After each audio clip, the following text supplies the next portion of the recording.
take your seat promptly. Thank you.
Good morning, everyone. Welcome to the U.S. Taiwan Sustainability and Artificial Intelligence Forum. First, our event will begin now, and let's welcome Professor Mei-Hong Zhou from National Taiwan Normal University, the Professor Emerita and the project leader of IYBSSD at Taiwan, to give us an opening remark. Please join me to welcome Professor Zhou.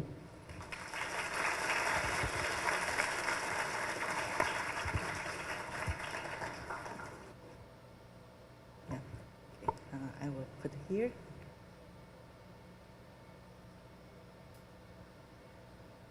Hi, good morning. What an exciting day today with so many senior high school students here. And of course, we also have a distinguished guest, and also the Mr. Goffman, Vice President Guo, and the Director General Lee, Dr. Lee, and also all of the students coming from different schools. So maybe I could call up the high schools so our distinguished guests know where you come from. So first of all, the Kaohsiung Senior High School, could you wave? Okay, so I'm pretty sure today we will have a very good audience. Okay, and we also have the Kaohsiung Girls Senior High School. Students come, yeah, yes, thank you.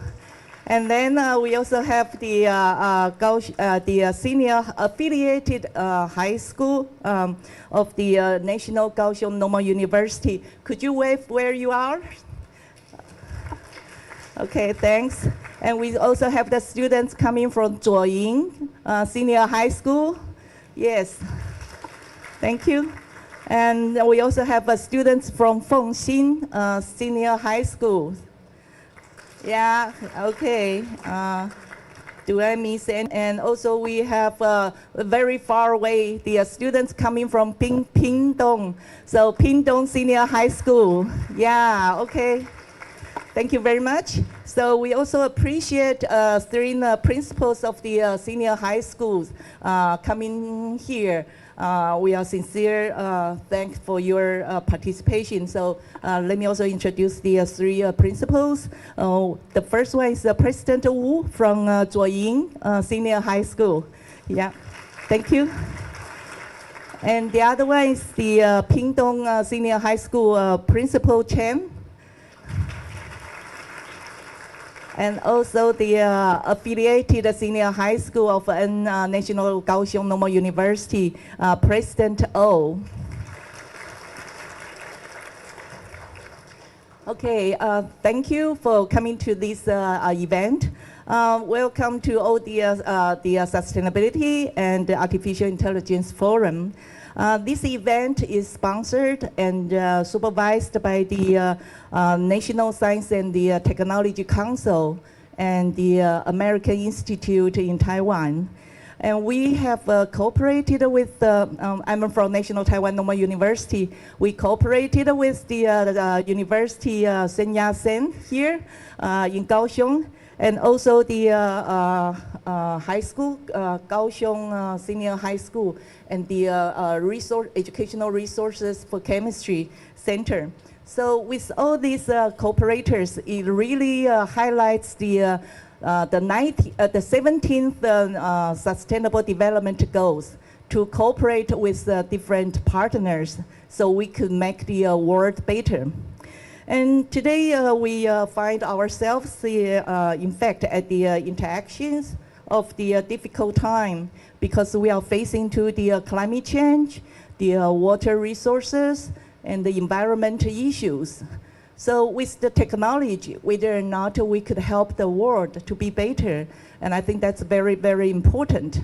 So that's why we invited very distinguished scholars and the speakers here to deliver some messages that you can take home, and not only to know what the sustainable issues are, but also it's more important for you to act the knowledge out.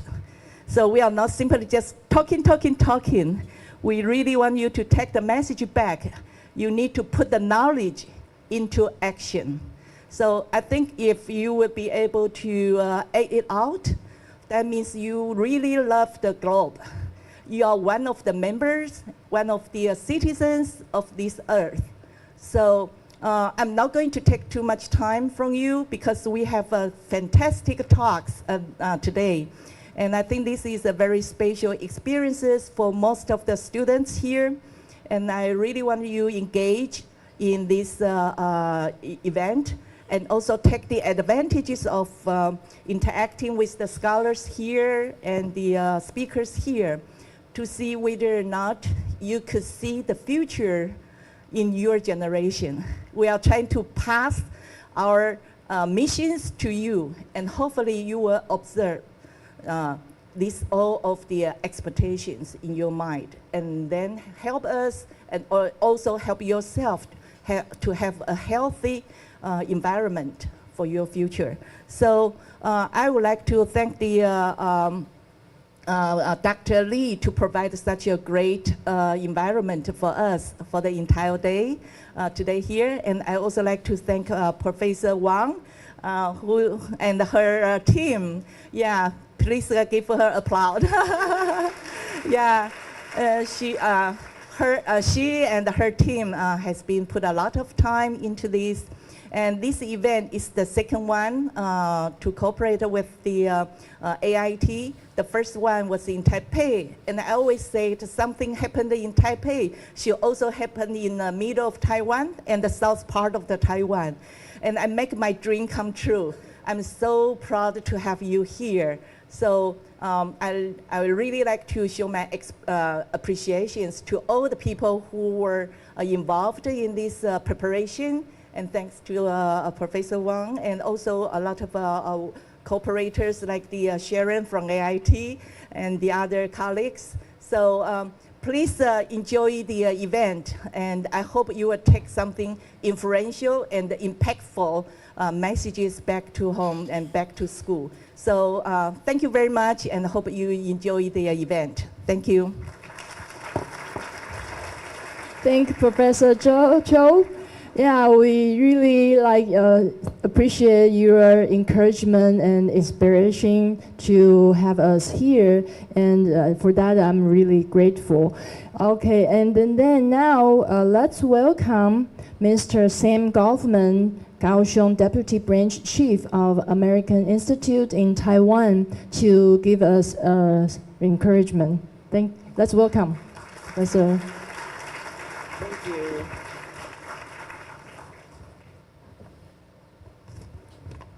Thank you all, and it's quite an honor to be here today. I'm really quite honored to share a stage with such an amazing group of scholars who are going to be giving talks later throughout the day. I'd especially like to thank Professor Cho, Senior Vice President Guo, and DG Lee for helping us to organize this event and for hosting this.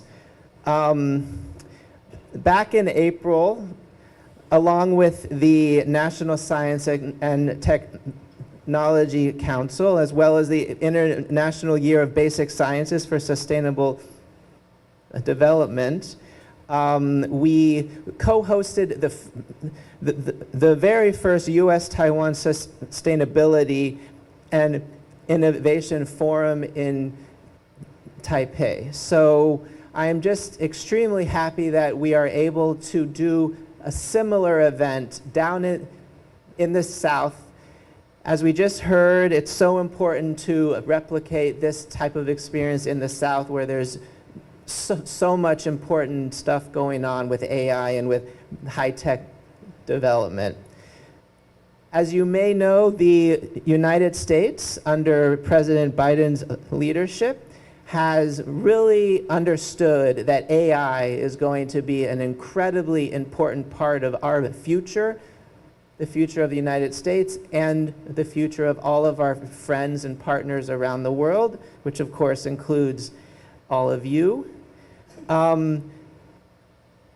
He recently released something called a executive order on artificial intelligence, which really lays out our policy for where we want AI to go in the future.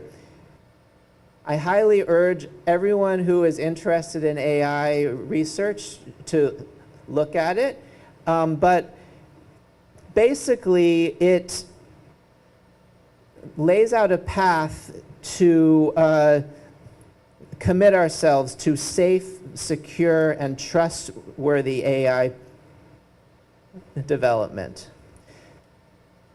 And this approach is in line with our dedication to the Sustainable Development Goals, where we've pledged to lead by example. We've invested over $100 billion US in this type of assistance in just 2 years. So we believe that AI in this kind of context will help us to achieve these goals. Now, here in Taiwan, we've been extremely impressed because Taiwan has been a leader in this area, especially here in the South. And that is really, again, why I'm just so happy that we are having this event down here in the South and that all of you are able to attend it. The integration of AI into industries like renewable energy, healthcare, and smart city programs, like what's happening here in Kaohsiung, I think it really will lay the path for the future. We also want to recognize the immense potential of U.S. Taiwan cooperation in this area, because our shared values and strengths lay the groundwork for a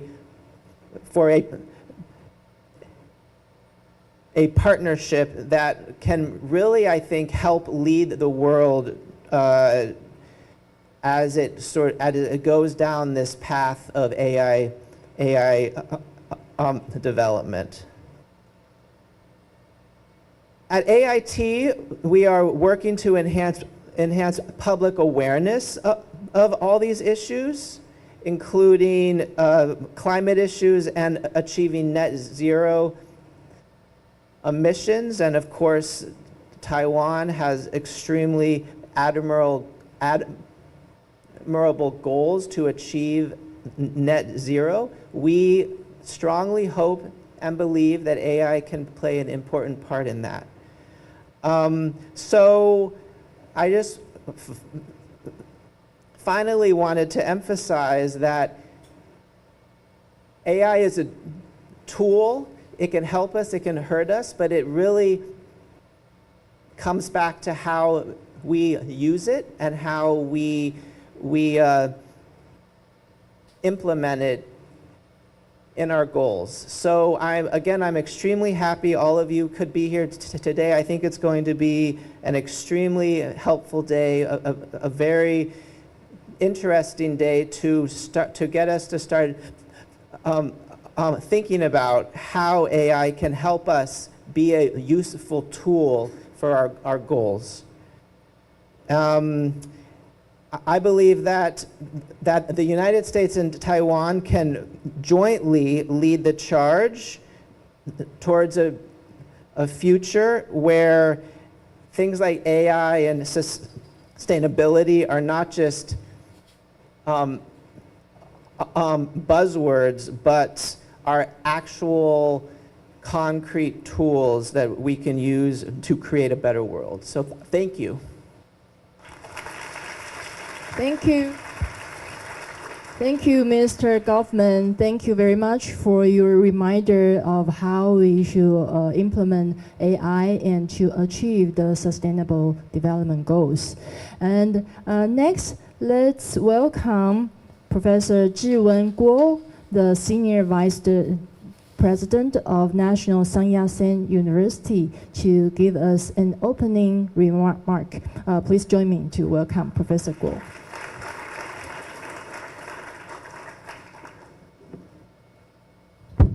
Okay, Mr. Sam Goffman of AIT Kaohsiung, Li Xiuhong 馆长 of Kaohsiung National Science and Technology Museum, Qiu Meihong 教授 of National Taiwan Normal University, and distinguished guests, ladies and gentlemen, and girls and boys, good morning. I'm very honored to give a remark here at the U.S. Taiwan Sustainability and Artificial Intelligence Forum. I'm also very pleased that National Sun Yat-sen University, Zhongshan Daxue, I have the opportunity to collaborate with National Taiwan Normal University to organize such a meaningful event, fostering exchange and discussion among different fields and generations. Today's forum covers two of the most trending topics, sustainable development and artificial intelligence. Sustainable development has become a crucial issue in recent years, prompting people to consider how to balance development while protecting our precious environmental resources, ensuring a bright future for our younger generations. Meanwhile, artificial intelligence as a technological revolution brings forth tremendous development potential, but also poses challenges in ethics, society, and the environment. I hope this forum will enhance your understanding of sustainable development and artificial intelligence, and inspiring US thoughts and engagement in the future. The voices and ideas of young people are crucial because you will play a very leading role in our future decision making.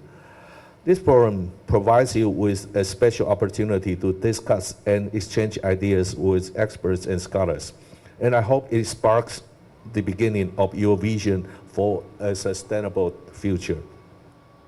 I look forward to the captivating speeches and shared experiences and knowledge from today's speakers, which will help you better comprehend these two significant topics. I also appreciate the participation of all the teachers and students and principals here, and believing that today's discussions will bring forth more sparks and value to this forum. Finally, I want to express my gratitude again for everyone's participation here, and I wish today's event is a very successful one. Thank you. Thank you, Professor President Guo, and thank you for your encouragement of National Science and Technology Museum to give us an opening remark. Let's welcome Dr. Li.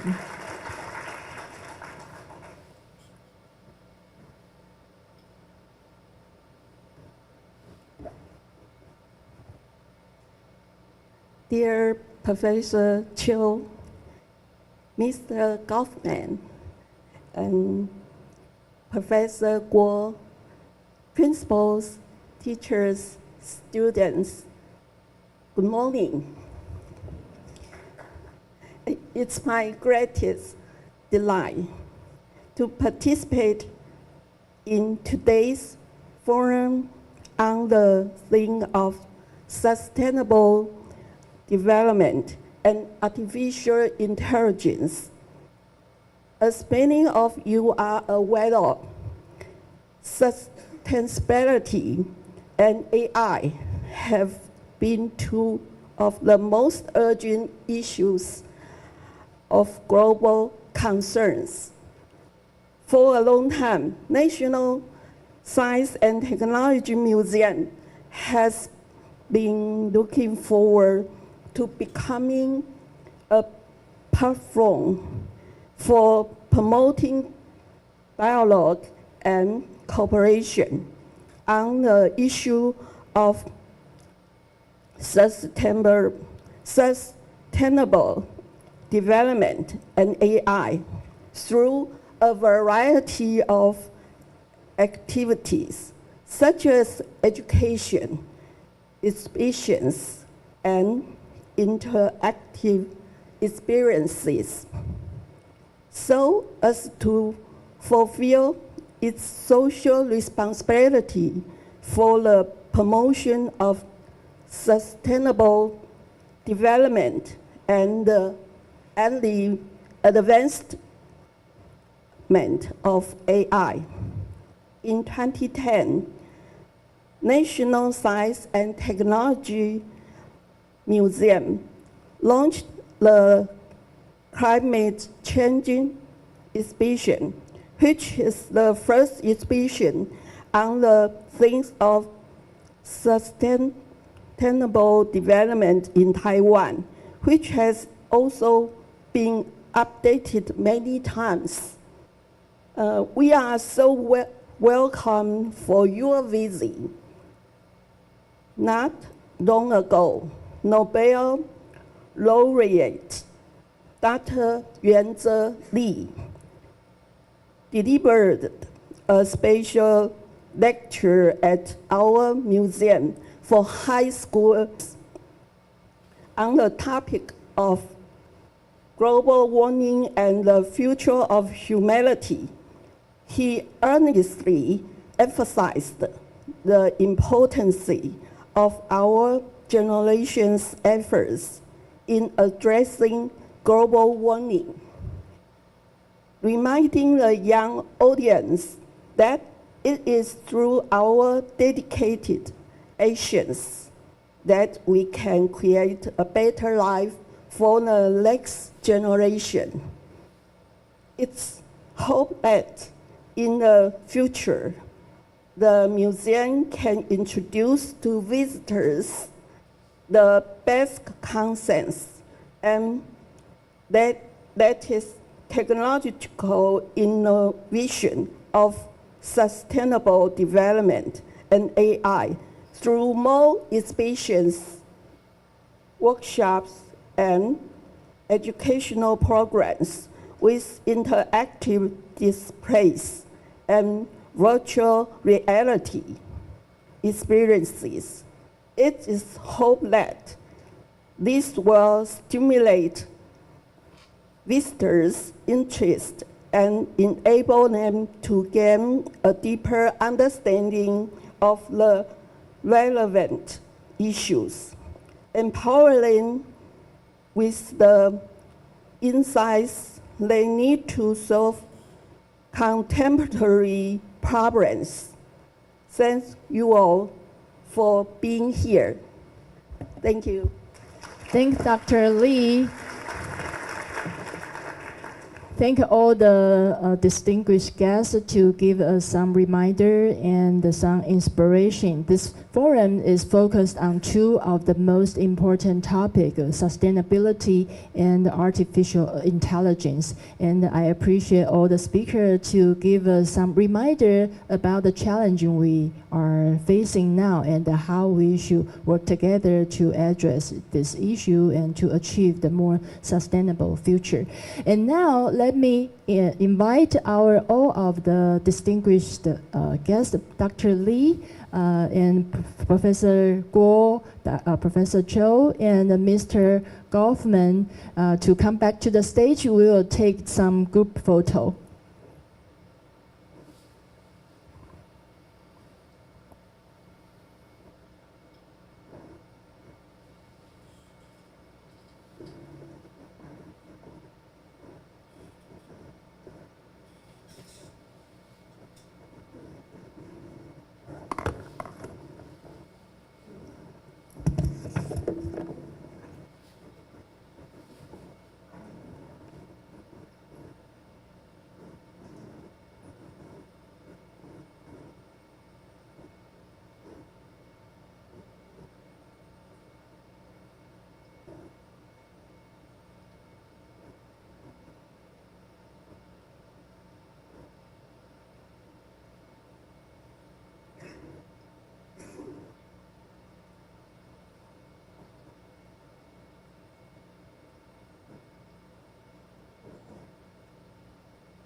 Now we will take a group photo for all of us. So please be seated, and then we will take the photo now.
Thank you, everyone.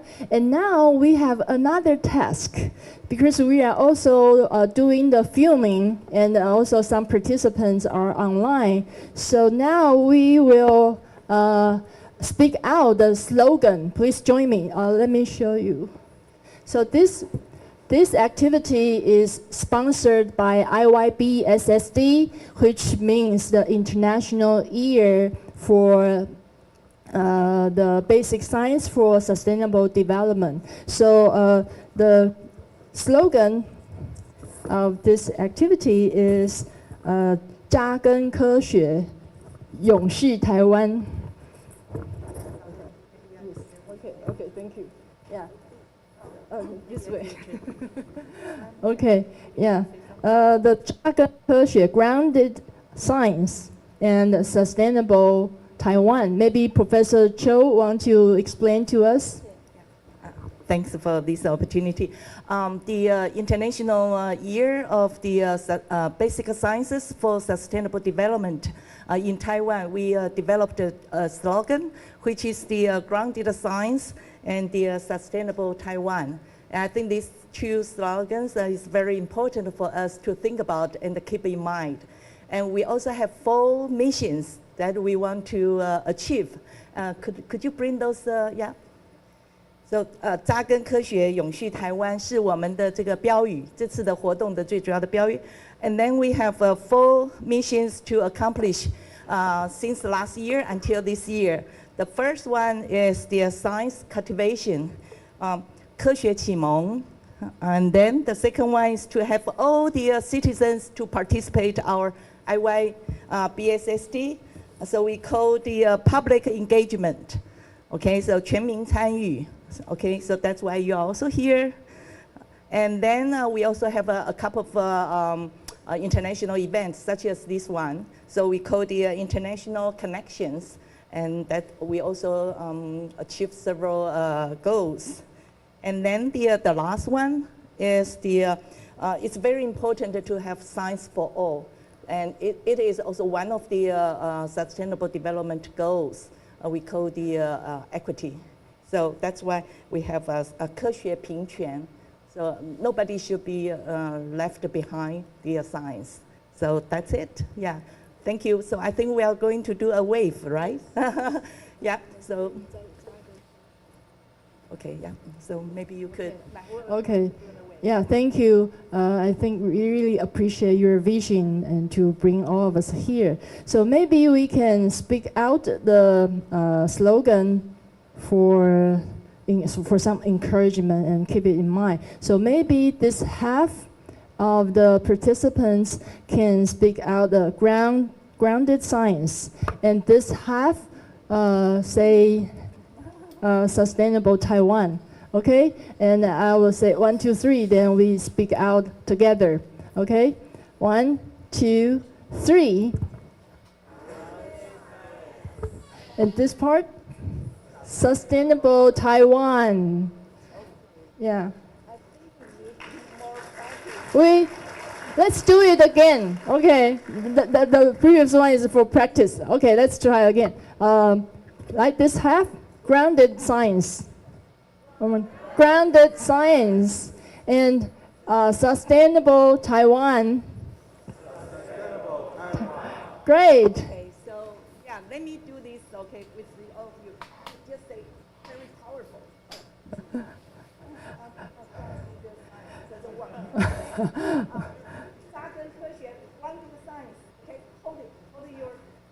Okay, we need to be more powerful and more energetic. We are not going to say it before you. We just go ahead. Okay. Okay. 1, 2, 3. 1, 2, 3. In- Poland first, and then Chinese first, and English. Okay, let's do it. 1, 2, 3. 扎根科学 grounded science. And then this here, 永续台湾 sustainable Taiwan. 永续台湾 sustainable Taiwan. Okay, great.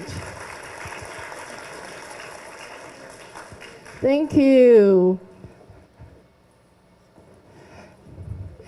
And now we are going to start our first session for sustainability. I think let's welcome the moderator, Professor Guo, to introduce the speakers of this session. Let's welcome Professor Guo.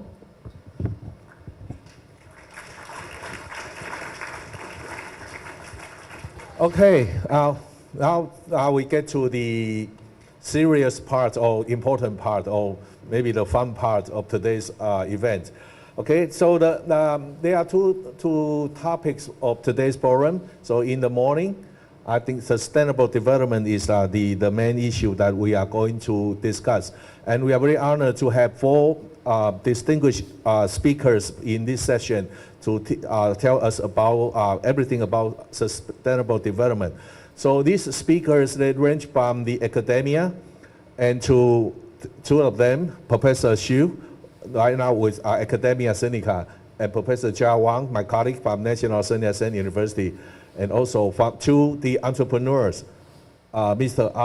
Arthur Huang, and I just learned that, you know, when his time to give speech, then I will give more detail about him. You know, I just learned, you know, he's quite a remarkable. You know, he also was in the academic. You know, he was a professor actually at Cornell University, and he took the steps that most of us here in Taiwan or generally in the world, professors, which do not dare to do, is that, you know, step out of the comfort zone, leave the academia to become an entrepreneur. Okay, I think he should have a very wonderful story to tell all of you about. And then lastly, of course, but not least, that we also have a speaker from the corporate that Corning Taiwan, Mr. Li. So then when and the topics from the challenges in climate emergency to aerosol sustainability and zero waste. So I think I will give a brief introduction of each one of our speakers when it's about time for them to make their presentation. So in this session, our first speaker is Professor Huang Xiong Xu, and he is right now currently he's also right now is a research fellow in the Research Center for Environmental Changes, Academia Sinica, 中央研究院, since 2011. And before that, he was a professor at National Taiwan University. And he's currently a distinguished research fellow and the CEO of the Anthropogenic Climate Change Center established since 2021. Okay. Dr. Xu's research interests includes climate variation and change, monsoon, and atmosphere-ocean teleconnection. And he has published numerous scientific papers in many different areas. And he's also a very key person to lead the climate change-related research in Taiwan since the year of 2010. Okay, So I think I would not take out too much time, and then I think Dr. Hsu's his achievements and what his insights to share with all of you. So I think without further ado, then let's give a round of applause to welcome Dr. Hsu.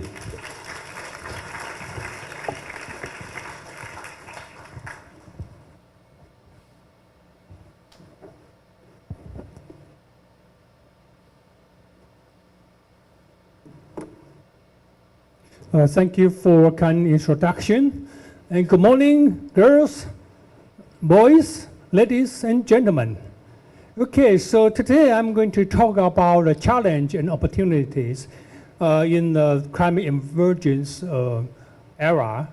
So I'm not just talking about the risk, but I also talk about the opportunities. So we all know that we are in the era of advancing global warming. For example, the last 12 months was the warmest 12 months in human history. And the global temperature also broke the record on the 17th of November this year, by exceeding the mean temperature in the last century by during the 1850 to 19,000 by 2 degrees C. Okay, so this a particular day we should remember that actually broke the record. So, so the global warming is repression on everything and everyone on the earth, like advanced giant. I guess some of you might be very fond of this Japanese animation. So according to the IPCC report, if we emit more greenhouse gases, the world is going to get warmer.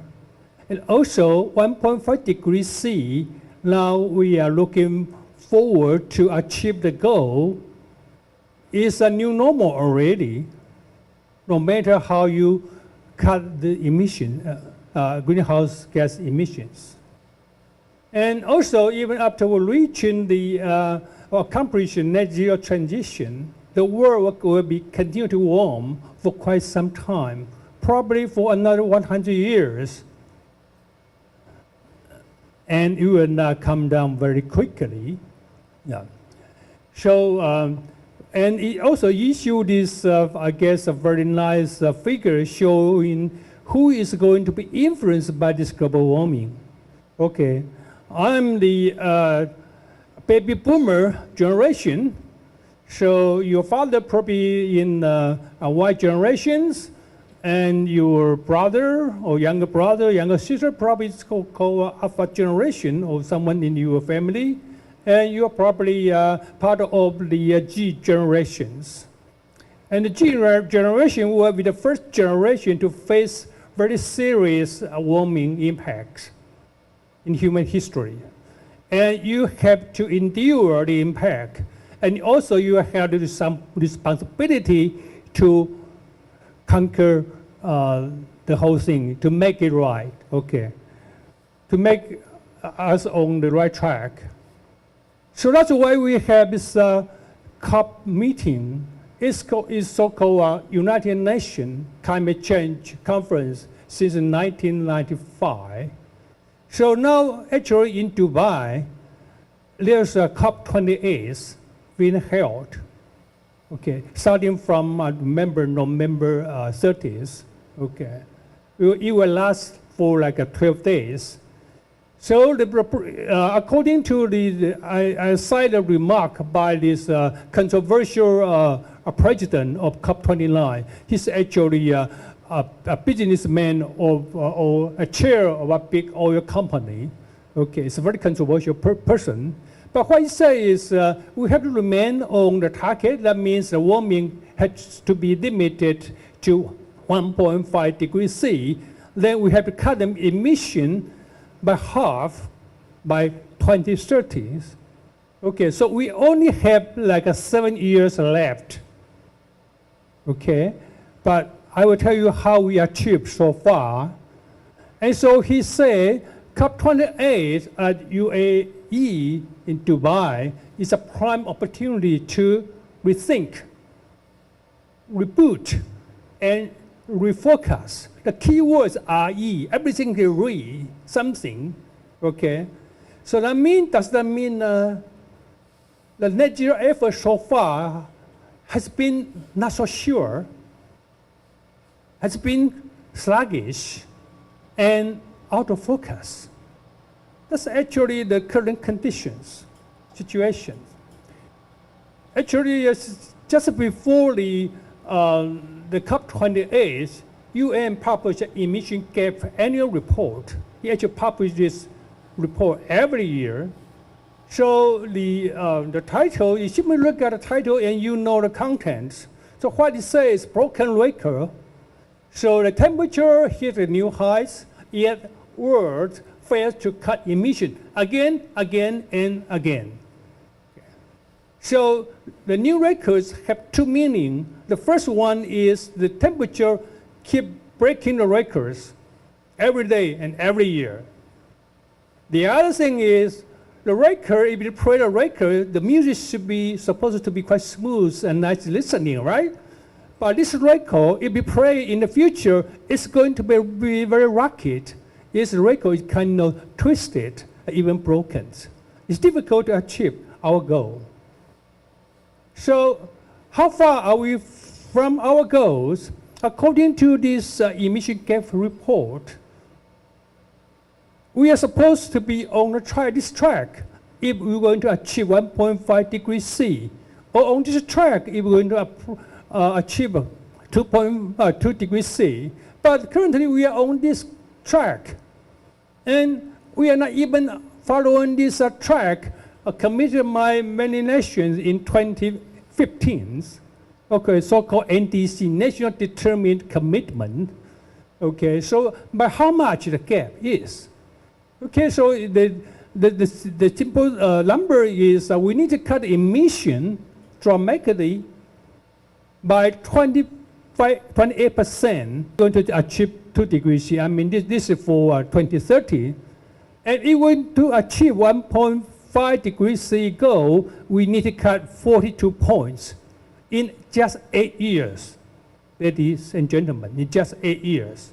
But our emission is now still rising. We do not know when it's going to peak and it can start falling. There's no sign of that. Okay.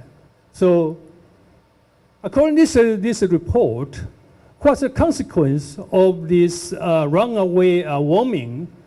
Okay, so it estimates the peak warming throughout the 21st century, that's the warmest year, could be 2.5 degrees C and 2.9 degrees C, in between, following the current NDC.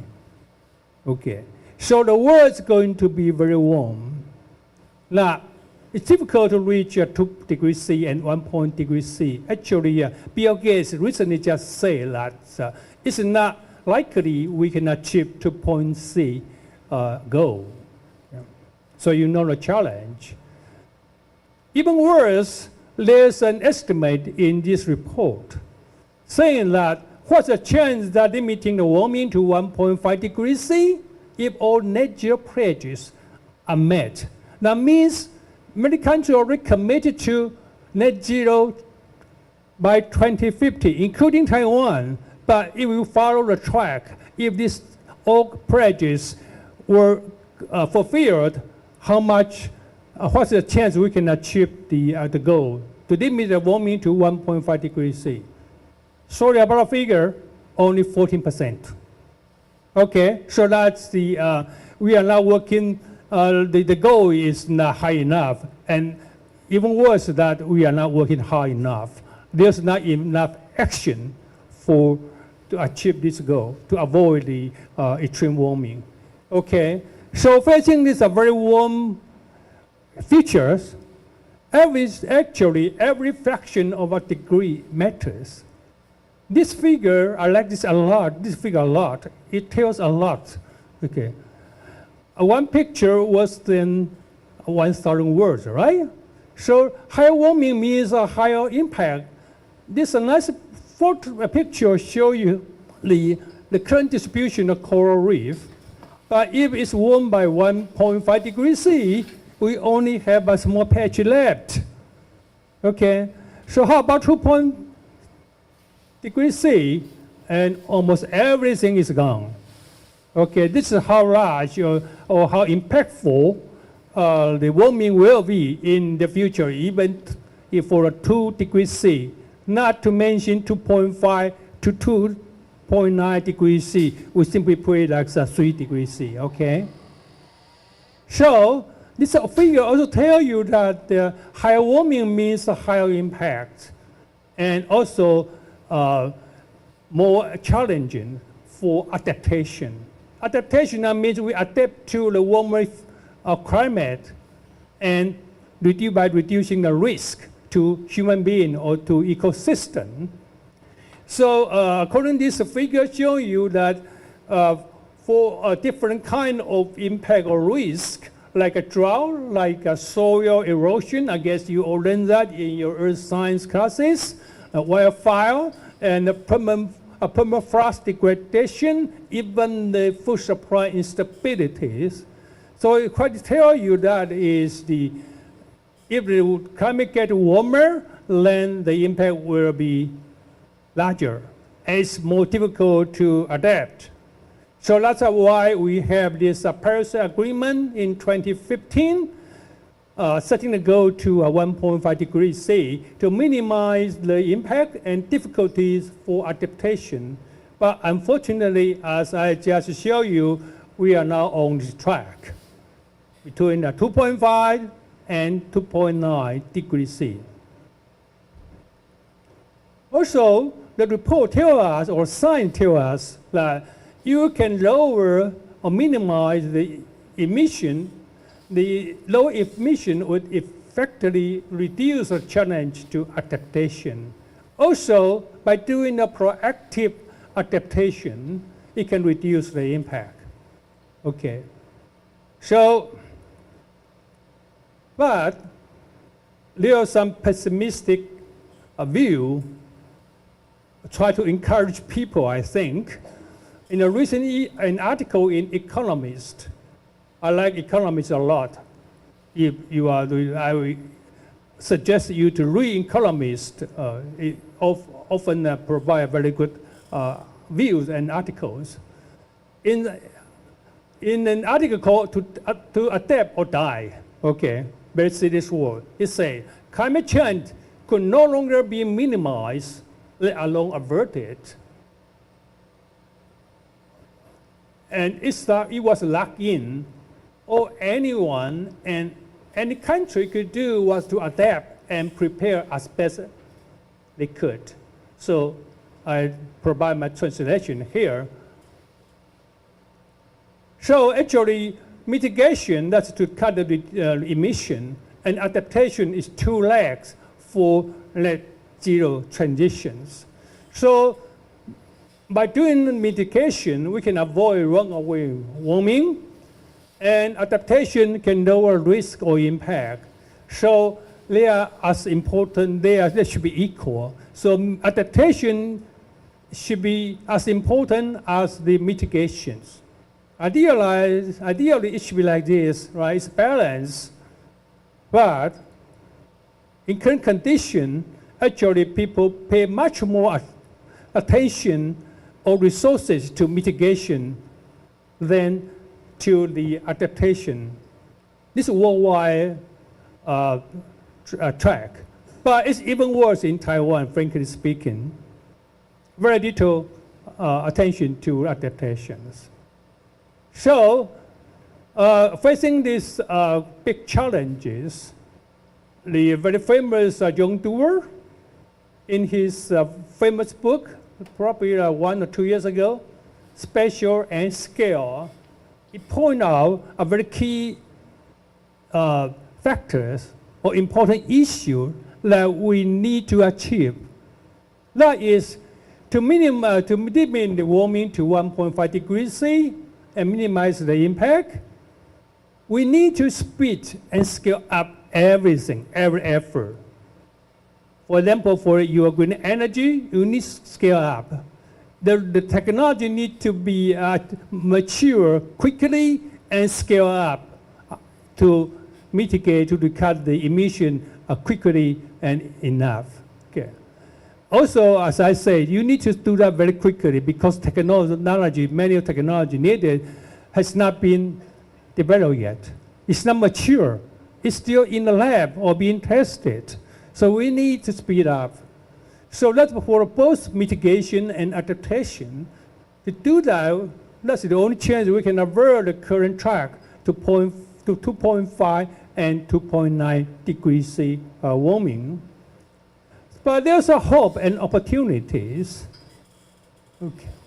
There are many industry in the worldwide. They committed to 100% renewable electricity before 2050. That's called RE100.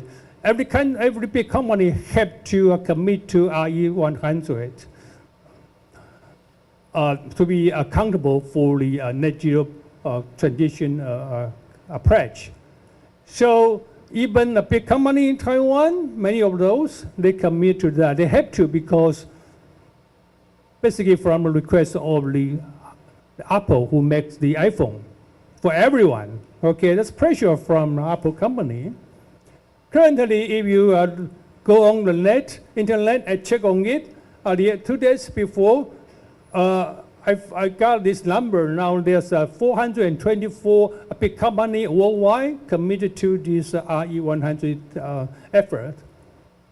Okay, another good news is a recent report by Oxford Economics saying that if achieve net zero transition by 2050, then it can produce a green economy equivalent to 10.3 trillion US dollars. Okay, so that's equivalent to 5.2% GDP, global GDP in 2050. So there's some benefit and something good for us, for everyone else, when we try to cut the emission and try to adapt to the warmer world. Okay. So it shows here what the economy size from the green finance, from biofuels, hydrogen, clean energy manufacturing, and renewable power generation, and also from EV, electric vehicles. So they can produce a lot of benefit for the economy.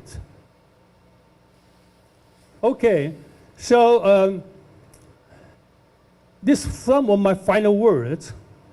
Actually, for our young ladies and gentlemen here, the threat of global warming is a challenge. And also there's opportunities. And every one of you, you still finding your way going to the college to decide which major you want to pursue. But I will tell you that no matter which major you want to pursue, you can find your share, your position in these global warming issues and also opportunities. Okay.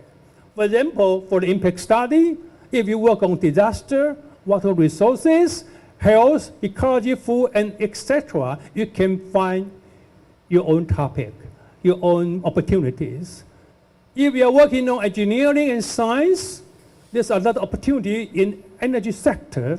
For example, advanced and renewable and green energies, negative emissions that to absorb the greenhouse gases, not just carbon dioxide and other greenhouse gases, and put that back into onto the earth, and also the energy or electricity storage device and energy efficiency. You can find a lot of work you can work on, and also for the circular economy, it covers a lot of area like transport, building, food, water resources, ecology, and waste, and etc. Many areas. And you are interested in finance, in money, then it's quite popular now. The corporate management is very important. Everybody is talking ESG. Every company talking about ESG and even so-called TCFD and TNFD. If you have not heard of that, check it on the internet. Okay, and also it's very green finance is on a big topic now. You can find advertisement in the Facebook a lot, too many already. Some of them are not quite good actually. They are just come here to do a green funding of money. Okay, in addition to green wash. Okay, and you are interested in politics and social science. You can work on politics, economy, societal impact, and even social justice, international negotiation law, and many areas. If you are not interested in all the above issues, you are more interested in the literature, you are found in drawing a nice figure, making animation, and you like to educate the young people, you can all find your spot or your share in climate change issue. So, like Charles Dickens say, the winter, okay, I modify a little bit, okay, the winter of despair could also be the spring of hope, okay? When you are dark age, you try to going out of the dark age, okay, to have some hope. So try to be creative and open-minded to find your own opportunities and to benefit yourself. And also by doing that, you probably can help saving the world. Thank you very much.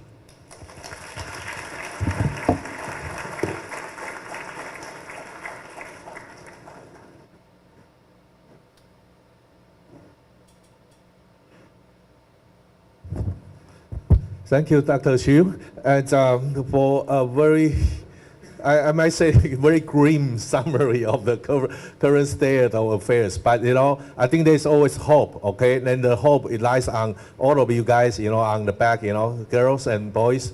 You know, you are the hope of saving our Earth. Okay, so then then we will still have an Earth. You know, to live on. Okay, so well, I think our next speaker. Okay, is Professor Wang Jiazhen. Professor Wang, she is with National Sun Yat-sen University and my colleague. And Professor Wang, let me briefly introduce her to you. She received her PhD degree in chemistry at University of California, Berkeley, and also currently the Associate Professor of the Department of Chemistry, and the founding director of Aerosol Science Research Center, ASRC, of National Sun Yat-sen University. And I think her lab there, outside in the lobby hall there, has some display of her research development and her promotion, some of the materials for her. I think I should stand here. To promote, to raise the general awareness about the environmental education.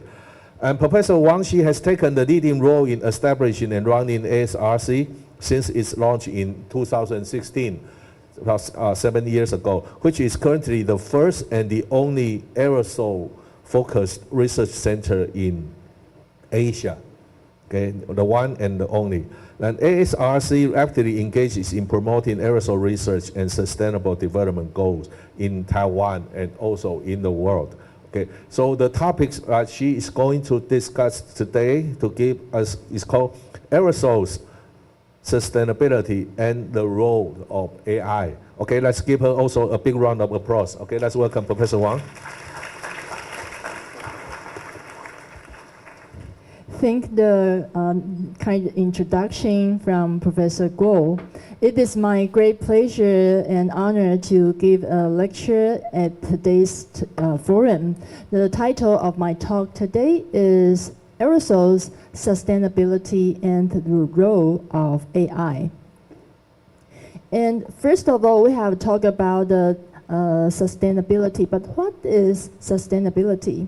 According to, According to the most well-perceived definition of sustainability given by the World Commission on Environment and Development in the report of Our Common Nature, sustainability can be defined as meeting the needs of the present without compromising the ability of future generations to meet their own needs.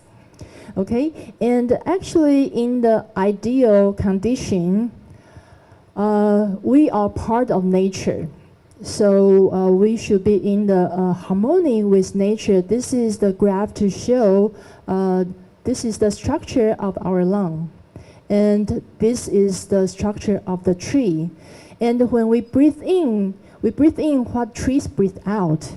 And trees breathe in what we breathe out. We are nature.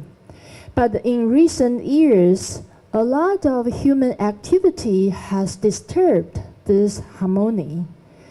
Maybe you have heard about this term, Anthropocene. Okay, and this is to designate an era dominated by human activity. So from the word anthro, that means human. Cene is the standard suffix for epoch in geologic era.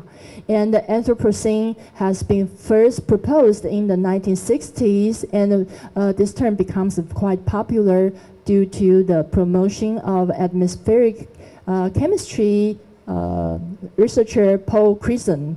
He is the Nobel Prize winner in chemistry due to his research in ozone depletion.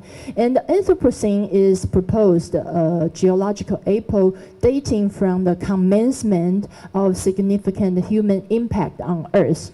Earth's atmospheric, geologic, hydrologic, biospheric, and other Earth processes. And you might wonder, what kind of human activity may impact Earth so much?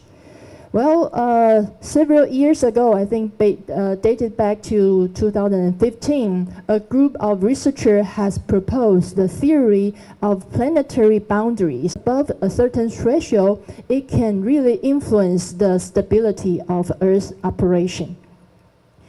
And these 9 processes include climate changes, Professor Xi just talked about, and also novel entities, the stratospheric ozone depletion, the atmospheric aerosol loading, the ocean acidification, biogeochemical flow, freshwater change, land use change, and the biosphere integrity loss. So these are the main issues the whole humanity are facing. And taking this slide as the example, Professor Xi just talked about the impact of the climate change. And here is another example. The glaciers are melting worldwide, and this is OK glacier, but it is not OK. It has lost its status as glacier due to the climate change. Here is the monument which say that OK is the first Icelandic glacier to lose its status as a glacier. And in the next 200 years, all of our glaciers are expected to follow the same path. And this monument is to acknowledge that we know what is happening and what needs to be done. And that only you or only us know whether we did it or not. And this is dated in the August of 2019. At that time, the CO2 level is 415 ppm. So we are really in a very urgent time to take some action, to make some changes, to slow down these changes. As you can see, the climate changes didn't just affect the glacier or the polar bears. It is affecting every corner of the globe and all the human and other sentient beings. This graph you have seen from previous talk that the CO2 level has risen abruptly in recent years. And the greenhouse effect is a process that occurs when the gas in the atmosphere that trap the sun's heat. This process makes the Earth much warmer than it would be without an atmosphere. But besides CO2, the carbon dioxide, there are also other greenhouse gases, including methane and NOx, N2O, NO2, or other species. However, besides the gas species responsible for the greenhouse effect, aerosols, can also affect Earth's radiative budget. So according to the previous assessment report of Intergovernmental Panel for Climate Changes, our insufficient understanding of aerosol has been a major factor contributing to the uncertainty in predicting climate changes. And what are aerosols?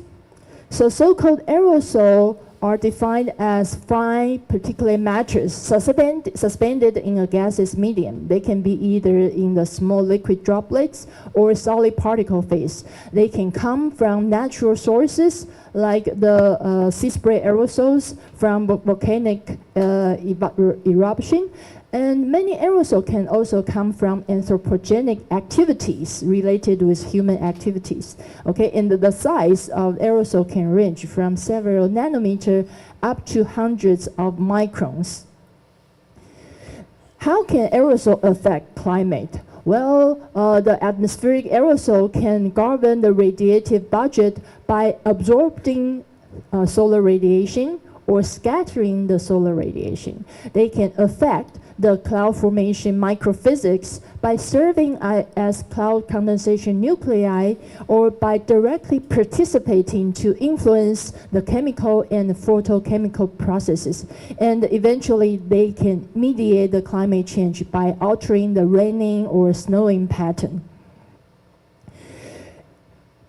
We know that the Earth's hydrological cycle is very important to sustain Earth.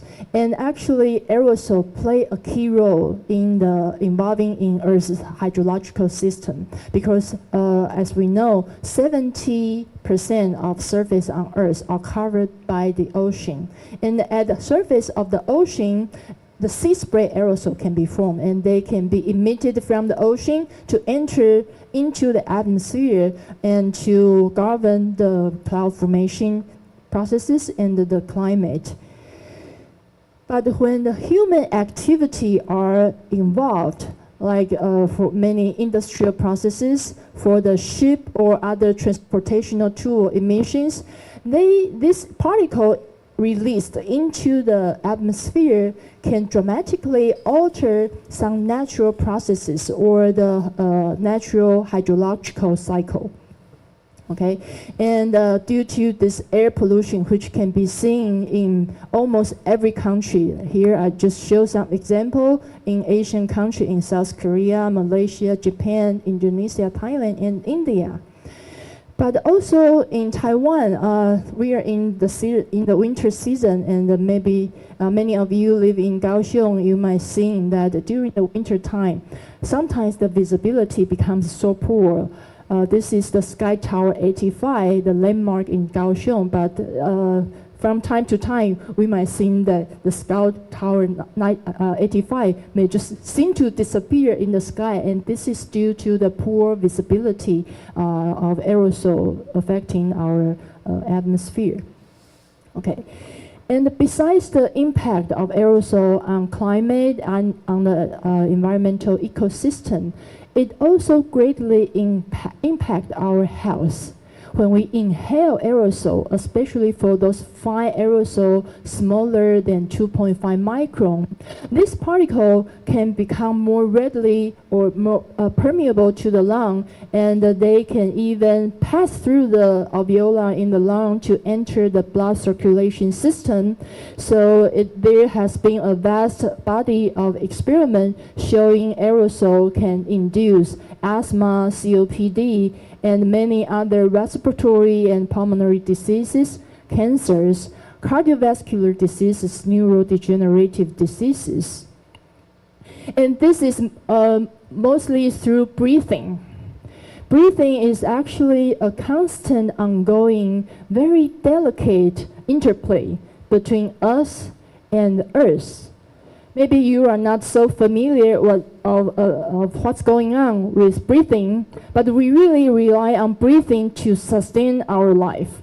So I just show you this graph that when we breathe, our lung can be structured as the conducting zone, including the trachea, the bronchi, bronchiole, and then the gas exchange takes place at the alveolar region, and the alveolar region has very large surface area, about 80 to 100 meters square. And then once the gas exchange takes place, the hemoglobin becomes in charge of transporting oxygen to all different organs and tissue cells to make sure they function properly. Okay, and this is the enlarged view to show the alveolar region, and this is the structure of hemoglobin. And when we take a closer look, we can see that when we breathe at this moment, our hemoglobin in our body is also functioning by changing the allosteric structures between the out of plane T state and R state in plane with the high oxygen affinity. And this actually we can observe it from the resonance Raman spectroscopy. So in the microscopic level, when we breathe, our hemoglobin in our body is also the working horse, working very hard to make us assure that we have enough oxygen. Okay, and we have taken breathing for so granted that sometimes we forgot how important the breathing is. So now I want to take a few moments to invite you to take 3 deep breaths, okay? And then to imagine or to feel what's happening inside of us, okay?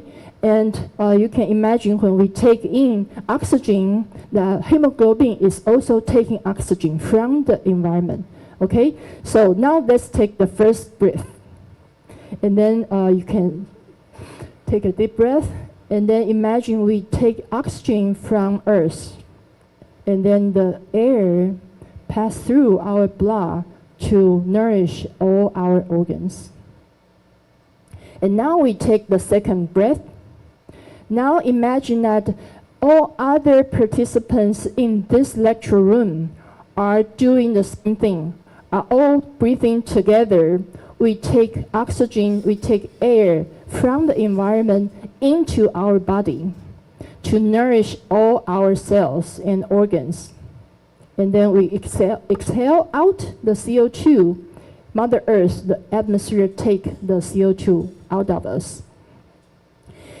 And then let's take the third breath.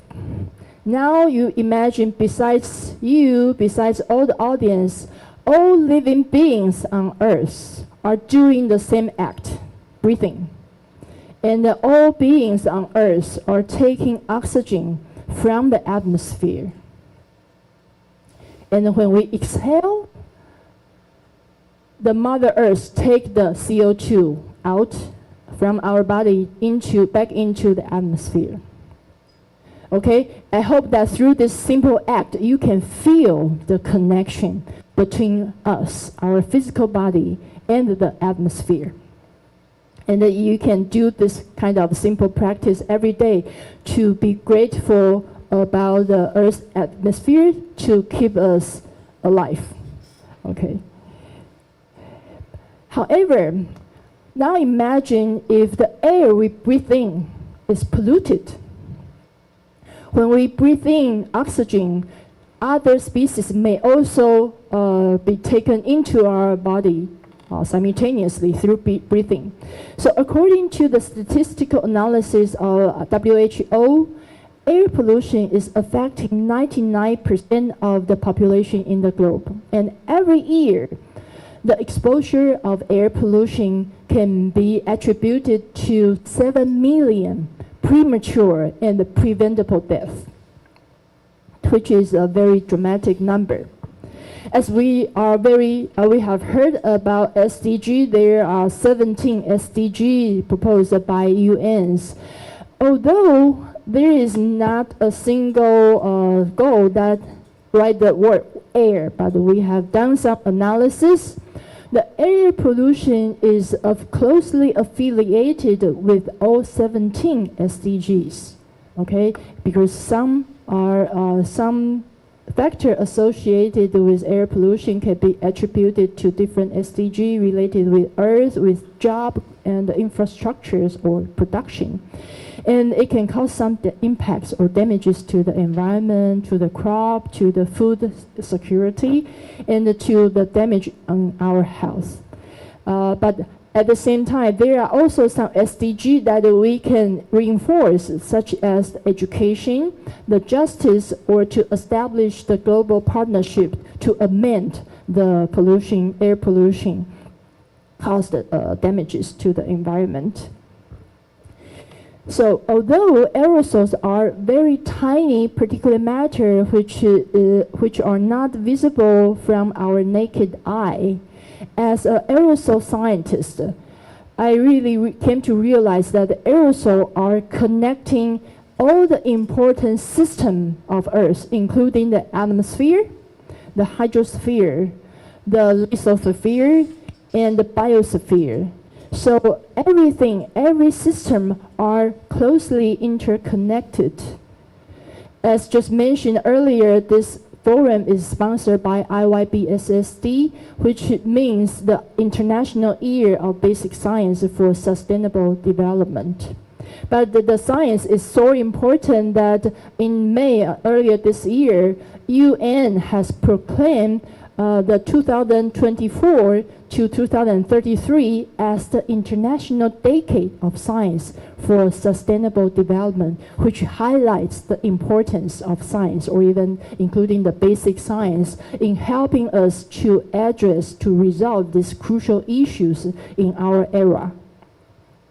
Okay, and I would use several examples to show how basic science, using aerosol science as an example, how basic science can help us to address these issues.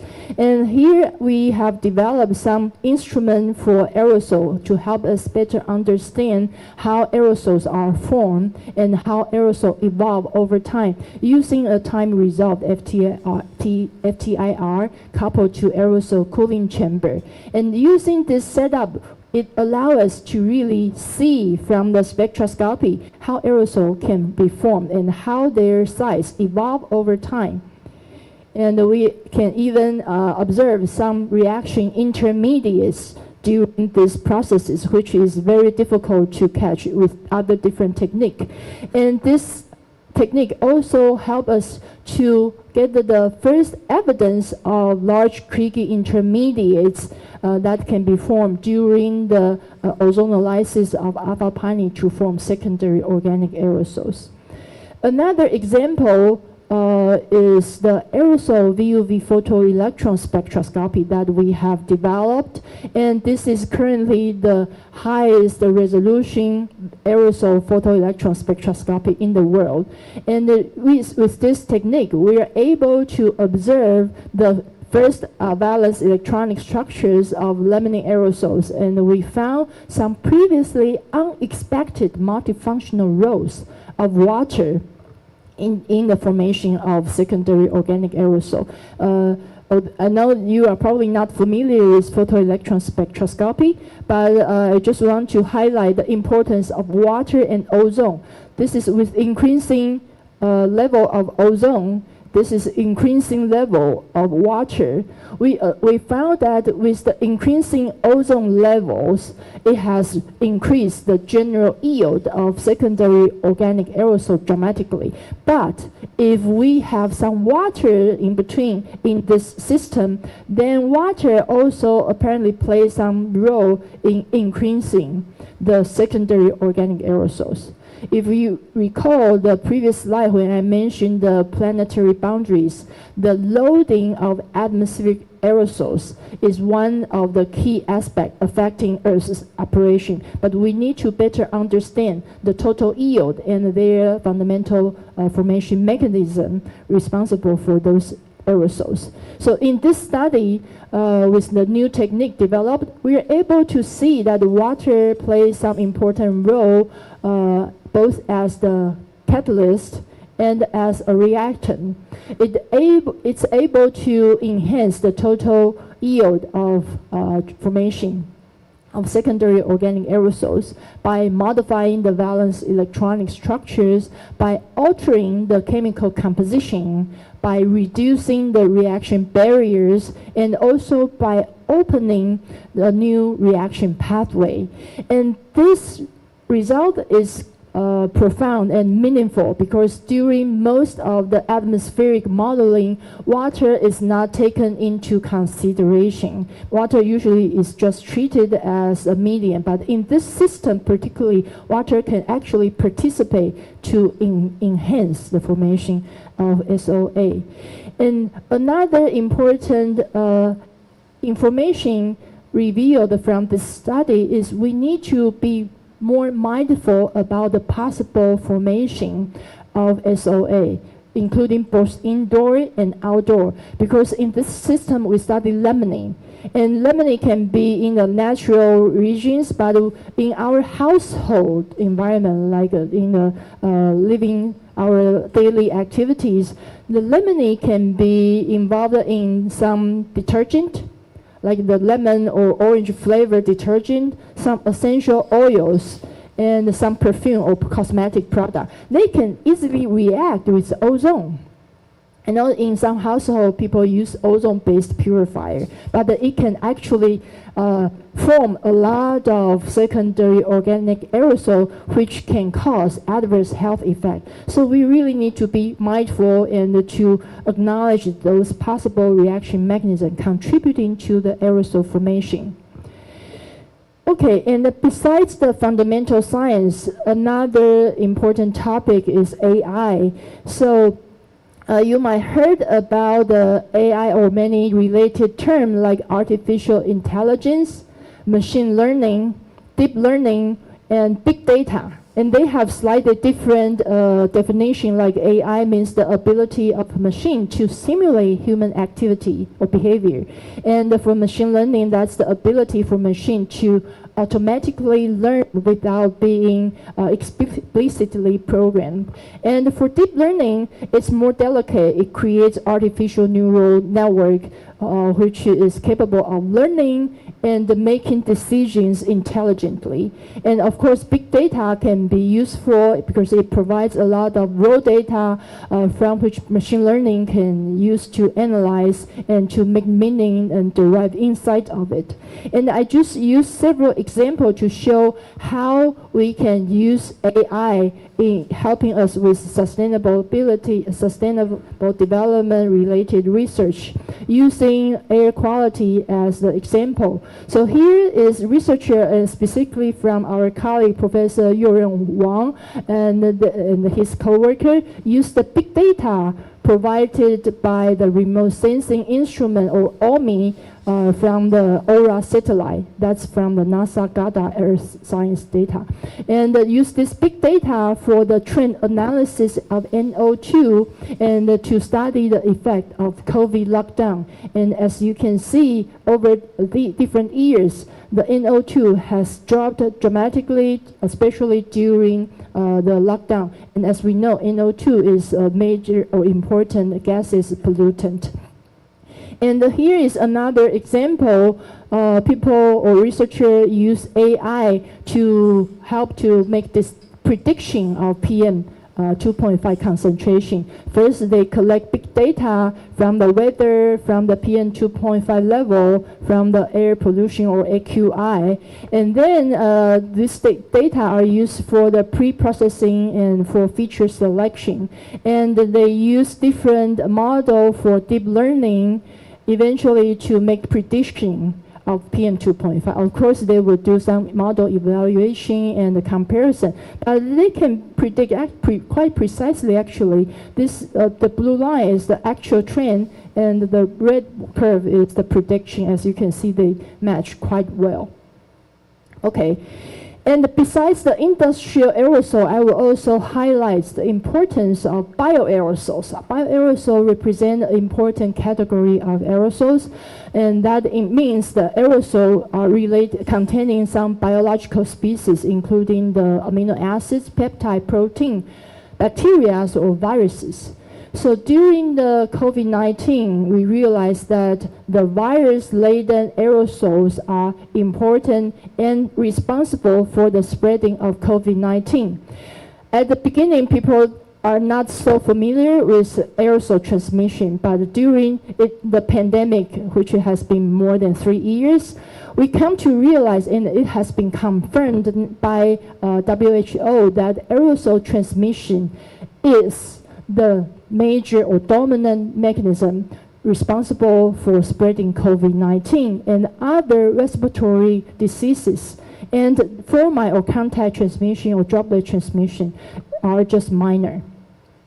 Okay, so after the pandemic, people have been start to discussing and doing some inspection to see why WHO took 2 years to say COVID is airborne. And of course, there are some misunderstanding, some scientific insufficient understanding that leads to this tragedy that has caused more than 6 million life loss during the pandemic. But what lesson can we learn? A while ago, WHO put a tweet post. It say that the COVID-19 pandemic is a vivid reminder of just how important the simple act of breathing is to life. Nobody should die from breathing. But as just mentioned, air is not visible, so it can be easily ignored by us. But now we need to pay more attention to the air we breathe, because the air we take into our body, and if there are some pollutant, it can also impact or disturb our homeostasis in our body. So aerosols, for me as an aerosol scientist, I really see that aerosol help us to illuminate. It's like a flashlight to illuminate the intimate connectedness among everyone and everything around us on Earth. And I want to share this insight with you that we are all connected. So although we might have different views, different perspectives, we can sometimes have some discussion or even fight. But after all, we are all on Earth.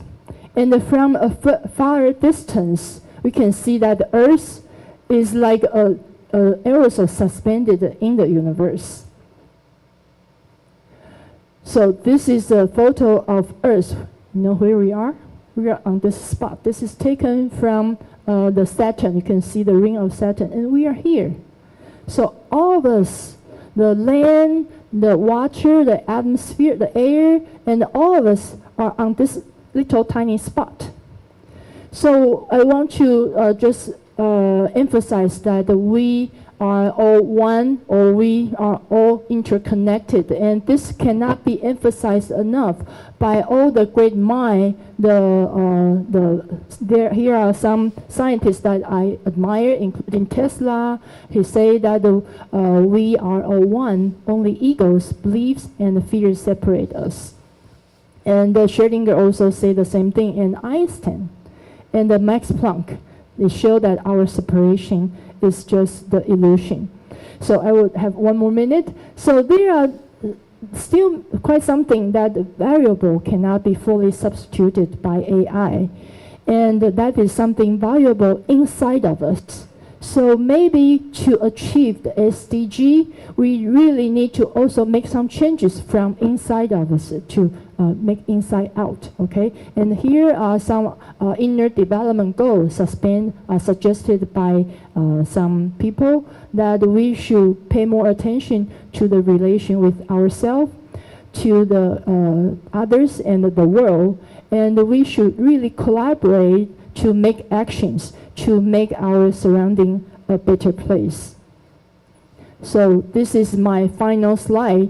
I want to share with you that it's really important we take action to restore the balance or the harmony or homeostasis of Earth and everything on it, for a cleaner, pathogen-free air, water, land, and a healthy environment, and more sustainable future for all of us. And By that, I would like to thank for your attention, and this is the agency. I would like to acknowledge the Ministry of Education, the Aerosol Science Research Center of Sun Yat-sen University, and also the Air Hope Project from the Ministry of Science and Technology of Taiwan. Thank you. Okay. Thank you, Professor Wang. That's very inspiring. But although it take a little bit longer, okay. I think we have a little bit of catching up to do. Okay. So our next speaker is the CEO and founder of MiniWiz. I think I should address you as Dr. Arthur Huang. Dr. Huang has the education of Harvard University and also Cornell University, and also has been teaching at the United States and also here at Taiwan at National Chiao Tung University and also National Cheng Kung University. And he is trained as an engineer, it's also architect from Cornell and Harvard, and also recognized by the World Economic Forum as the technology pioneer, leading in circular economic revolution today with also 16 global invention patents and granted, making decentralized upcycling a reality. And Dr. Huang, I think he has received numerous awards, claims from innovation awards from Financial Times, Bloomberg, National Geographic, and also many among others. Okay, so I think without further ado, let's give a big round of applause to welcome Dr. Huang. Okay, thank you.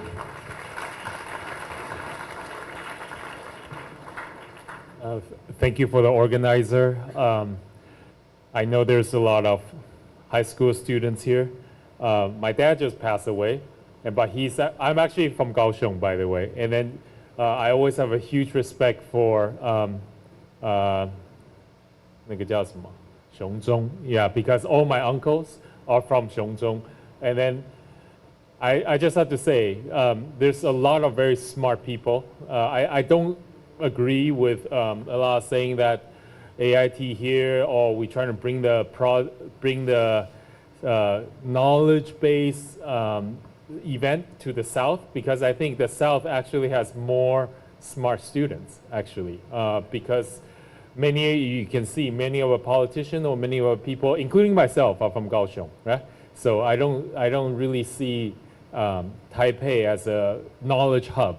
Actually, for me, most of my education, I would say, is in Taiwan. Okay, but I went to high school in the U.S. And then so most of my English is learned there. But I just want to say, I think we have to get to a little bit of free thinking. I think the biggest learning between what I learned in Taiwan, I'm a very good test taker. I'm sure you are too. That's why you're in these really awesome high school. But please, let's try to figure out how to be creative in the way how we come up with solutions, especially for the climate change solutions. So we've been around for almost 20 years now. And I just wanted to show you what is greenwashing. I'm sure you guys know coffee cups or tea cups, which are quite well known in Taiwan, right? This is not recyclable, but they always put a recycle sign on all these cups, okay? They are not. They are a combination of plastic and paper together. And unfortunately, I don't know why, but this is just a misnomer that every time you hit a paper packaging for food packaging, you think it's sustainable. But it's actually, these plastic cannot be recycled, so it might as well just get it thrown out, especially when it's contaminated. The next thing you see is, even after years, all these single-use material are still floating in the ocean. It's not going away. So this is kind of where we get inspired to try to come up with a solution to do that 20-some years ago. So this is another inspiration. I think I encourage most Taiwan students, especially when you're young, to travel as much as possible in a very cheap way. Because when you are traveling in the worst condition, you get to see many different things. So for example, if you go to Italy, if you actually see most of a building, they're actually, these 2,000-year-old buildings are actually made from trash. You see the brick, you see the marble, they are fake. They're just like wallpaper. The brick is used as a formwork. The inside is actually a bunch of all single-use packaging from the Roman Empire. Okay, so do you see how the way Kaohsiung is built? You see all these new buildings in the art museum district. By the way, I have a house there. It's horrible. Okay, did you see how much marble they use? How much expensive material they use? How much carbon footprint, if you actually think about it, how much carbon footprint they use? How much cement and steel they use? Okay, back in the days, they know 2,000 years ago, all people are taking photos till this day of Pantheon. So this building is, when I was studying archaeology, this is Pantheon. This is the most photographed historic building in the center of Rome. This is kind of the birth of architecture, Western architecture. Everybody copies it. But what people didn't really know is that it has lots of, if it has invention pattern, this building has so much invention pattern in it. It has material invention pattern. It has, the uses, first of all, lightweight, like aerated stone from a volcanic ash on the very top. They uses the trash for load bearing on the bottom, and they have a cement, right? That is also new back then. On top of that, it's creating this huge dome structure without any supporting steel.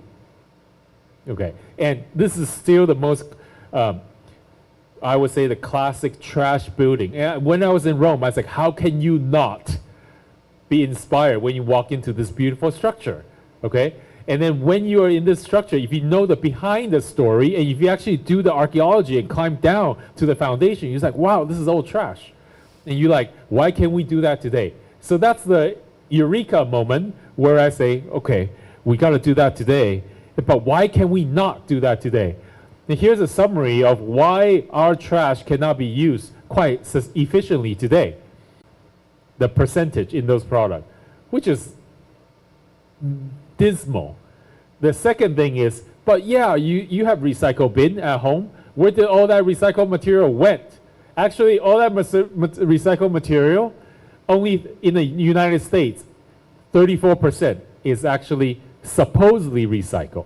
Okay, in Taiwan, 60%, one of the highest in the world.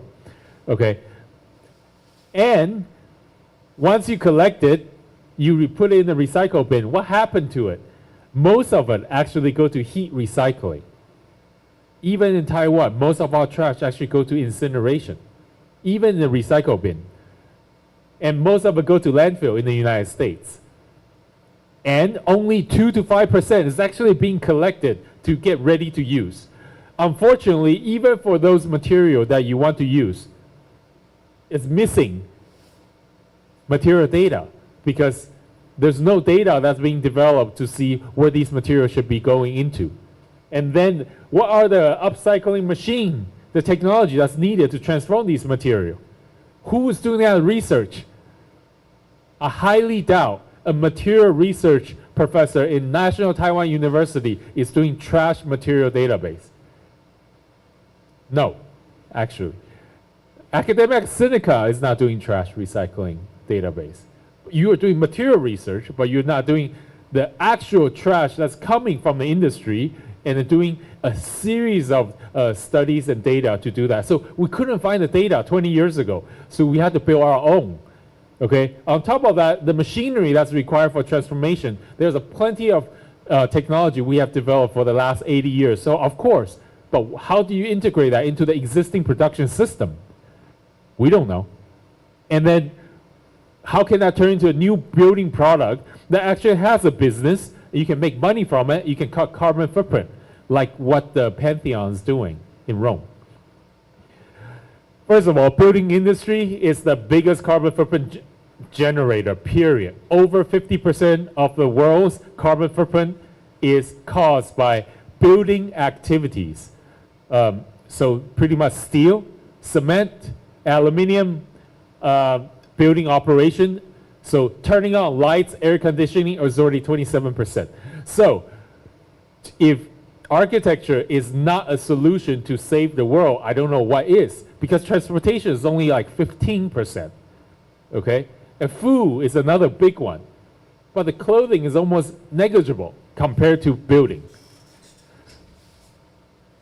And we're going to build a lot more building. So it's just a quick summary of what we are doing as, so technically you can see what we want do. To matter. We want to matter to the non-toxic future of our world. We want to matter to the sustainability of our community. No video. In many ways, it is our mission to change consumer behavior into a circular one. It is. It's okay. I don't have to go through the video.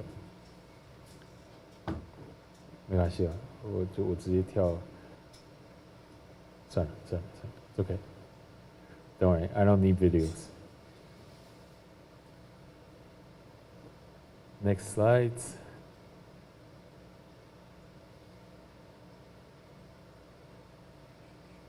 Oops.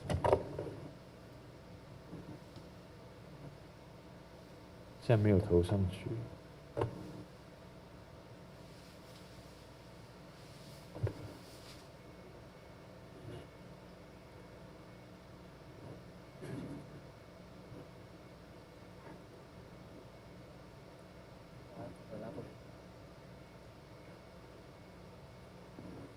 All right, so unfortunately, you want to ask anyone to do anything new or anything, it's about risk. And another thing is about money. So I used to hate money, not hate money, but I don't care about money since I was a kid. Okay, and then for the last 30 years, I think I was forced to care a lot about money. Yeah, because if you want to do anything, if you don't have money, you can't do it, period. Another thing is, you gotta know what this money can be used for, okay? Just for you to understand, to make one material data from scratch, it costs you around 20万台币, 200,000 USD, 200,000 NTD, $6,000 USD, because you need to collect the material, you need to compound the material, you need to do material testing, you need to then build at least 3 different variations of that material so you can create a graph so you know what is the mechanical property, what is its flow rate. So this is, to play with material is a very expensive business. Just imagine if you're a young kid, 25-year-old when I started the company, I'm 46 this year, right? And then you want to do this, how are you going to have $6,000 for every new idea you have from the very beginning? That's actually quite a lot of money. So you have to figure out whether what you do is money making. So for the last 17 years, we're not funded. We were actually self-subsistence. So you have to come up with an idea that can support yourself with, I mean, I put up a lot of debt, but at least you're supporting yourself to create this business. The second thing is, then after 20 years, you have to focus on what that is necessary. Obviously, data and software and AI is super important. We use it on almost everything. It's a prerequisite. The company can go from 120 people to 50 people because of AI. That's a good thing or a bad thing? For me, it's a good thing. For you, it's a bad thing. Yeah? So you got to think about that. Then number 2, you have to build a lot of safety, because like I mentioned, any new product is about risk. So you need all the testing that's required to pass all kinds of building material certification, fire, air. We talk about aerosol, VOC, whether it emit any toxicity in the air. Okay, on top of that, structure, integrity. Look at this building, look at this interior. If this ceiling collapses onto you, that's a big lawsuit, right? So all this is risk. So you have to come up with different specifications to mitigate that risk. The last one, C, is machine. You need all kinds of technology, ideally smart enable and powered by data, And you are able to create lots of new products with those machines. So you can use the trash locally without transportation, and you can create those things. So right now, I just want to show you lots of pictures of how these combinations can become together. So first of all, you got to find a market that makes sense, which we concentrate on the real estate development life cycle, and to integrate these solutions. The second thing is you want to scale only what is valuable. Please do not scale what's unvaluable, right? You got to scale what's scalable and what's also valuable. So just imagine we are able to build a lot of different buildings around the world, not because we are the architect that's locally on site or the engineer or the contractor that's locally on site, because you got to give that type of work, that creative work, to the local partner that you have. So you have to build these partnerships and connections locally. So we build, for example, like we are architects, engineers, and actually the builder for these big e-waste recycling plant in Taiwan. We build these universities in Beijing and Tianjin. We build film studios. By the way, they're all made from trash, yeah? From exterior to interior. And there's a series of these buildings. These are hotels and film production campuses. This is in Bangkok airport, and this is using air and recycled polyester. And the key, what we are getting at, is these data. You see 60% less carbon footprint than the same square meter of coverage area.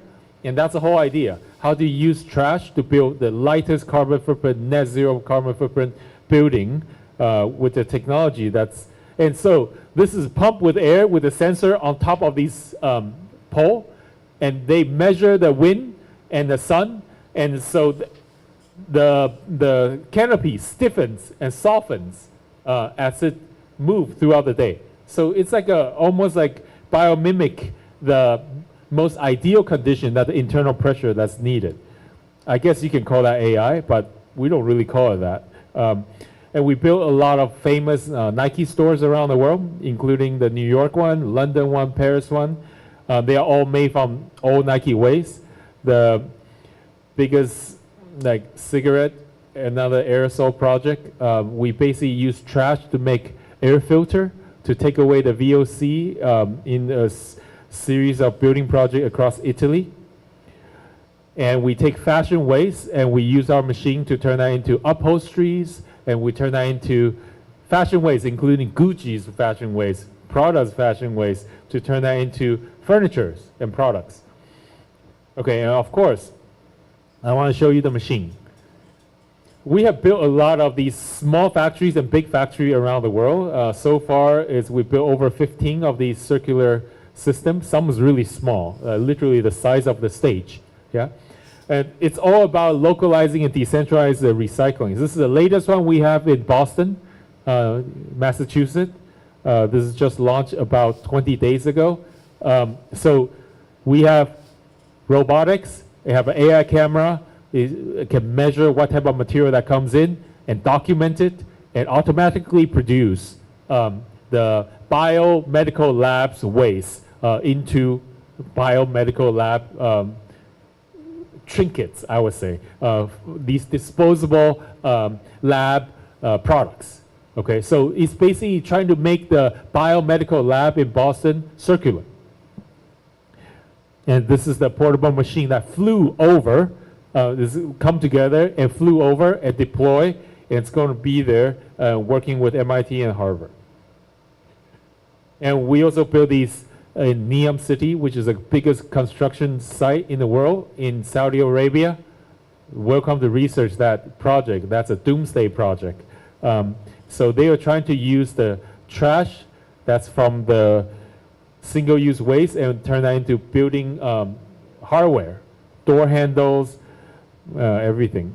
Okay, Singapore, Thailand, Taipei. So welcome to come to Taipei next time. You can kind of come visit the lab. This is a smaller one. We have a medium one, which is for 2 40-foot container on the truck, solar power or hydrogen power. This is how we deploy them.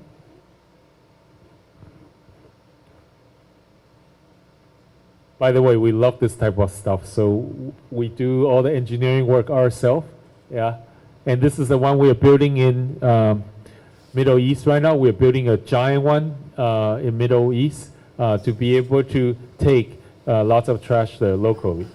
So you can really take the waste from the airport and you can turn that into new material. It has a carbon reduction, then it can replace the new material that you're adding into the system. So that's why we call it a dramatic carbon reduction capturing device. You look at the whole factory as a carbon reduction capturing device. And this is the product that come out from that factory.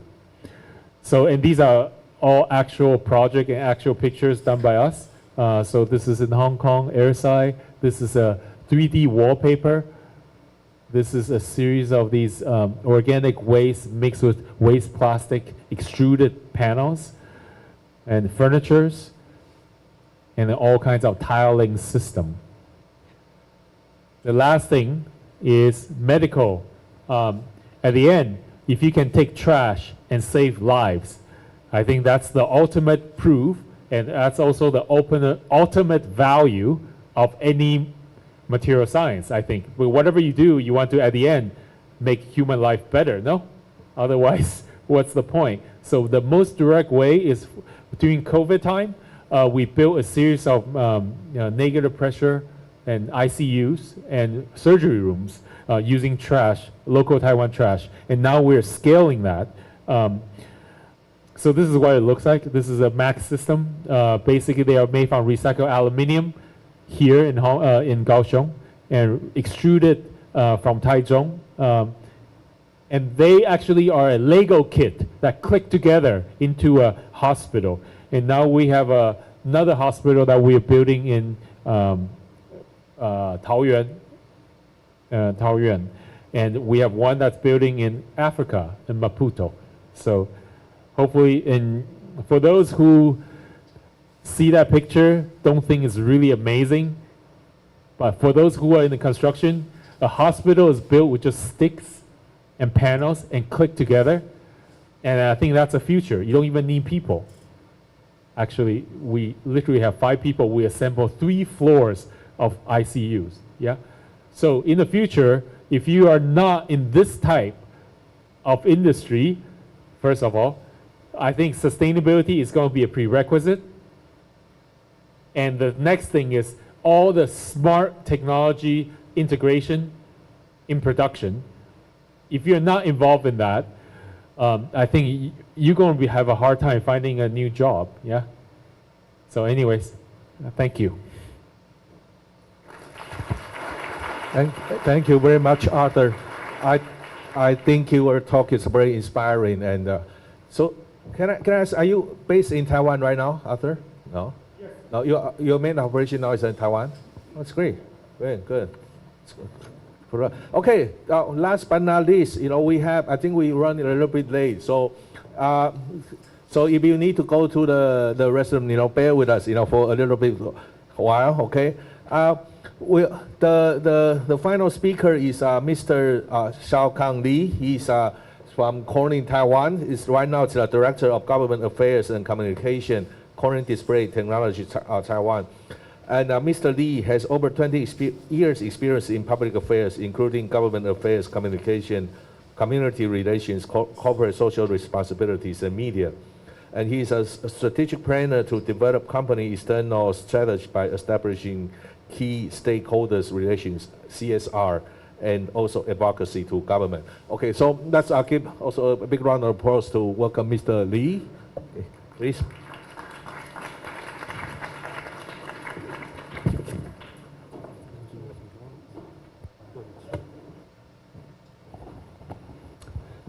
Hello, everyone. Okay. Yeah, I need to bring everyone back to the real world after seeing Arthur so many fancy architecture, design, and the constructions. I'm going to share with you how a manufacturing company is doing CSR. Okay. My name is Xiaokang Li. I work for Corning for 18 years from 2005, and that's the year when Mini Wiz founded. In Corning in Taiwan, I've witnessed the growth in Taiwan for Corning, and also responsible for several sustainability projects. Few days ago, I talked to my daughters, who is the freshman of National Taiwan University, and I asked her, do their teacher talk about sustainability topic a lot in the class? And the answer from her is yes, especially for the lectures from external speakers. But she told me she and her classmate skip the class quite often. And why? Because she says it's really overwhelmed by this topic. I think for all the speakers here today, similar to me, to be honest, I think I'm overwhelmed by sustainability topic, especially in the manufacturing company. So, okay, you can see from this page, it's pretty busy page. And why we are overwhelmed? Because a lot of stakeholders require make more and more requirement on the different areas, and which we need to follow. So my daughter can skip the class, but we cannot avoid and we cannot ignore all the requirements from our stakeholders. But in next 20 minutes, it's very hard to elaborate all the details for the manufacturing criteria related to ESG. However, I'll use 3 cases to share with you. That would be much easier. And my daughter told me, she said, Daddy, I hope your sharing can be different from others. Okay, that gave me a lot of pressure. But so today, I know you've listened for different areas of topic for a long time today. So for next 15 to 20 minutes, please continue pay attention, okay? And we can have more eye contact. So like I said, I won't go through all the details for this page. But first, I'll share the corporate governance and also give you a quick introduction for the Corning. Corning was founded in 1851, so it's over 175-year-old company. We are focusing on material science. The material we are focusing are glass, ceramic, and fiber opticals. So for those, you can see from here, sorry. Yeah, the glass, ceramic, and optical fibers, that's we are focusing on. And when I say 175 years, that has already demonstrated the company's sustainability. And what's the secret behind that? One key word is innovation.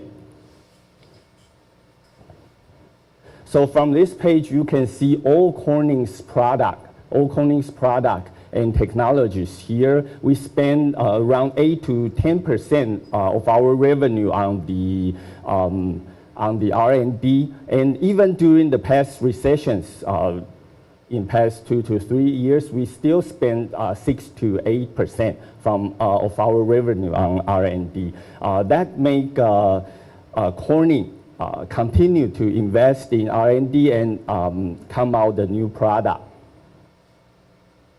So I list down a lot of technologies or product, but I don't think you have idea where you can find Corning. Where is Corning? Some may say a town in upstate New York. Population 10,709. And they wouldn't be wrong. But that's not the only place Corning is. Because Corning is a company that changes entire industries with its technology by partnering to create innovations that would turn the heads of sci-fi writers. When you ask where is Corning, it's here, 4,200 miles away, at the bottom of the Atlantic, part of hundreds of millions of miles of fiber optics, connecting countries, continents, and billions of people around the world. It's also here, in that super tough yet sensitive interface between you and your phone. It's here, 340 miles above the Earth's surface, in the Hubble telescope, in its optics, and here, in the glass on the International Space Station. It's here, in the screens we view every day, producing unsurpassed clarity in every size, from the colossal to the compact. It's here, in the ceramic filters that make the air we breathe cleaner. But Corning is only part of the equation, because our spirit and drive can be scaled at speed when we partner with customers who want problems solved, turning hypotheticals into innovations. Here, here, and here, oh, and here, and here, and here. Corning, we put ourselves into everything. Okay, now you know Corning is everywhere in our daily life. But today, I'll just share one case related to our product, which is glass. So next animation, I'll show you how Corning make our glass. You know, the glass material is silicon dioxide, and it's the sand. And when we put this raw material, very high quality raw material, when we put in the 1000 Celsius degree melting tank, and it will become molten glass, and it dropped to an isopipe. It's V-shaped isopipe, and when it's full, it overflows evenly from both sides. Since it's V-shaped, it connects to one piece of molten glass. You can see here, and in the room temperature, it cooling down, so it becomes the substrate we have. The thickness can be 2 millimeters. And if it flows faster, you can imagine that can be thinner, 0.1 millimeter, which is 100 micron. Okay, and when we cut it, it becomes a large size glass substrate. When I say large size, you may not imagine from the animation how large it is. It's around, probably it's just a little bit smaller than this screen. It's around 3.5 by 3.5 meters. So it's pretty large and it's very thin. So this is how Corning make glass substrate. We supply to the LCD TV or other devices. But it's not finished, the innovation. What I want to share you another case is for the Gorilla Glass. We want to make glass bigger, larger, and we want to make glass tougher. Okay, and why is 2007? That's the first generation of iPhone launched in 2007, and Steve Jobs found Corning and asked us to provide a strengthened glass for their iPhone cover glass. Okay, so if I say this glass is tougher, you may not, again, you may not have strong feeling about that. So I'm going to demonstrate the glass to you. Can we have one volunteer? Yeah, please. Welcome. 你帮我打。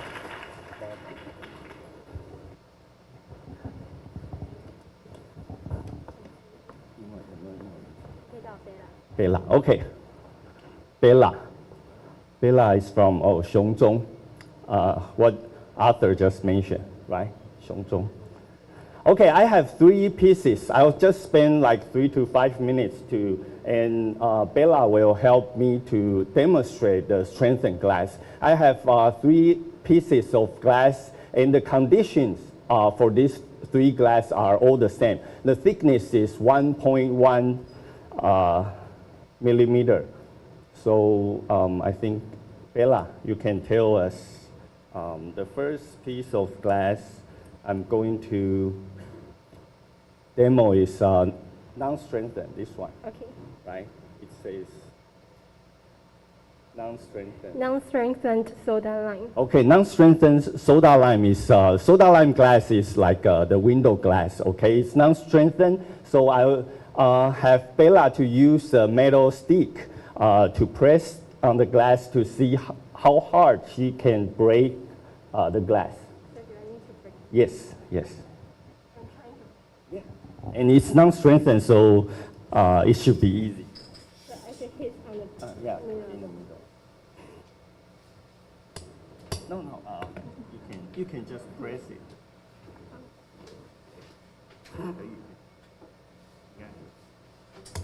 Okay. I'm not sure. It's a big room venue here, so I'm not sure if you can tell that, but it's easily break, right? You didn't push too hard, right?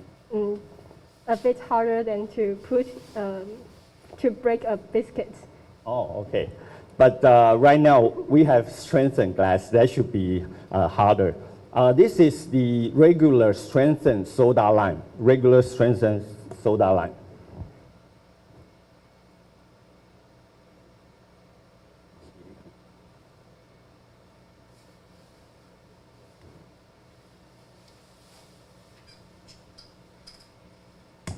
Oh, okay. I worry if she cannot break it, how can I do the third piece? Yeah, okay. She break and it become more pieces because you can tell Bella try even harder. And the last one is Gorilla Glass. It's what you can see from the slide. So Bella, would you do it again?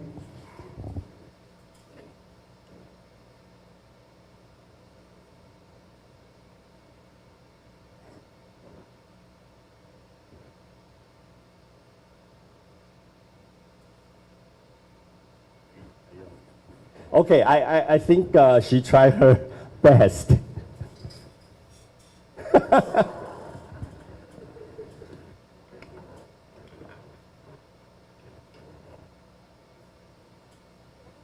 Okay, sorry. Yeah, thank you, Bella. We have a small gift.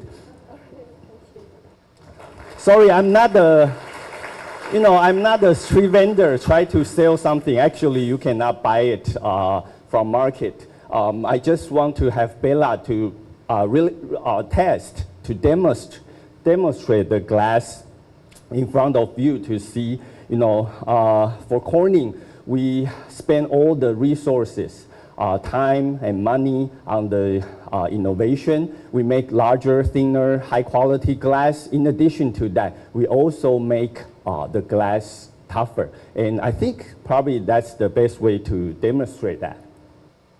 Okay, and the second case I like to share with you is we are a manufacturing company. Of course, environment is the most crucial part. Similar to all other manufacturing company, Corning has already set the clear goal, especially in 2030. But I won't go through the details of that. What the case I want to share with you is, again, you see this page again, but I didn't describe too many details on that, which is when we produce the glass, not just for Corning's glass, all the glass, we forged in fire, formed in air. What does that mean? You can see the over 1,000 Celsius molten glass when before it becomes to glass substrate here, from 1,000 degrees to room temperature, like 20 to 30 degrees. A lot of bubble or blister will be in the glass. And for 100 years, the textbook teaches us how to remove that. We need to use heavy metal to remove the bubble and blister. It's what we learn, what our scientists learn. However, they have a pretty formidable project, which is to remove all the heavy metal and halides from the glass composition. So they spend over a decade to study how they can use some other composition to replace arsenic, especially for arsenic. That's the what we call in glass industry, we call fining agent to remove the bubble and blister. Right now, from 2006 until today, we have already eliminating over 8,000 truckload of heavy metal.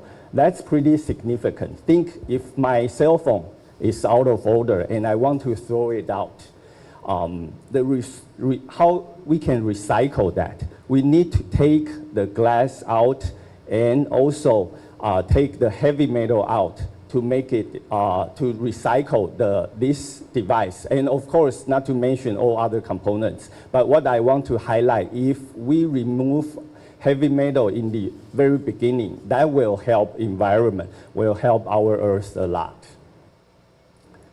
Okay, and the last case is people sustainability. This is also a pretty interesting case I like to share with you. DE&I is also a hot term, hot topic in the industry or in the academia.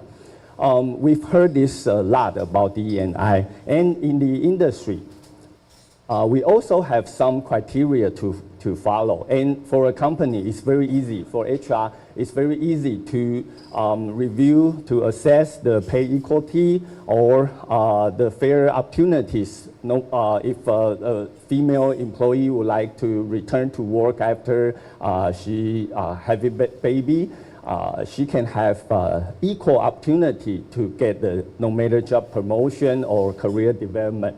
And of course, the friendly work environment. However, when we really discuss with those female employees, what we found is pretty different than we thought. Company try to provide a thorough career development opportunities for female employees. However, some employees, when we discussed with them, what we heard was they still would like to focus on family, or they would like to have flexible working hour to take care about their kids or even their parents. And they told us their priority is not job promotion. Their priority is not to, have a better, higher position of work. What they really care at the short term will be to spend more time with their family, with their children.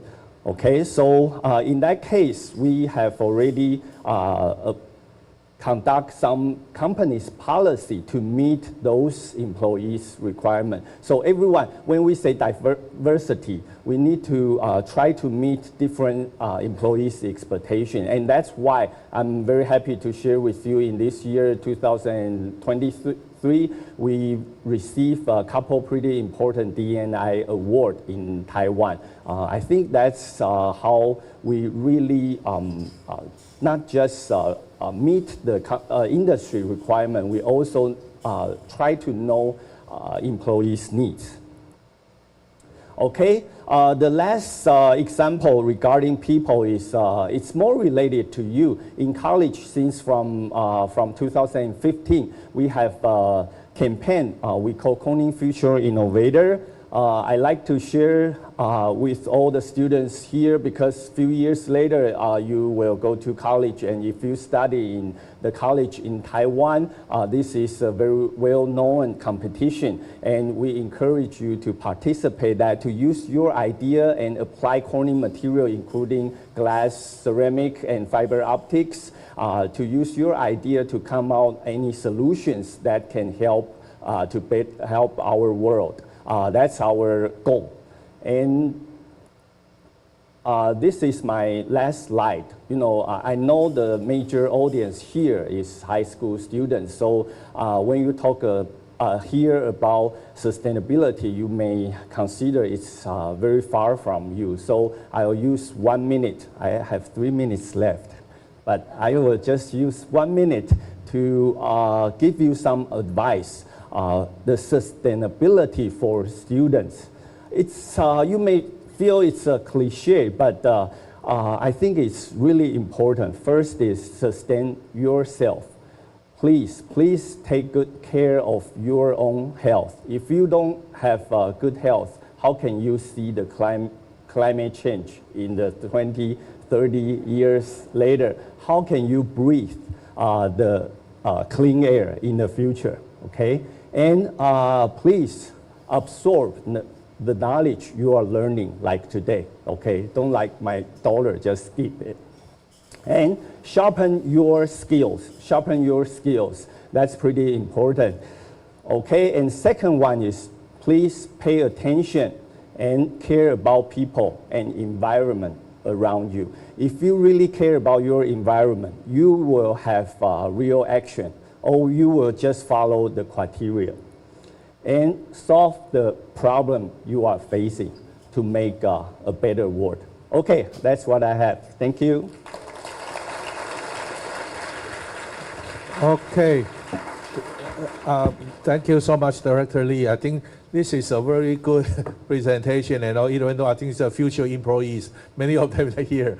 Okay, I think, so again, I think that will conclude our session this morning, and that's again, so give our 4 speakers a big round of applause. Okay. And we are running a little bit late, so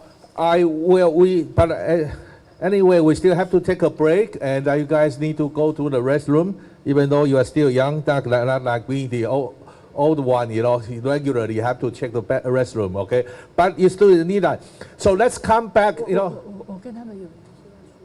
Okay. Oh, there, Professor Wang has before that. So you wanted to make the announcement first? Okay, yeah, yeah. Okay. Yeah, because we have curated this educational popular material and board game for this forum, and because we have many different students, so we have to divide to different flow. So during this morning tea break session, I will invite the 2 senior high school Feng Xing Gaozhong and Gao Shida Fuzhong to visit the booth of the board game first, and then we have arranged the noon section and afternoon session for Xiongzhong Xiongnu and Pingdong Gaozhong and Zhuoying Gaozhong to visit later, so that it won't be too crowded during the exhibit. And now you can enjoy some our tea break and also the material for educational outreach. Yeah, yeah. So yeah, because the space is limited, so just kind of make this kind of arrangement. So according to board games, probably would be more popular to you guys. So according to Professor Wang, don't just crowd all of you over there. So first, the 2 high school students go over there first. And then you all have the opportunity, okay, if you stay here long enough. So please come back at 11:45, okay? Yeah, please come back at 11:45. Okay, now. Thank you, Professor Guo, for chairing this session. Thank you.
And also the climate change and how the trend is moving on.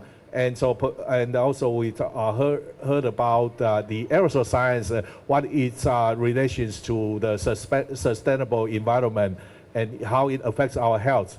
Then to how do we really put into action, like so we just learned that construction accounts for almost 50% of all the greenhouse emission that's polluting our earth. Then finally to a very good practice of a very long established company, that how they contribute to the sustainable development. So now I would like to invite all of our 4 speakers to get up to the stage, and then we can have the discussion and also interaction with our boys and girls here today here. Okay, so please, Professor Wang, Professor Xu, and Arthur, and Mr. Lee, please come up stage here. Okay. Okay.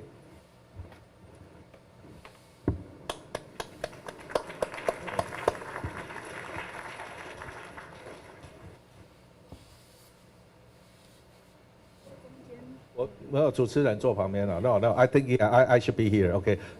You are the main contributor. Okay, I'm just here to make things go smoothly. Please, oh, here, there. Okay. All right. Okay. So, anyone here who is the bravest among all of you to pose the first question to any one of our speakers today? Anyone? Okay. Over there. Please give her a microphone.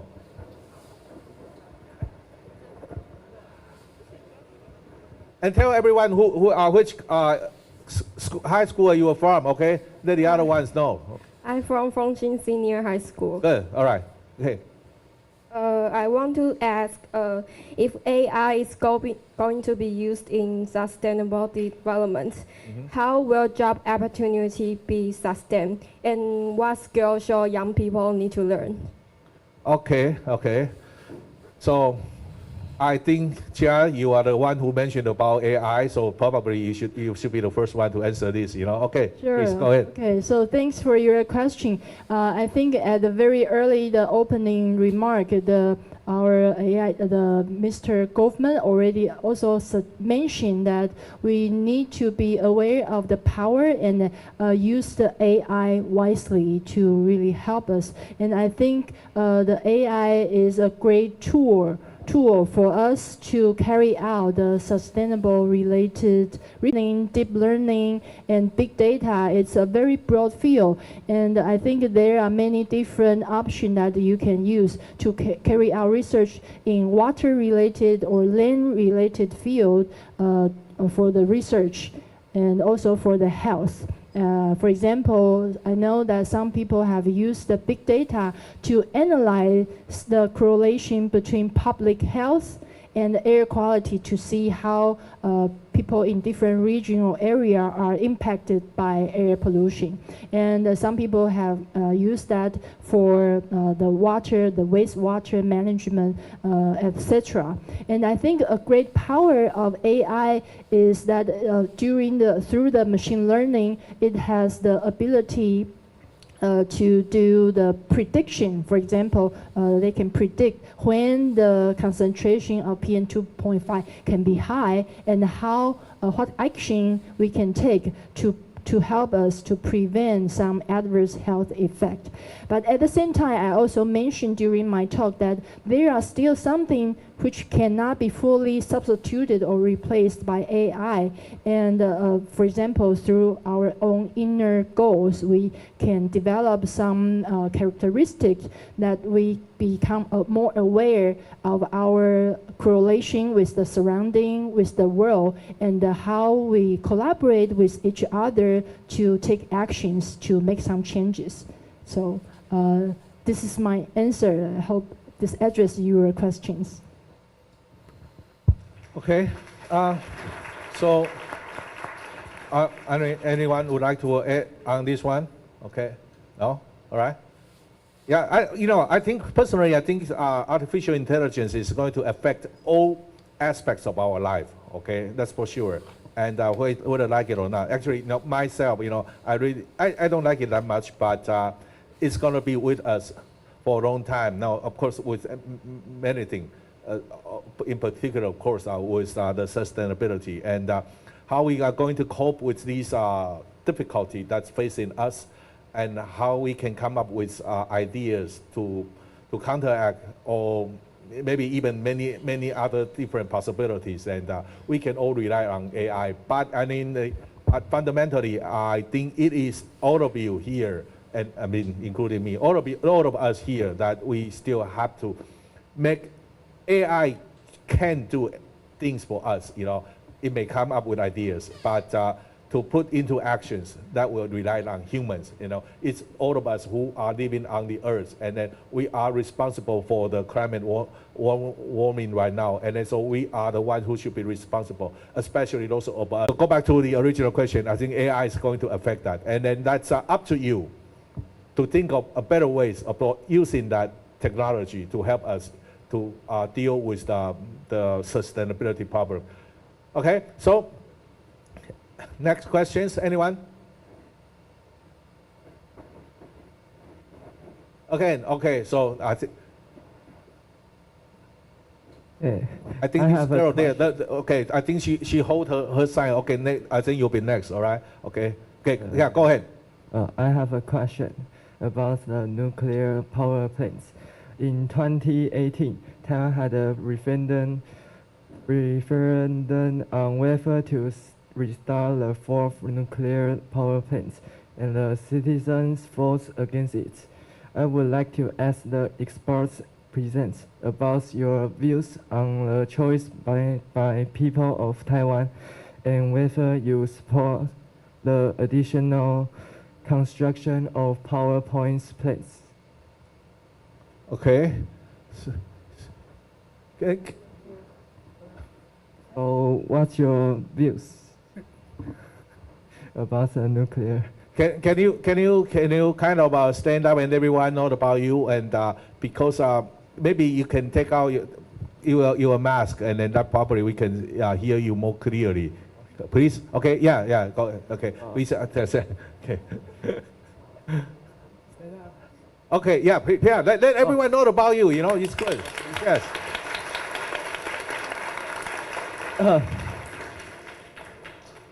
In 2018, Taiwan had a referendum on whether to restart the 4th nuclear power plants, okay. And the citizens voted against it.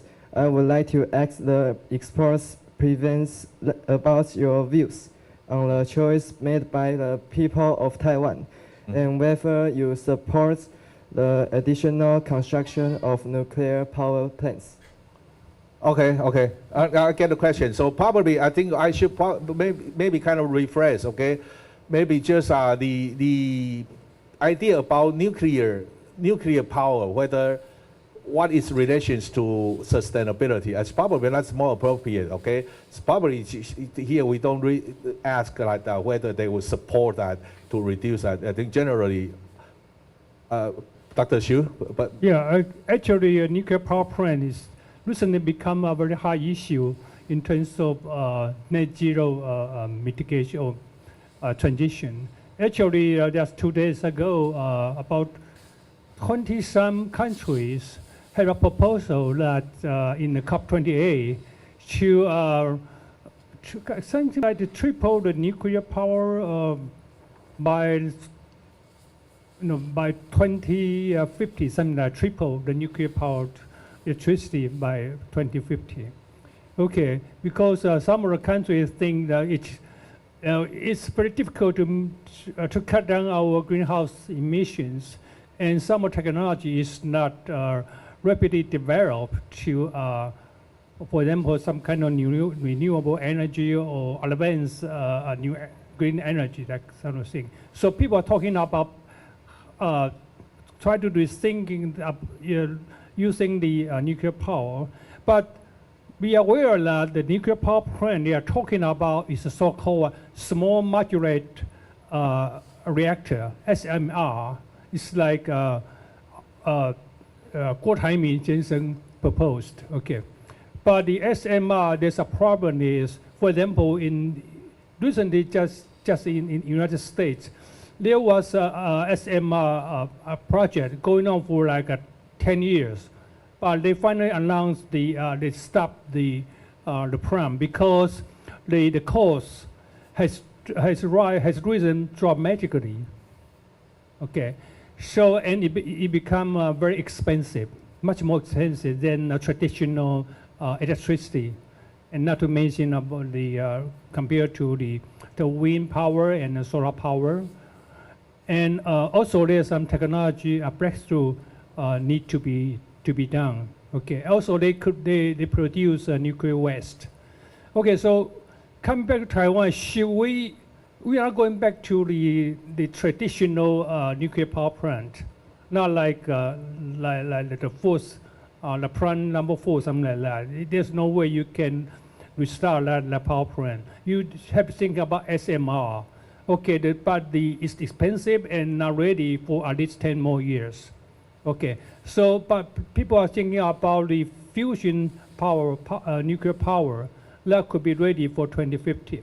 So those people who propose for the using of nuclear power, actually they are considering another choice for the 2050. Not for the next 10 years. It will be too late. You know, it will take a lot of time to construct a nuclear power plant, and it will be too late for meeting the emission cut by 2030. Okay, we need to cut it like 40% more. It will be too late. Yeah. Okay, so that's my simple answers. Okay. Arthur, I think your microphone is on. Do you have? You want to add something? No. Okay. Well, I'm sorry, may I add that we are just not answering the students' questions. Do you agree or not? No, I do not agree. I don't think that's okay. But I see it's a long-term goal for 2050. Okay. But not for next 10 years. Yeah. I would think that nuclear might be. I mean, for sustainable development, nuclear might be the way to one of the options, but certainly not the fourth nuclear power plant in Taiwan. That's for sure. Okay, so I think Dr. Xiu just say that right now, so-called SMR, that's an option, but at the moment it's probably still not viable. I think, and besides, there's also always this problem of nuclear waste handling or storage of nuclear waste. That's a very political issue, to say the least. So, if we talk outside of the context of Taiwan, nuclear might be an option. Okay, for so-called whether it's classified as green energy, that's still debatable. But that's one of the options. But as far as Taiwan is concerned, it's probably it's very politicized. Okay, I think to say the least. Okay, so let's move on to next topic or next questions.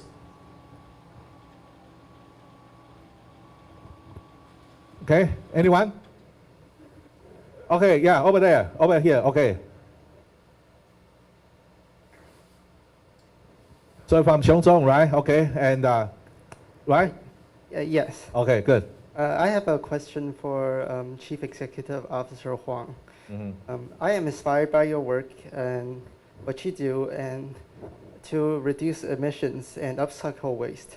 But I can't help but wonder, are there any plans to implement this type of architecture in high-rise buildings, which is one of the main sources of emissions? And are there any limitations on the structural integrity of the recycled materials? Thank you. Okay, thank you. So Arthur, that's a very specific question that only you can answer. There's no limitation in high-rise building. For example, we are also recently trying to develop a factory to take brine, which is salt desalinization plant, and turn that into geocement. Once you have the cement, which is this type of glue, without using the furnace, you reduces the carbon footprint by a lot, because most of a cement's carbon footprint is used to heat up and to make the cement, right? So once you use the chemical cement, technically, you can reduce the carbon footprint a lot. There's a chemical footprint too.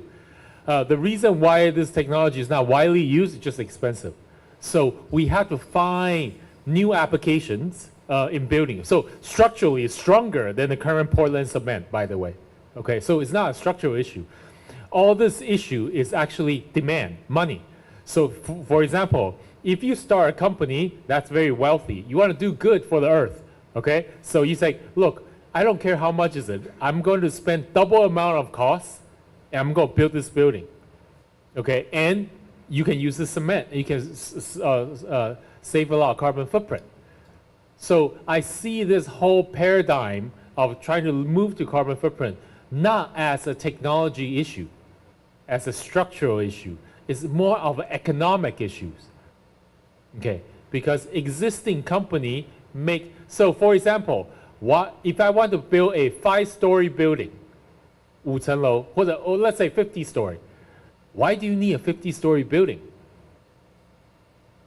Why can't you just build 25-story building? Oh, it's money issue. It's because, so I can show that my corporation is bigger, I can maximize the use of land space, maximize the per floor construction cost, right? So at the end, it's a cost and demand issue. So answering the students earlier, what are the AI questions? I'm just helping you to say, what do you have to learn about? You actually have to learn a lot more about humanities, anthropologies. You have to learn a lot more about psychology. You have to learn a lot more about economics, because many of the AI will help to take care of the data and help you to optimize on many of the technologies already. Of course, the basic understanding of those technologies is important, but the intelligence comes from this weird demand that human needs for themselves. For example, you can choose to eat McDonald's, or you can choose to eat healthy, or whatever you mean healthy, right? This is a wide range of spectrum of choices, and that choices affects the demand and affects the ecosystem, affects the, so you got to figure out, that's why we work with companies like Nike. We work with people like Philip Morris. Do you know Philip Morris and Nike? They are the addiction company. Addiction company. What is an addiction company? So why we collaborate with these biggest, like we work with Coca-Cola too, by the way. Okay, so what are these companies, U.S. companies doing? They are creating addiction. Addictions give you consistent cash flow.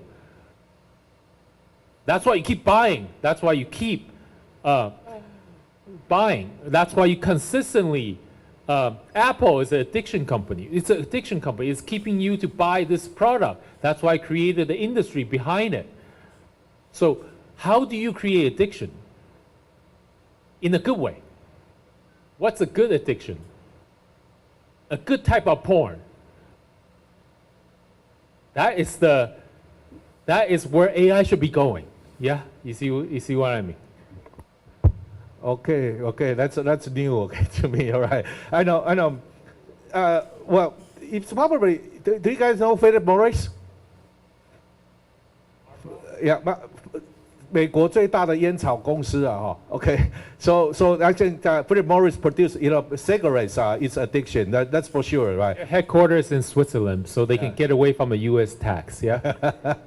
Yeah, but you put the Nike into addiction company. Yeah, I think that's new. Well, but in a sense, I get what you mean. Okay, you guys, want to buy Nike shoes, right? And you keep buying, and then even though you probably don't need one, and you still want to, because my classmate has one, so has a pair, so I think I would tell my parents, I also want a pair. iPhone is kind of an addiction too. I know, I admit that.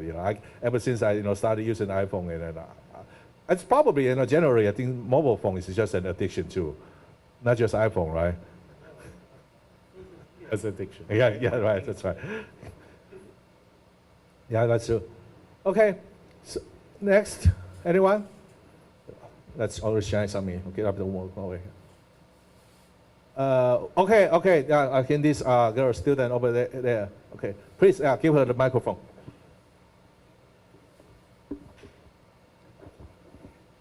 Thank you for your talk, and I have a question about the trash building. So I think it's a good way to use trash in beauty, but I'm wondering that when we extract the material from the trash, are we also polluting the world as well? Yeah, thank you. Yeah. Is it really net zero? I think that's probably the fundamental question, right? If you don't, because currently, if you don't use those trash actually pollutes the world. Yeah. So you better use them in a more useful way. So single use, you use a material for 5 minutes, you want to turn that material into something that lasts for 500 years. So if that's possible, right? That's your ideal. So you spend $1, this $1 can turn into $500. That's an idea, right? How are you polluting the world more?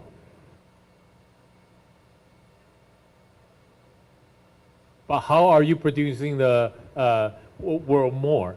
Because right now the trash is trash, right? Okay, so how are you polluting it more? Because what you're mentioning, there's two ways: embedded footprint and operational footprint. Embedded footprint means how much carbon does it take for you to transform those material into a new product. For example, we do not use recycled glass to make new glass. The reason is because it uses just as much carbon footprint, embedded footprint, if not more, for the recycled glass. So that I would say I'm polluting more because I'm using more resources to do the same thing. Okay, so that's what you mean. So if you say that, that's one way of saying it. Another way of polluting the world is, oh, this trash is toxic and I'm putting nuclear waste in my building and then I'm getting toxic poisoning. You see what I mean? That is also another way of, for me, is polluting the world. So we are talking about a specific trash streams. It mostly is the stuff of our single-use or industrial waste, which are not toxic. Okay. So first of all, we don't take PVC, for example. We don't take vinyl because the transformation process has chloride, which is toxic, right? So we don't take the vinyl, basically.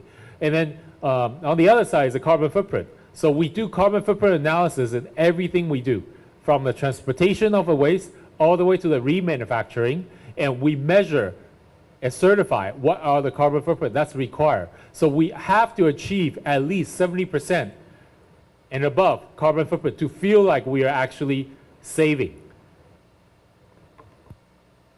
Okay. And anyone else? I hope. Okay. This still in the center over there. Okay.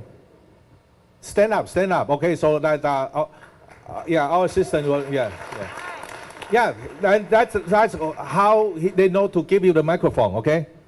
This is the student from the affiliated senior high school, and thank you for your speech. And here is the question for Professor. And how can we strike a balance between economic development and carbon reduction? Yeah, thank you. Mr. Lee, did we strike a balance between economic, environment, and all those kinds of things? I think, you were from the corporate, so you should be well suited to answer this question. Okay. I think this question can also relate it to the previous question about when we recycle trash, will that be really good for the environment or cost more energy or create more waste? And what Arthur's point, he pointed out the glass recycling. So what I want to use glass recycling as an example. It's true in the glass industry.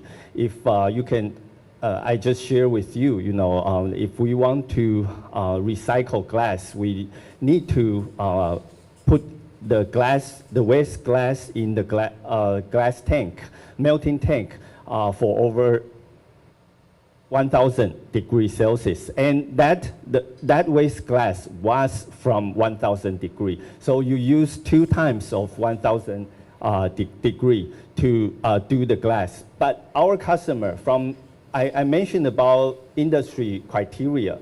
From our customer, their expectation is When we do the circular economy, we expect a product need to have certain percentage of recycled components, including glass. So they ask if Corning can provide 20% from our product. They are 20% of recycled glass. But what we try to communicate with customer is we try to maximize the glass utilization rate. What's that? A huge glass substrate when we create, when we produce, we try to cut it, use all the glass without, in very limited waste glass. And of course, we will recycle those waste glass, but if we limit it to 5% or even 3% of waste glass, that means that helps environment, okay? So I think the glass industry can be pretty different from others. So I think when we develop all the criteria, we need to communicate all the product nature to identify what is better for the recycle and circular economy. And how we balance, how we balance the economic development and the cost and the environment protection. I think sometimes, to be honest, I know we have a circular economy, but as a manufacturing company, sometimes it's really a net zero game, because if we spend like $1 more to buy the green energy, that means our costs increase $1. So of course, we need to spend a lot of resource on the manufacturing process efficiency, that area. That also costs a lot of money. But if you hear the professor today, the two professors talking about climate change and the environment we are facing, I think, like I say, it's not what we can avoid or ignore. This is something we have to do and need to be balanced about the economic growth and the environment protection. I want to. Okay, Professor Wang, please. And also I want to share with you a saying. I think it's a very good philosophy in terms of thinking about the sustainability for manufacturing industry, that if something that cannot be remade or recycled or reused, they should be considered to be reduced and removed or regulated. Yeah, I think that is a rule. Cycle, and maybe we should reduce the usage of these kind of materials. You know, that's another way of preserving the earth. I think we don't have questions from this part of the audience. So okay, this girl, the right in the front. Okay, please, no, wait. You know, let everyone hear about you. Okay, and you are from in Kaohsiung? Yes. Okay, good. This question is for Arthur. I'm curious about the advantage and Please, 站起来. Let everyone know about you, okay? I'm curious about the advantage and drawbacks you've encountered while using AI in your business, and also what restrictions should be considered when implementing AI. Okay.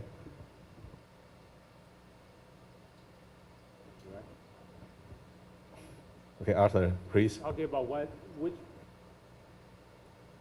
how we implement AI into our business, right? Sorry. The advantage and drawbacks you've encountered. Yeah, okay. Great.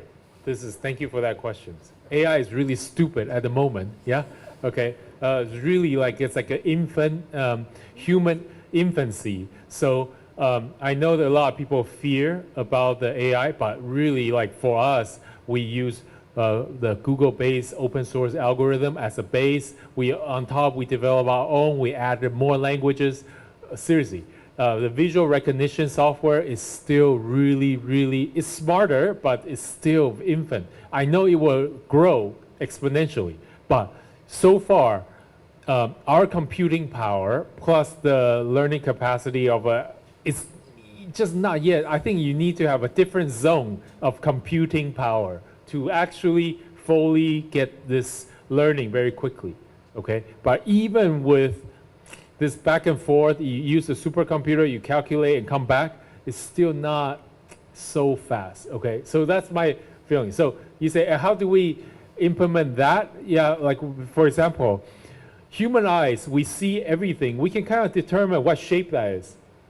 You know, for AI, it takes a lot of learning. Yes, it gets better, but it's still, every time you have variation, you have to train it again. So you have to have data. So that's me again. So if they don't recognize, for example, in our recycling, the clothing, we recycle clothing. So we measure the spectrometer of the material, of a content of the t-shirt. So normally a t-shirt is made from 100% cotton or 60% polyester, sometimes with nylon, sometimes with elastomer, right? It has lots of different components inside. So you want to ask the AI to look at that thing and just predict. It's still a long way to go because right now the variation is so huge on the marketplace. So AI in the long run, I think, maybe in the next 5 years, yes, it will get a lot smarter. And you need to have a much higher computing power to support that. But in the meantime, if that day really happens, you better be very familiar with all the organization and the system of generating that data, right? Otherwise, you will not be able to control it. Then it will be runaway train. You don't know which part is the real essence, the insight of that visualization or that AI algorithm. You don't know that one particular insight. And that particular insight, again, it goes back to the previous question. At the end, it's your desire. Or what is the desire? What is this AI algorithm or this application is designed for? Is it designed for increasing a certain demand? Reducing certain supply, right? Is it trying to make money through this? Or, you know, because that purpose is what humanity is trying to force this application into. Okay, but if you cannot control that, you cannot even control that, then this AI will literally be a runaway train. If you just keep feeding it. And you can stop feeding them too, you know? You can stop feeding them information. Then they're not very smart, period. Yeah.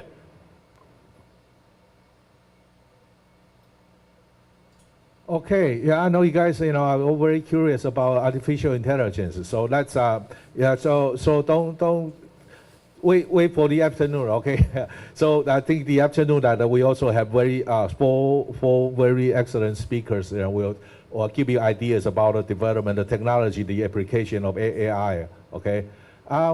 Do we have a question from Pingtung Gaozhong? Okay, okay, this, okay, yeah, you first, okay, yeah. No, please, you know, this one on the front first, okay? And then the next will be you, okay? Sorry. Okay, yeah. Sorry, I am senior in Zuoying Senior High School. I have some question about mentality. Nowadays, we all follow the fast pace of society, causing us to ignore many important things. So how can we get everyone to slow down and focus on sustainability? Can Mr. Lee give us some inspiration? Thank you.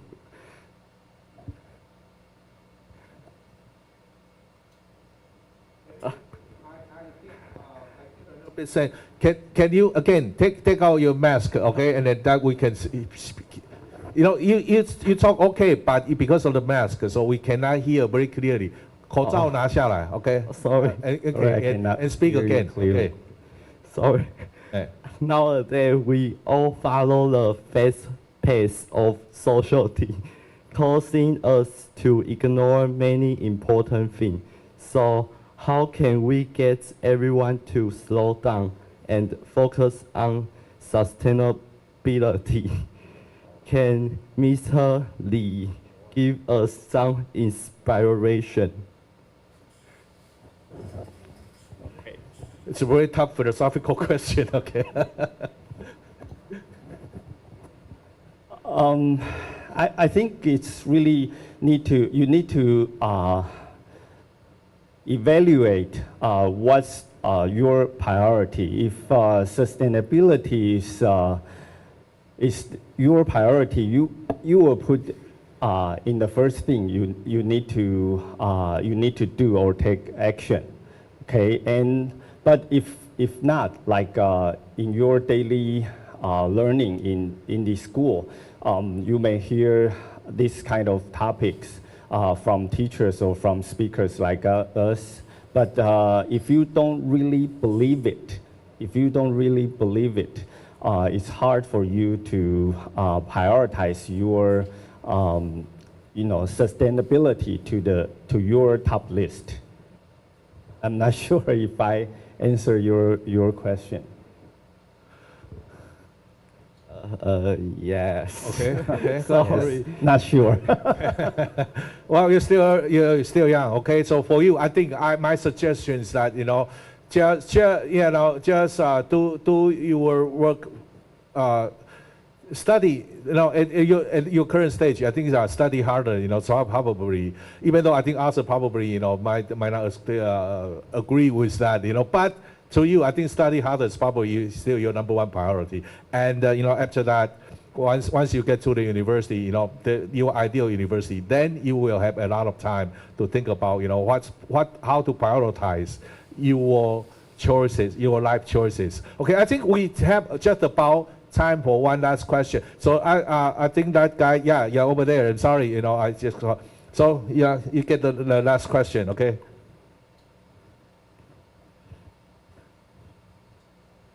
I'm from Pingtung Senior High School.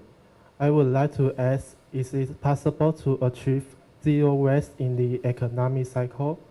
What do you think about this? Thank you. Okay. Dr. Xu, net zero. How is it possible we can achieve net zero? Okay. Sooner or later, but probably not. I have doubt we can do it by 2050. Okay. But it could be later. Yeah, but that's a big if, right? So a lot of have to be done. So actually, it's in international level. It's not the individual level. Okay, and actually, it's all. When students ask about the balance between the economy and the environment or sustainability, actually, the biggest problem in net zero transition is still the money, economy. Okay, so it's difficult to have an agreement among the countries to have the same goal by taking the same approach. For example, recently the heated debate is how should we phase out the coal power plant or phase down. Or recently it's called orderly phase down. Okay, that's proposed by for example, by this chairman of the COP28, because that's the major income of those countries. So cut down the fossil fuel for them is a killer. Yeah, so they need time. So it's a big negotiation, but so that's why I somehow more emphasize on adaptation. We have to prepare us for higher temperature. That should be our future. But let's keep hope for net zero for sometime before the end of 21st century. Okay, thank you. I think that's also a very question and very good answer, to just end our this morning session. Come to think about it, net zero is a very deep question, okay? Why do I say that? If we think, our humans' existence on the earth, every day, it's just say we breathe, we breathe and we created carbon dioxide. So our existence already polluted the earth. But that doesn't mean we should end humans' existence on the earth. But that just means that we have to work very hard to kind of eliminate the human existence on the earth, at least to make it so we want to make the Earth at least keep the temperature growing to cap it as it is right now, so not to make it even worse. So we set up the goal of net zero. So everyone must try, and then we must try very hard, okay? Whether it's achievable or not, that's beyond our question. We just have to do it. Of course, our Professor Xi said adaptation is also kind of our contingency, but we still have to work on mitigation. So I think that's about time, and then I thank all our speakers, and also let's give them a big round of applause. And also give ourselves a big round of applause, for staying here, for staying focused for such a long time, okay? So now we take a break for 1 hour, okay? Okay, thank Professor Guo for chairing the morning session and all the speakers to give us a very stimulating and inspiring talks. Okay, so now it's about lunchtime, and we have arranged students for different classrooms to have a lunch box.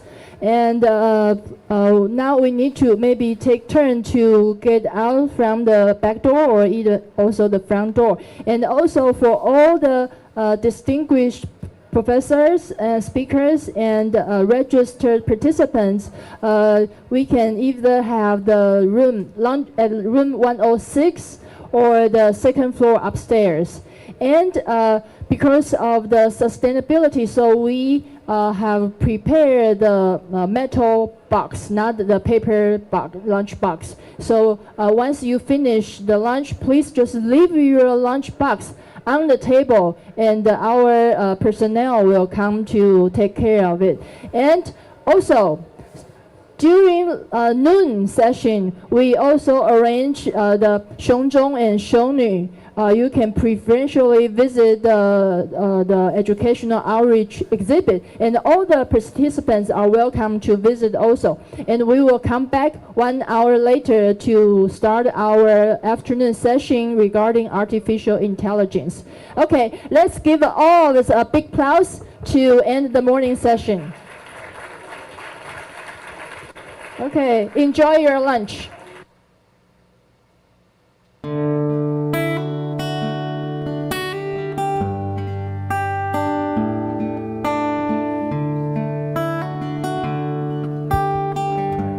Okay.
第一，科学平权；第二，科学启蒙；第三，全民参与；第四，国际链接。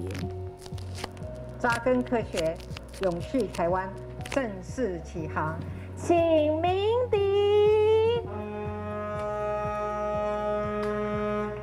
IYBSSD。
活动的话呢，是在2015年的时候，我担任国科会科普计划召集员的时候呢，来推动的。当时呢，一共邀请了全台10位教授，在不同的县市来举办这个科学日，目的就是希望我们的科普能够真正扎根在各个地方，让全台呢能够科普呢遍地开花。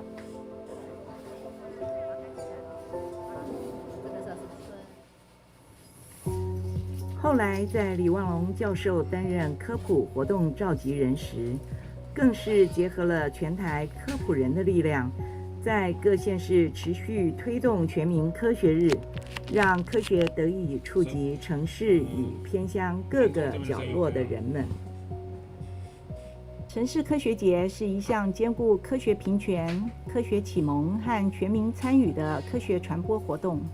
透过在地科研资源、教师培训、研发科学创新素材，以推广到社会大众和学生身上，以及台湾每个角落，让不论是城市或是偏乡的人们都有机会接触科学，并参与动手做的科学探索活动。从喜爱科学到认识科学，了解科学就在我们的身边，以及它对我们的生活的影响。因为很有创意，又很好玩，又很有趣，让我学到电是怎么来的。希望以后可以再办这个很有趣，也可以学到一些东西。我印象最深的是投石机，因为它是用竹筷子做的，关卡很多，很好玩，有学到很多科学的知识。爱因斯坦曾经说过，想象力比知识更重要，因为知识是有限的，而想象力是无限的，它是人类进化的泉源。这些科普活动就是希望孩子们在做中学，发挥他们的想象力与创意，并享受学科学的乐趣。18组从澎湖、从屏东、从高雄、从台北、从各处来的大专院校的老师来这边摆摊位。我们希望偏乡的小朋友有很多机会，我们希望科学平权这个对应到 SDG， 这是一个很重要的一个概念。台湾地磁量测计划是由中央大学物理系杨仲准教授主持的一个校际。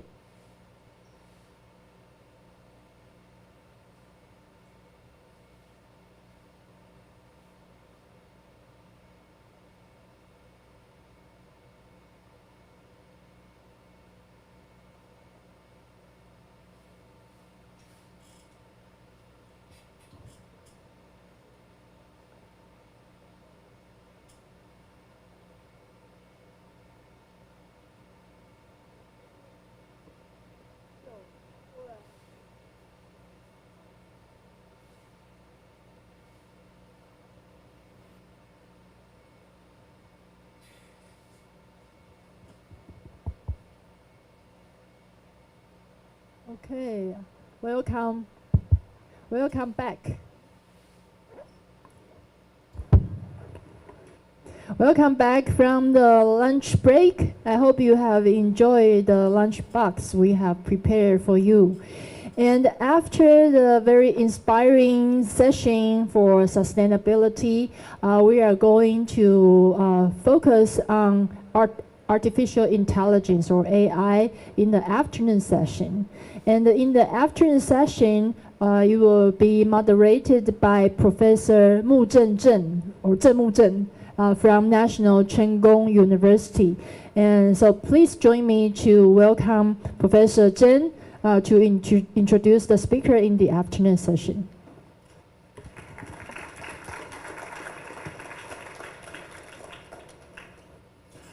Thank you. I'm very happy to be here. Actually, when I got the invitation, I didn't expect so many people here. I assumed it's just like 20, 30 people in a single room. But apparently, it's very crowded here. Okay, so this section is about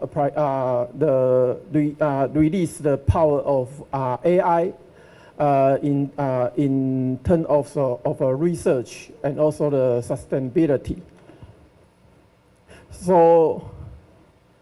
Okay, so because I didn't prepare a 10-minute talk, so I would like to so let's go to let's invite our first speaker to give out the first talk of this section. So the first speaker of this section is Dr. Xu Yongzhen, and she is a professor of Department of Computer Science and Information Engineering at National Taiwan University. And her research interests include multi-agent system, intelligent data analysis, and context-aware computing. And Professor Xu is also the director of the Intel NTU Connected Context Computing Center. And let's welcome her.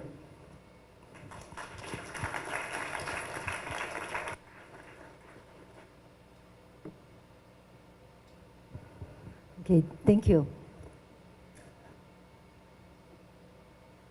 Yeah, so good afternoon. So it is my privilege to be able to come here and meet so many of you. And as I'm not familiar with the context of the meeting, so I prepared too many slides. but I will try to jump to stuff, but feel free to ask me questions if you find anything interesting, okay? So I think when I was invited to join this meeting, I was very ambitious. I tried to come up with a very grand title, but when I'm getting ready for the talk, I feel that I'm not doing justice to the real title, but I will try to give some of my perspective. Okay, so as was introduced, so I'm going to skip my slides, although I would say my research interest, the one was a little bit outdated, so I'm going to be focused more on something called human-centered AI, and that's how we draw connections of AI technology with people, okay? So I will start with a very fast overview of the AI revolution, and then talk about human-centered AI, and then leading to some of the ideas in AI for SDG. Okay, I'm sorry for the font because the file transfer lost some of the format. Okay, but I guess for many people here, if I talk about AI 10 years ago, I have to explain quite, laboriously about what exactly is AI, and people would think that's what a weird thing, why am I interested in that? But now things have changed so much. Everybody wants to know something about AI, but there is so much misunderstanding and overhype and maybe sometimes under expectation about AI. So I guess one of my goal is trying to clarify some of the ideas in my presentation. But in any case, AI is definitely considered as the fourth industrial revolution in the sense that, we started out with, steam engine as the power and the invention of the electricity, and then the invention of digital technology, but now the invention and incorporation of intelligent technology in almost everything in our lives.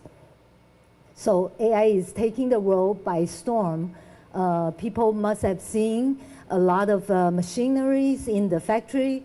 We are not seeing self-driving cars on the street now, but if you go to California or Arizona, you will see self-driving cars on the streets. And, some medical applications. And on the left, many of you are probably using ChatGPT. And so, the generative AI craze is sweeping over the world, okay? But AI started many, many years ago. So it was actually initially a question by Alan Turing. He was the main character in one of the movie Imitation Game. And he is a British scientist. He pondered the question, can machines think? Okay, and that's a very difficult question to answer because exactly how do we define what is thinking? And even now, many people consider AI to be sentient, but some researchers still think AI are just performing very well, but they are not really thinking, okay? But they are performing some tasks that require thinking. And the terminology of AI was officially introduced in 1956. I'm sure most of you were not born at that time, right? So that the reason why I always keep this slide is I want to let you know that AI is nothing new. AI is very old. And many technology takes a long time before they mature enough that they can become commonplace in our daily life. Okay, so this photo with so many old people because this was the 50th anniversary of the introduction of AI. So most of them are gone nowadays. But during the initial summit, it was a summer retreat for 2 months among 10 researchers. They were all young. researchers fresh out of graduate school, young faculty and young scientists in the industry. Okay, so I should sorry. They even back then they were asking the question. It's not just whether a machine can think, but every aspect of learning or the feature of intelligence can, in principle, be so precisely described that a machine can be made to simulate it.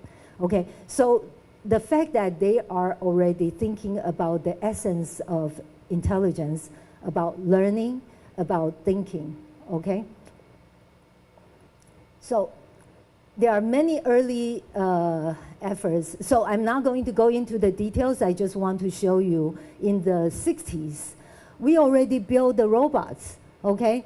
It was called Shaky the robots because when it moves, it shakes, okay? It was not easy to control a robot. But if you look at the components, they're more or less the same as the robots of today, except that every component is more precise, perform much better, and actually much cheaper, okay? Way back then, each machine cost over $1 million US, but now you can get a robot with maybe your own red envelope money, okay? And even way back then, the software started with a lot of the ideas that are still valid nowadays. And they had the earliest AI robot already has the machine learning capability built in, okay? So 1995, I'm sure many of you were not born yet, and it was the first autonomous vehicle, self-driving car, driving across America, all the way from Pittsburgh to San Diego. That's like almost 3,000 miles, okay, without hands, okay, so it's a no hands across America. While it was built on a neural network architecture already, okay, although at that time the neural network maybe have hundreds of nodes. Nowadays, the latest language models have hundreds of billions of parameters. That's a big difference in terms of scale. But even with that simple neural net, the car was able to self-driving all the way from the East Coast to the West Coast of the United States, 95% of the time, okay? So that was pretty amazing in 1995, okay? 1997, the first, kind of big competition between computers and a computer program in chess. So the program against the world champion. So Garry Kasparov lost the match in 6 games. So that was a historical moment, okay? Although at that time, the winning was really based on a supercomputer. It was winning of a hardware prowess. And so most people consider the game of Go much harder, and it's not going to be cracked for another 30, 40 years. So we were caught by surprise, So during the same time, DARPA, which is the Defense Advanced Research Agency, funded many projects on self-driving cars. And in particular, in 2004, they hold the Grand Challenge that call for self-driving cars to drive autonomously in the desert, okay? Well, I should make it clear that the no hands across America, only no hands. The acceleration, deceleration was still controlled by human feet, okay? But in this computation, it was totally self-driving, okay? And in 2004, in fact, one of the top leading team was from Carnegie Mellon University, and they did a perfect run during the test, but on the day of the competition, they drove over a rock, and the rock jumped up and hit one of the cameras, and the car was not able to continue. So nobody finished the course in 2004 when the competition was held the first time. So DARPA, want to make sure that people do not whine about they are not willing to give out the prize. So they double the price the next year and call for the same competition about the same terrain. It's a very treacherous terrain in the desert with lots of rocks and dusty and, if you imagine when your camera looking at a sandy road, it's actually very difficult to see where the road is with the dust. And there are cliffs and so on. So it was not easy. But the second year, more than 10 teams finished the course, okay? And what's even more interesting was that when they interviewed the winner, actually he was a Carnegie Mellon faculty but got recruited by Stanford. So Stanford got the first prize, making CMU very furious. But Sebastian Chern, professor, pointed out that the reason why they were able to finish the course and so many teams are able to finish the course is because of the advancement in machine learning. And they were able to do it without any funding. They were only getting some donations for companies with their equipment, and they did all the programming, machine learning in a course, okay, by students, okay? So that was pretty amazing. And one of the team that finished the course was actually a group of amateur, and they were insurance agents. So they were hobbyists, thinking playing with robots are fun. So they bought all the components off the shelf. So which means even in 2005, AI was already ready for the market. But most people are not aware, okay? Because in Taiwan, many people did not know about AI until 2016 when AlphaGo defeated Lee Se-jo. Okay, but 2007, DARPA continued the challenge, and they bring the competition to an urban setting where they are running on real roads with real cars on the road, and many teams finished the course, okay? CMU finally got their revenge. They got #1, okay? And Stanford was still on top.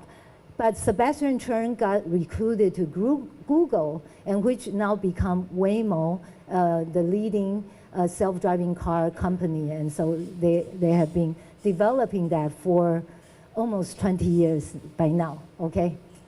So as you can see, the AI technology was good enough to process the sensors, camera, image, and so on in real time, okay? Okay, and in 2014, Google spent over $3 billion to purchase one small company called Nest. Nest manufactures only a thermometer. It's where you raise a family. Intelligence thermometer that is able to learn your preference for temperature and time of the day, and their claim is that they are able to help you conserve energy. Okay, so that's a very pretty thermometer, but it's only $250 but it has AI embedded in it, and Google was willing to spend $3 billion on this tiny little company, okay? And as I mentioned, 2016, AlphaGo defeated Lee Se-jo, and in the whole match of 5 games, and only one game was won by a human, and that's considered to be the last game that human was able to win, okay? Nobody can win over the machines anymore. Now, when you play with the computer, all you have to decide is how much benefit you are going to get, okay? Because the professional Go players may be up to 9 段, or 10 maybe, but the AI program are over 15, 18, now they are just continue to improve. And what's even more amazing is that Google continue to modify and improve the technology. Not only they are able to work on the game of Go, but they can work on the game of Go without human playing samples. So it's totally self-learned, and they even build a model that is able to learn about any game. So AlphaZero is able to learn about the game of Go in 3 days, and they can play much better than the professional players. So nowadays, professional Go players actually take lessons from computers, okay? So it changed the whole game totally. So, you know, people have applied, Google also applied similar technology for image processing, in particular in medical imaging. So they build the image recognition capability on the you know, 显微镜, okay?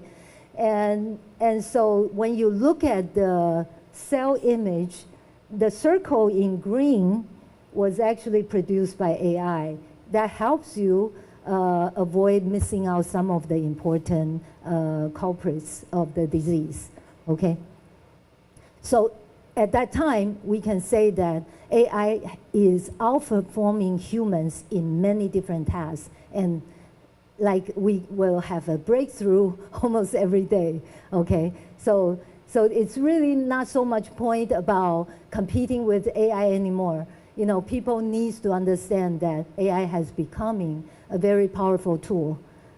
Oh, only 3 minutes left? Oh, okay. So I have to hurry up because I still have 2 parts, okay? So AlphaGo was later expanded into AlphaFold for protein folding, you know, for predicting the structure of protein. So many capabilities. Oh, okay.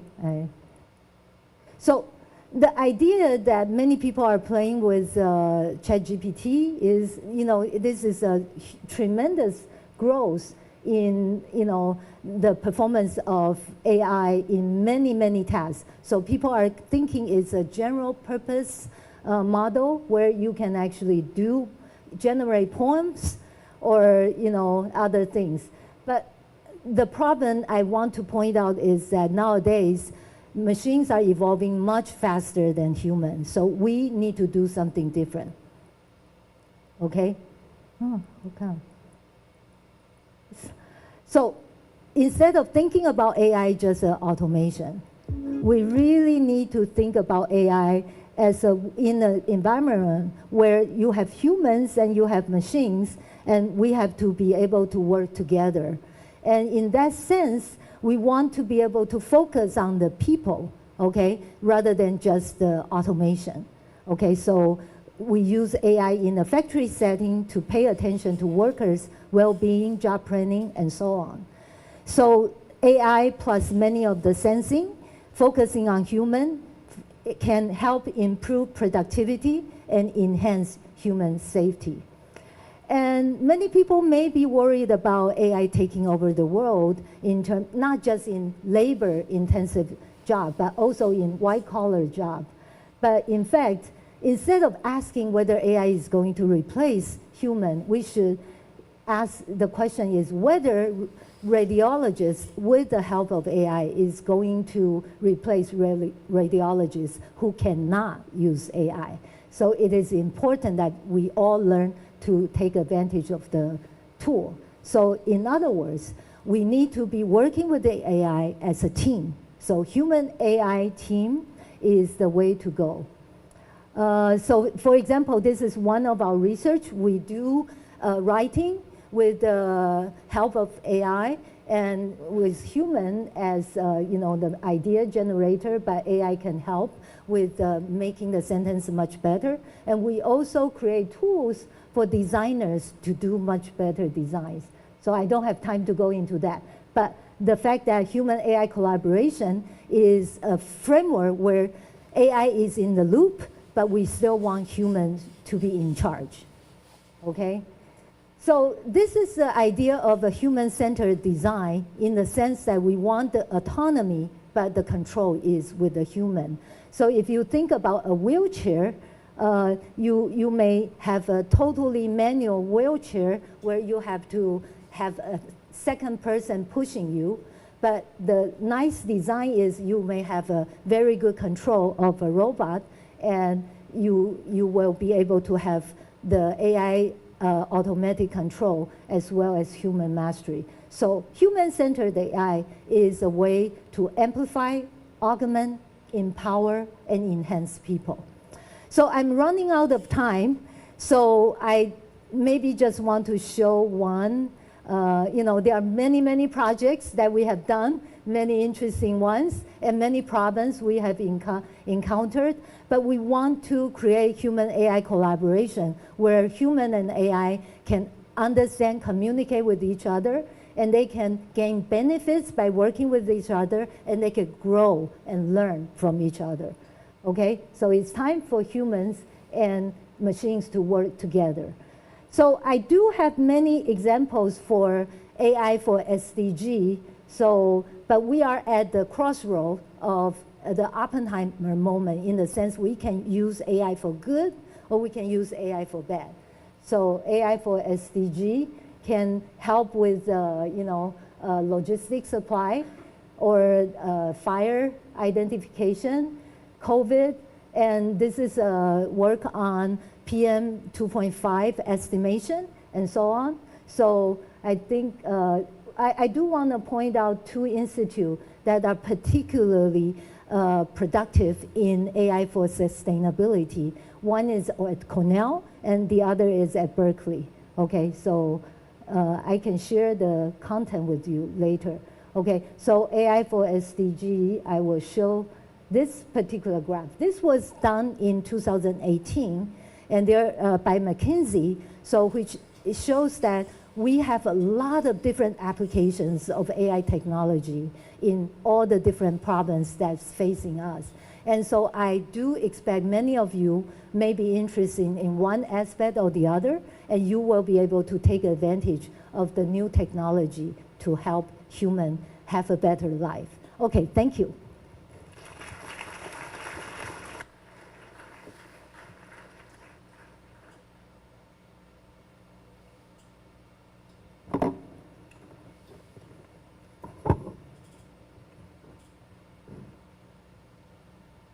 Okay, let's thank our speaker, Professor Xu Yongzhen again. And okay, so the next speaker is Dr. Xiongbo An. So he is currently Professor of Computer Science and also Chief Information Technology Officer of National Zhongzheng University. And he is an expert in AI and its application to smart city applications such as smart traffic and environmental protection. Let's welcome him.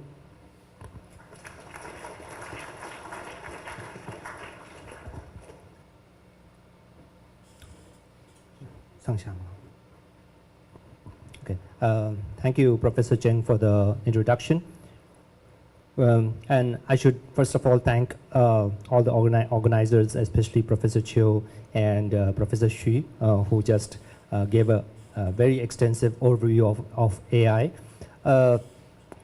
Currently, I'm doing a project on smart cities and sustainable cities. But what I'm going to talk about today is how smart can AI be? Okay.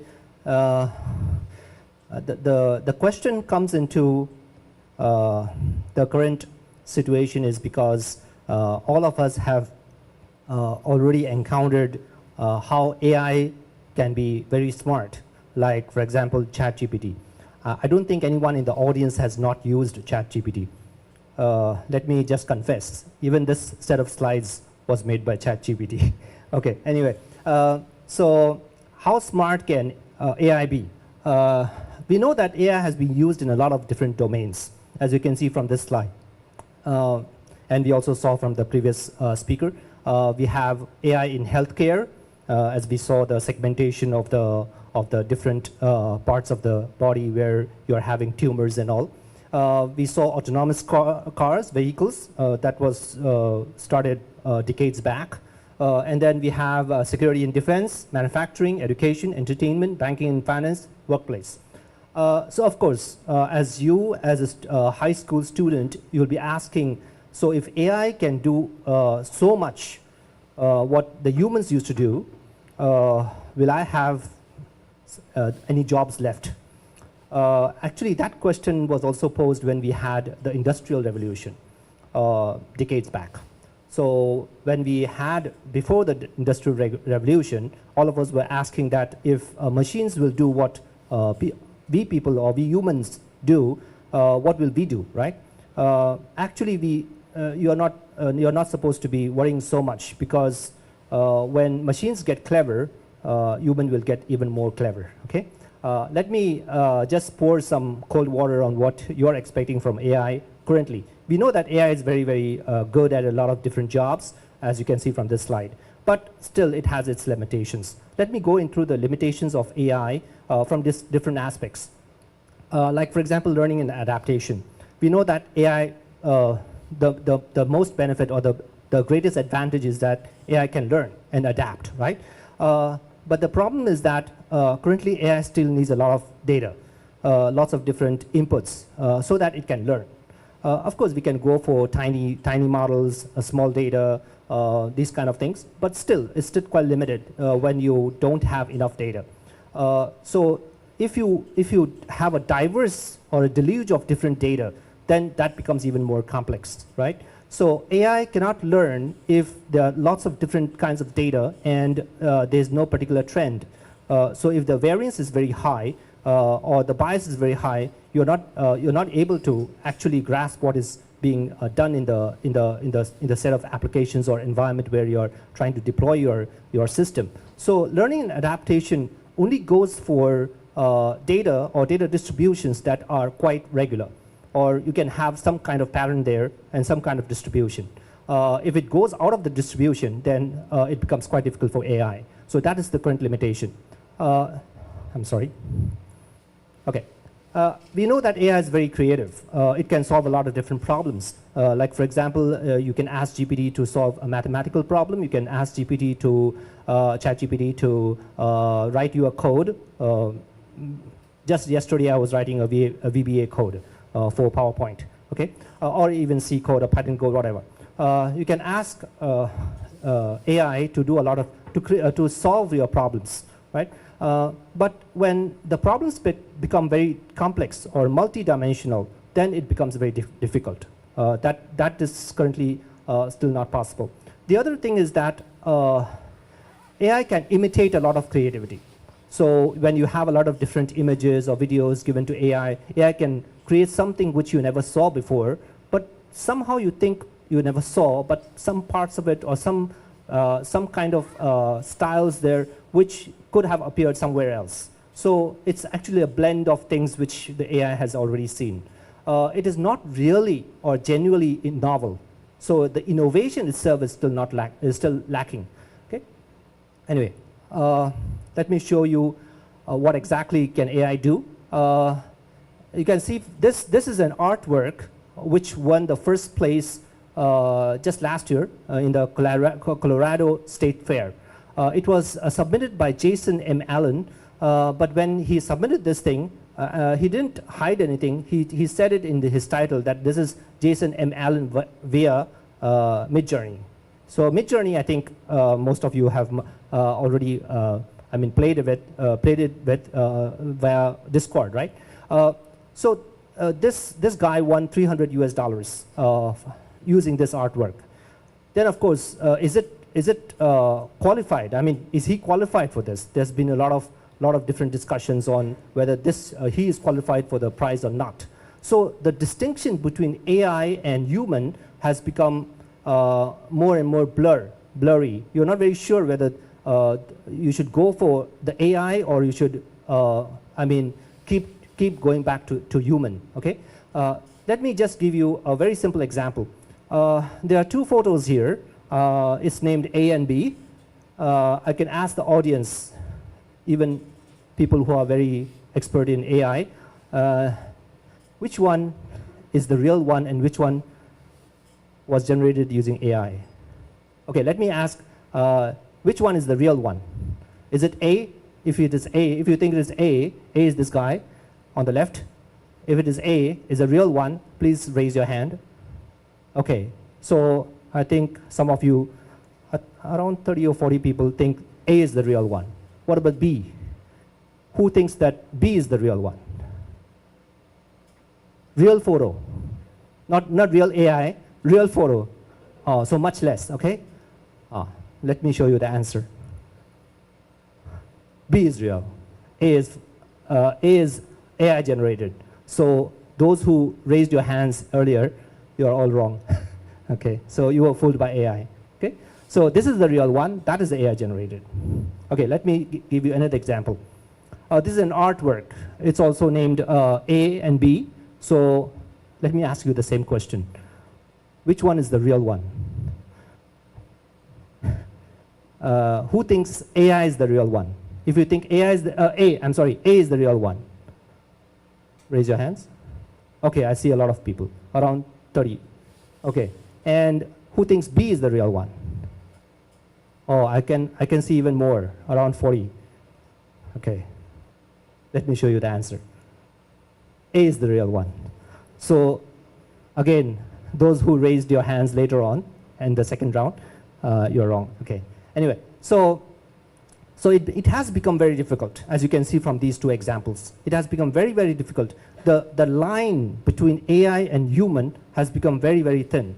It's so thin that given your human intelligence, you're not able to distinguish.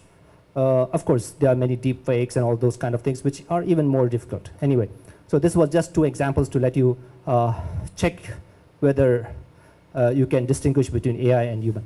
Okay, another thing is that, of course, still AI can do a lot of things. Like, for example, AI can pass a lot of different exams, which we humans used to excel at. Right? Like, for example, GPT-4 just passed the bar exam. Actually, GPT-4 performed even better than human, than the average student. Like, for example, the average student is the blue bar here at the end. The average student is around 75. The grade or the points is 75, and GPT-4 is 85. Okay, so GPT-4 is performing even better. But this is because the range of knowledge or the area of knowledge is quite limited. So if it is limited within some boundaries, then AI can perform very well. It can excel in it. But to actually understand human emotions or to understand social cues, that is very difficult for AI. Okay, autonomy and decision making, I think Professor Xu just mentioned. This has been quite good now, like Waymo and Tesla and all. But still, there's still some problems, like there's still some accidents and all, which is because decisions become very complex when you have a very complex situation. Okay, so if it is a very complex situation, AI can still be fooled. So what we are trying to target at now is what is called as AGI, Artificial General Intelligence. Currently, AI is very specific. You can only use AI for specific tasks, like creating some new videos, new images, answering some questions, trying to solve some problems, doing some segmentation for tumor analysis, etc. So they are all specific tasks. But we still don't have any AI which is general enough that it can just try to understand your question and do a lot of things. Yeah, you might think that ChatGPT is quite good, but we all know that there are a lot of problems when you are using ChatGPT. You have to be sure whatever answers that you get is real or not, is true or not. Is it a fact, or is just something made up by ChatGPT, which look quite professional? Okay. So when we try to deploy AI, the new problems, besides what Professor Xi just mentioned about human and AI collaboration, we are always faced with the ethical and the legal and other social issues when we try to deploy AI. So there, like for example, on the right-hand side, we have the ethics guidelines given by the European Commission. So you have to think about who is accountable for the mistakes that AI make, okay, and what are the privacy issues, the different robustness issues, human agency, etc., human oversight. These are all the different issues that you need to consider when you're deploying AI.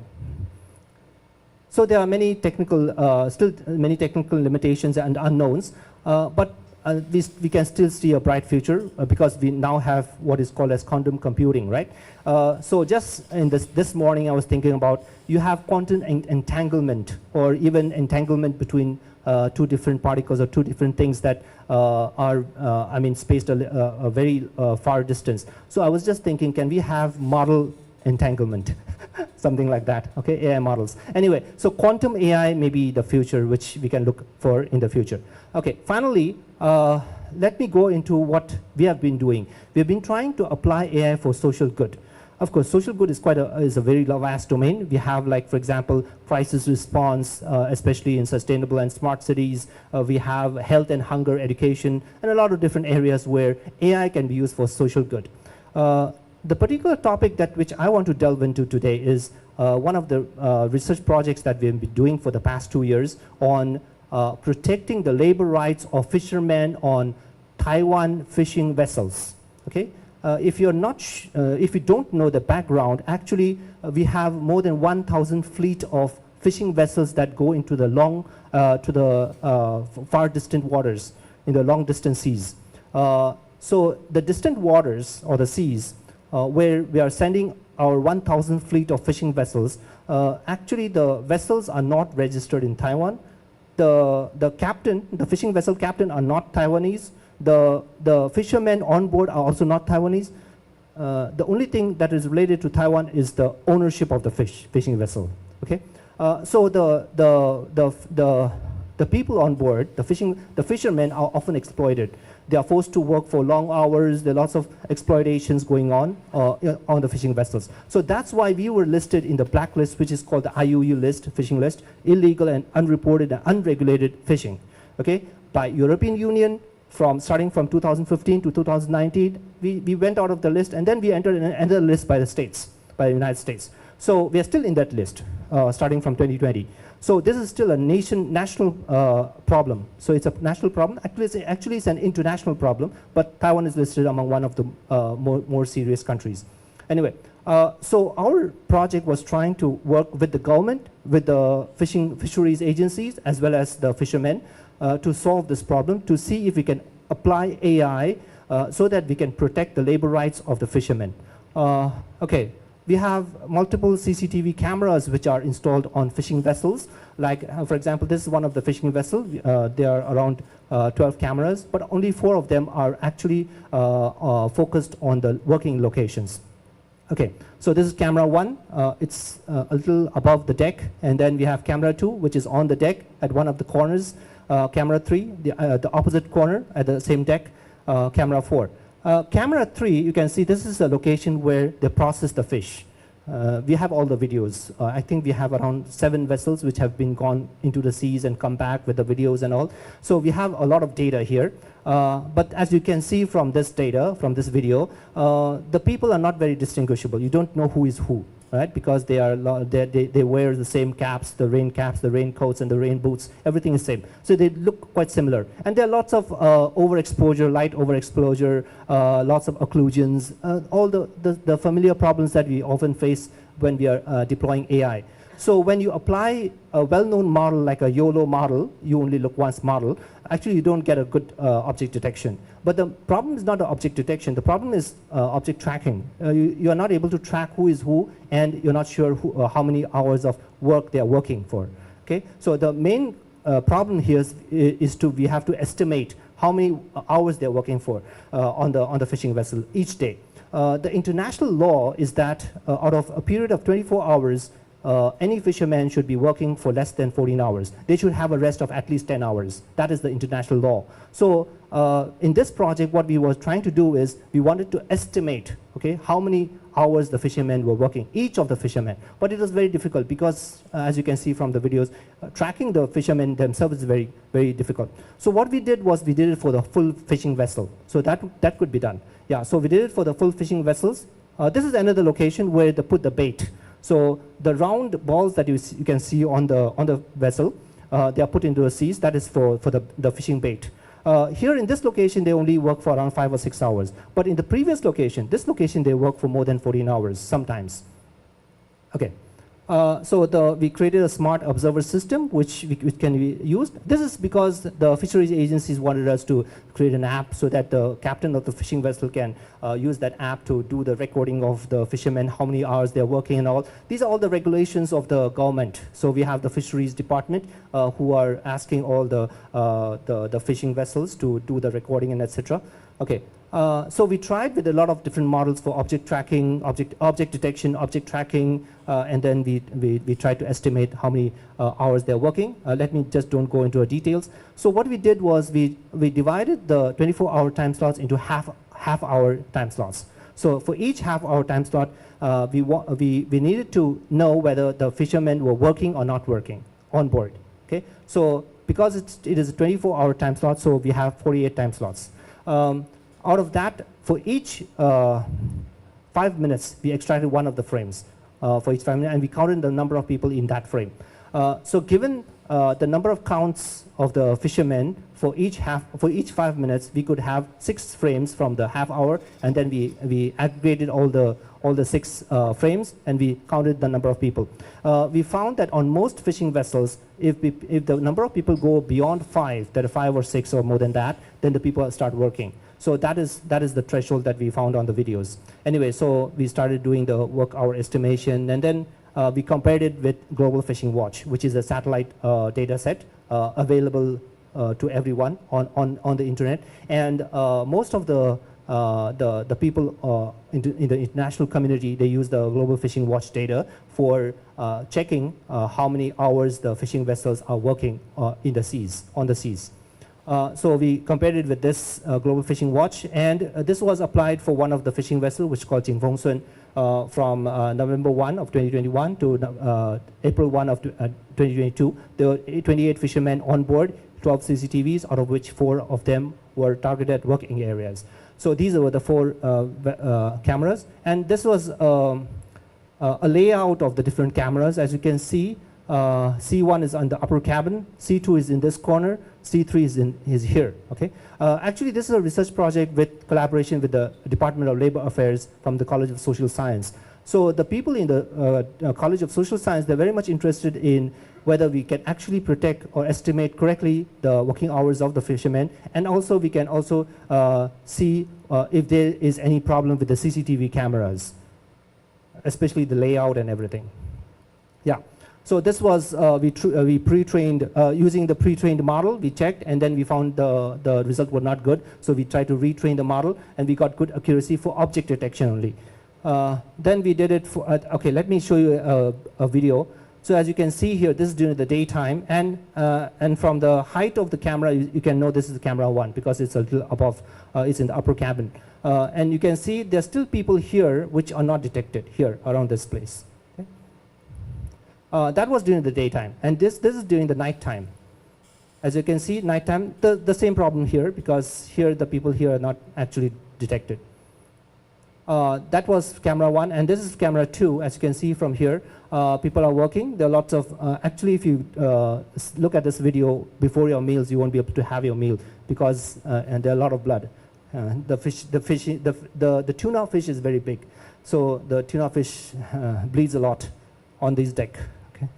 I don't dare to look at the videos. Anyway, so this is from another camera, from the view of another camera. You can see that the retrained model works better than the pre-trained model. This is another working location where the people put the bait into the sea. So this location is fine because they're only working for 5 to 6 hours. Anyway, so we tried to compare what our method could do with using the CCTV videos and what the satellite data could do. Okay, we had a mean absolute error of around less than half hour, 0.29, and but however, Global Fishing Watch, they had a error of more than 2.5 hours. So that's a big margin. Of course, this is quite intuitive because they're using satellite data. We are using onboard CCTV cameras. So of course, we should be getting a more accurate estimate. Anyway, we checked the conformance between what the captain is recording and what we are getting through the CCTV cameras. So we used KS test, which is a very familiar statistical method to compare the conformance between two statistical distributions. So we compared it, we used KS test. I won't go into the details, but anyway, this was what we did. This was just to check whether the captain has been recording correctly according to what we are estimating from the CCTV cameras. So this is just KS test for the conformance of the two distributions. You can see that the blue one, which is the CCTV estimation, the red one is the app data, that is the captain recorded. Though there's some discrepancies between these two distributions, but according to KS test, because the p-value is very small, so there's still conformance. Anyway, the last thing which I want to share is that there are lots of anomalies. So my students tried to go over all the anomalies on board of the fishing vessels. So you can see one is the overexposure of the images. There's a big light here, especially in the early morning working hours. And then sometimes the resolution is quite blurry because of the fog of the water and everything. And there's one more problem because camera one is inside the cabin and there's a glass window, and the water droplets or the water collects on the glass. So because of that, the camera is quite blurry. And then we have sun reflections, we have salt crystallization on the camera lenses, we have object occlusions. These are all the different things. And then using the 3 cameras, we try to do a cross-camera conformance checking for the number of people. And you can see from here that these 3 cameras on the different days, you can see camera 1 and camera 3, they are quite conforming, the blue one and the green one, but camera 2 is quite low.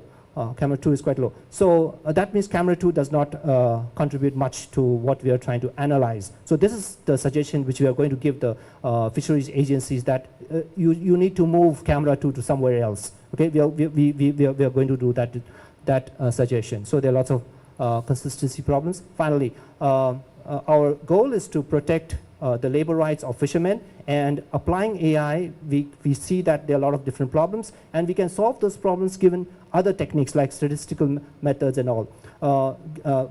In collaboration with AI, actually we can still help the society and not only try to play games or try to make it more fanciful. This is what our main purpose is. Thank you.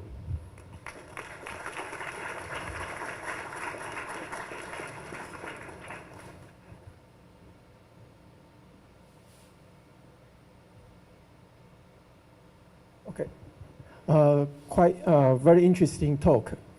So our next speaker is Mr. Si Licheng. So he is the Assistant General Counsel of Microsoft and General Manager of Microsoft Taiwan. And he also served as Taiwan Branch General Manager for LinkedIn. In addition, he served as the main contact on government relationship and industry association for Microsoft Taiwan. Let's welcome him. Cho and all the distinguished speakers. It's really a great honor to be here today. And I think it's kind of switch the gear a little bit.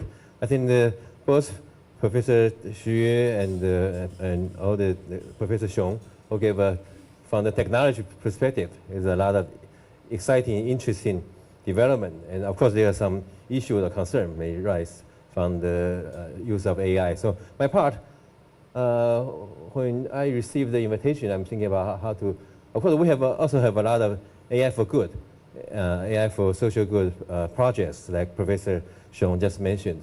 But today, I think I will try to focus more on the governance part. AI and the sustainability and the ESG. ESG, in case you are not familiar, some of the students may not familiar. ESG means environmental, social, and the governance.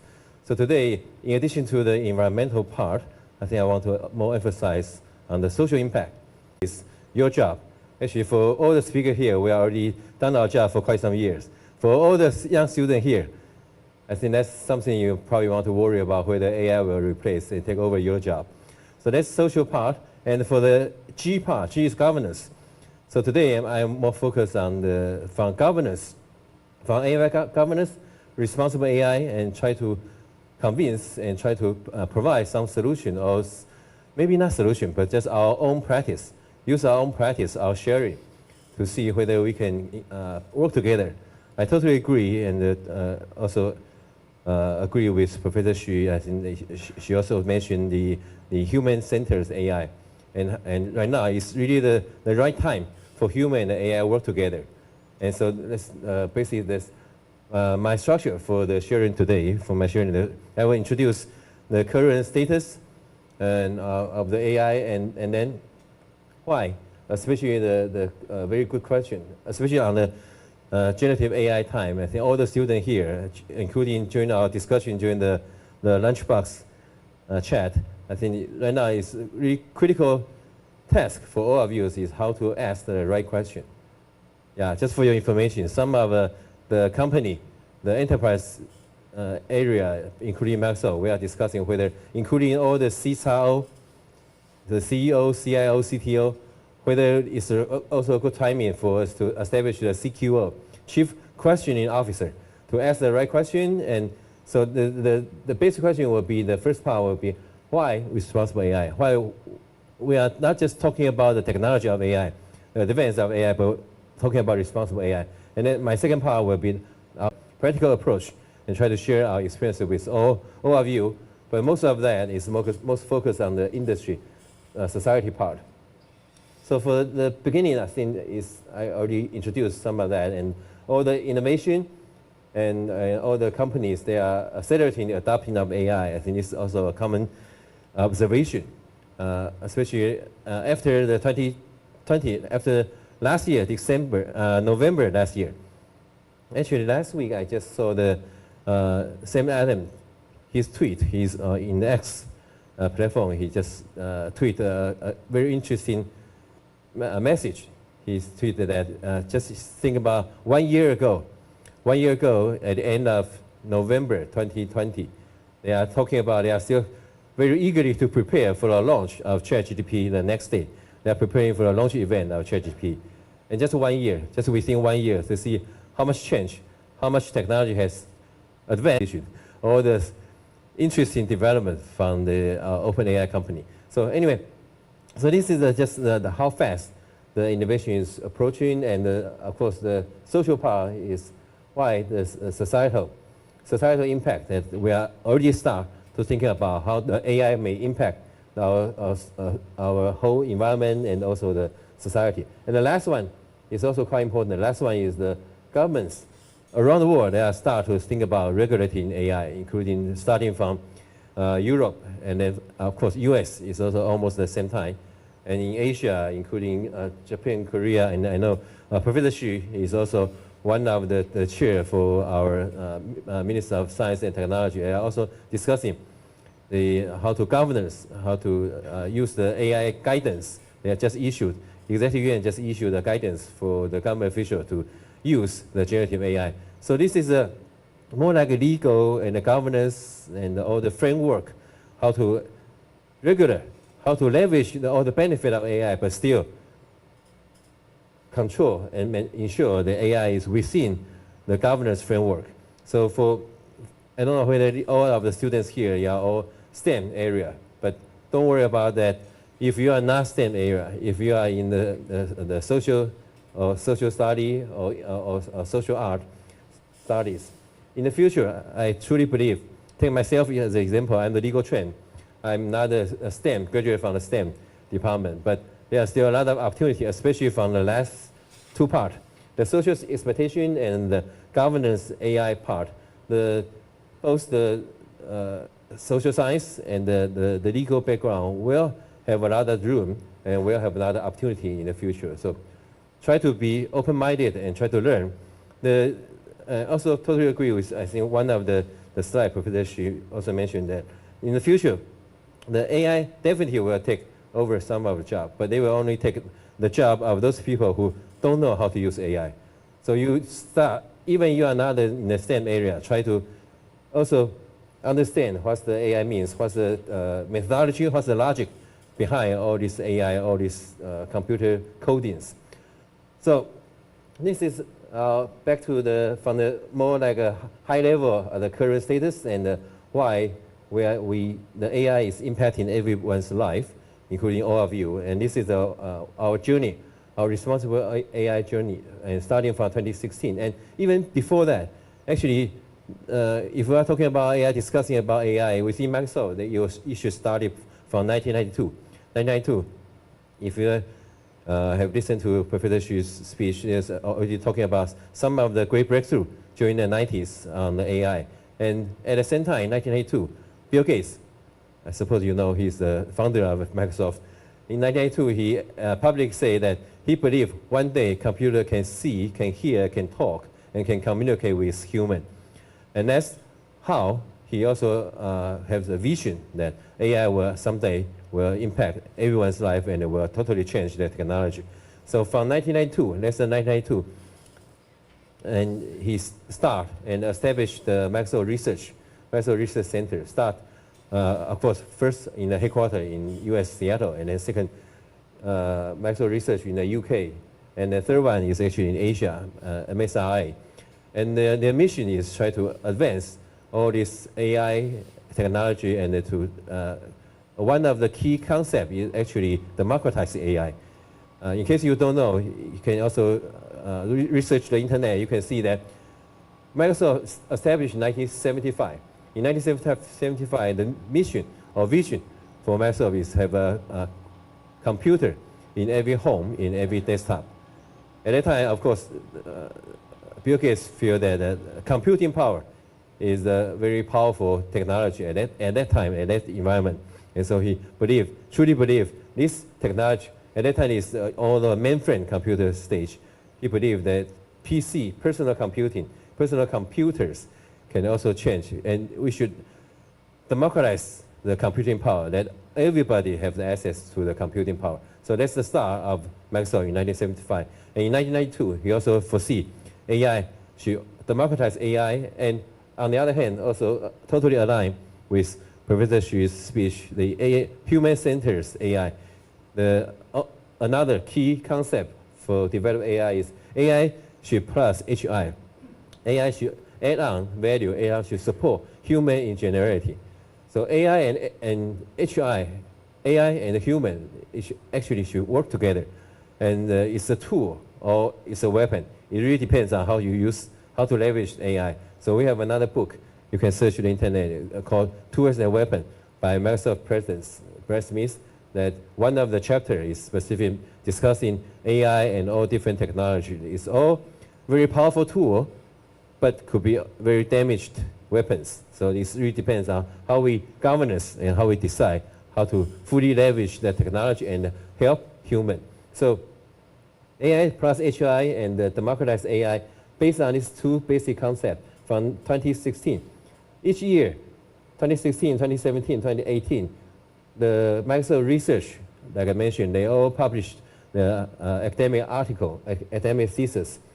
And each one of them is a breakthrough for the AI technology. 2016 is a vision, object recognition, and 2017 is I think the speech recognition, and 2018 is the reading recognitions. So at that time, one of the great question or right question, at that time we believe the right question that when we have all this breakthrough of AI technology, the real question you should ask is not what computer can do, but is what computer should do. It's not AI can do. You don't need to ask what AI can do. From all the great speech before, you can see that AI can take a lot of tasks that human, including all the chats that previously feel that only human brain can conquer, can accomplish. But right now, AI could done this not just as equal as human, but even better than human. So it's not, the question is not ask whether what computer can do, but what computer should do. So at that time, that's the basic question we ask in the future computing is white papers. So starting from 2016 and 2018, we public announced we are one of the first pioneer company, multinational technology company, and AI research and service company that present public announced we have a 6 basic principle. And then we also, at the end of 2018, before 2016, we are also the first technology company, they call for regulation. Usually technology companies, they don't want the government set up too many rules or law to kind of stifle the innovations. But we are the first company already recognize the facial recognition. These technologies, AI technology, could impose a lot of risk or damage, especially to the human right, if you put it in the wrong surveillance system. So we are the first company call for regulation, and this position actually remains until now. You can see we have other position, especially the blueprint that we just announced. So these are all different milestones, including we are also the first company who set up the Office of Responsible AI. And we have a responsible AI internal process. That's all put into the corporate governance framework. So we are the set up the Office of Responsible AI. We also have a Chief of Responsible AI. And of course, until now, until 2020, until the ChatGPT, all people are talking about the AI right now. I must say that it's an interesting observation. Before 2020, actually, the AI, most of the consumer, like all the students here, you can also only see the AI news from the media talking about AI can beat human, especially on the chess, on the Go chess or on the different chess. But not so many people feel that AI is really directed impact, or there's no direct interaction between a pure consumer and the AI system. Most of the AI system at that time, before 2020, before 2022, they are all kind of industry scenario, industry case. But right now, everybody feel that I can use AI. You can use the ChatGPT. You can leverage the ChatGPT to help you do a lot of homework or a lot of research. So this is the right timing for us to review. We called it our Responsible AI 2.0 after 2022, starting from this year. So this is the original methodology of responsible AI. We have 6 principles. On the bottom of that is, of course, the transparency and the accountability. And above that, of course, fairness is the key. Fairness and safety and reliability. And then, of course, privacy and security. And one of the most important parts is inclusiveness. It should be more diverse and inclusion, including all the human different needs and the different scenario for benefit the human. And only principle definitely will not work. So we have all the very complicated or very comprehensive framework to ensure that all these principles could be from not just from the top down, but also from the bottom up. All the study, all the governance. I have a very brief org introduction in the next page. And with all the principles, we set up the governance framework within the company, and then we have the rules to implement all these principles. And the rule, of course, will need internal training for our employees, including all the engineering team and practice. And then we develop, of course, we are a technology company, so the final result or final output will be all the tool and all the processes. This is all already in place, and we have discussed from 2016, several years. So this is another more in-depth, straight down for all the different 6 principles on top. And then each principle will have our own corporate standards, our own goal to achieve this principle, and what's the requirement, what's the practice. And of course, in the implementation part, we have a training, tool, and testing. And governance part, we have a monitoring report, including our own internal report, but also introduce the third party, public third parties audits, and including all the organizations. So this is a very brief org chart of how we call it our ecosystem here. Our ecosystem on AI governance and responsible AI principles to ensure. Now, on the top, of course, is a topic that will be reported in our board discussion, in our board members, among our board.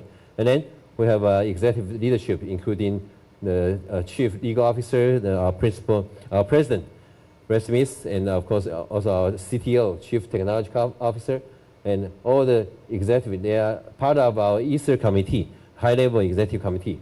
And then for the implementation, daily operation, we have an Office of Responsible AI. We have a chief of Office of Responsible AI. We call it ORA. And then, of course, they will coordinate all the different work, including the fundamental research, including from the legal and the governance part, policy and the engineering work. That's all under the coordination of the Officer responsible AI. So this is the more busy part. I don't have time to go into the details, but just another chart to show that among these 6 principles, the basic rule or basic practice or the training is all based on these different goals and different objections for example, like accountability. We have this different. Within the accountability right now, we already have five different rules and process. And for transparency, we have 3. So this is all more like a systematic way and more like a coding system to ensure that all these principles, they all have a great mechanism to implement. And this is just another example. It's actually also published, is a public document. So for all the, not just for our internal use, internal reference, but it's also provided for our partner, for our customers. If they are interested in how to implement the responsible AI or governance, they could also take a look. This is our transparency document to ensure the whole process of the AI technology, how it operates, how this, the users, what's their choice. They could adjust the setting, they could adjust the different purpose, and to ensure that's also within the responsible framework, responsible AI framework. And this is the blueprint I mentioned to you. Is also published during July this year, right after the ChatGPT, all this exciting AI technology. We have, so as you can see, the fundamental question, the start of this blueprint. Don't ask what computer can do. Ask what they should do right now. So this is the basic principle of this blueprint. It's also pretty comprehensive. It's about 80 pages. And the key principle, I also want to introduce, the key principle is these five key pillars that the framework of this blueprint.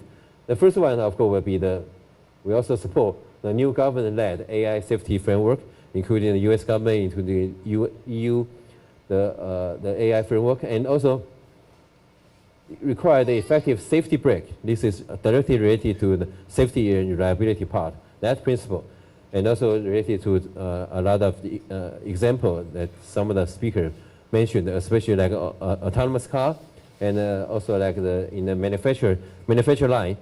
If there's any AI system that could impose a risk to human safety, then it must ensure there's a safety brake within the system, especially for all these critical infra systems. And there's again, back to the governance and the legal part, or the legal regulatory framework is also need to rely on the different system of the AI, not just the application part, but also from the chip design, from the fundamental, like the cloud infrastructure, like ICE, PaaS, and the SaaS, different area, we all have suggestions on that. And to promote, of course, to promote the transparency and also the public-private partnership. Like today is a good example that we work together and to see what's the future. So I think my time is almost up. So it's safety is just some example, including ISO, including NIST. And the international code is also quite important. It's not just one company, one industry, even not just one country can resolve. So it must be a collaboration of all the different international collaboration, and it's a public-private partnership. And the final part is just maybe 2 minutes to introduce. In addition to what we've done for ourselves, after we ask why responsible AI, then we implement responsible AI. Then we will share, like one of the key pillars in the blueprint. We'll share our experiences and share the tool and the process to our customer and partners. So starting from responsible AI and our own approach, and we also, from technology part, we also have a content filtering, and right now we also push down to the contract term, to the commitment. This is more purely on the legal perspective, on the IPR. Some of the AI technology, they will have a lot of intellectual property disputes. Right now, already a lot of cases in the US. So very quickly, we'll just share our responsible AI deployment, and we'll provide an AI assurance program and also support the customer, support you. It's you, it's customer and partner. They implement their own responsible AI. So this should be my last 2 to 3 pages, we will extend our protection of IPR to our customer and partner. So you can freely rest assured to use our AI solution, all the AI output from our AI solution. Of course, as long as you are not intentionally try to evade, try to circumvent our safeguard or the content reviewing technology, content screening technology, then we will provide this assurance, this copyright commitment to all our customers. So you can, if there's any third party raise any copyright claim against the output, then Maxwell will stand with you, stand together with you, and will defend for you, and also try to find the right solution for any copyright infringement claim. So this is the last page. All the information, including our responsible journey and all the guideline and the tool, is all on the website. You can click here and to see all this, more like another way to transparent, show what we can do and what we can do together all the customer and partner, and including all the students. If you are interested in from the governance part, then there's a lot of reference material here for you, for your report, and also for your interest in to learn. In addition to the technology advance of AI, I think AI governance is also another interest area for you to think about your future career. With that, I conclude my sharing today. Thank you.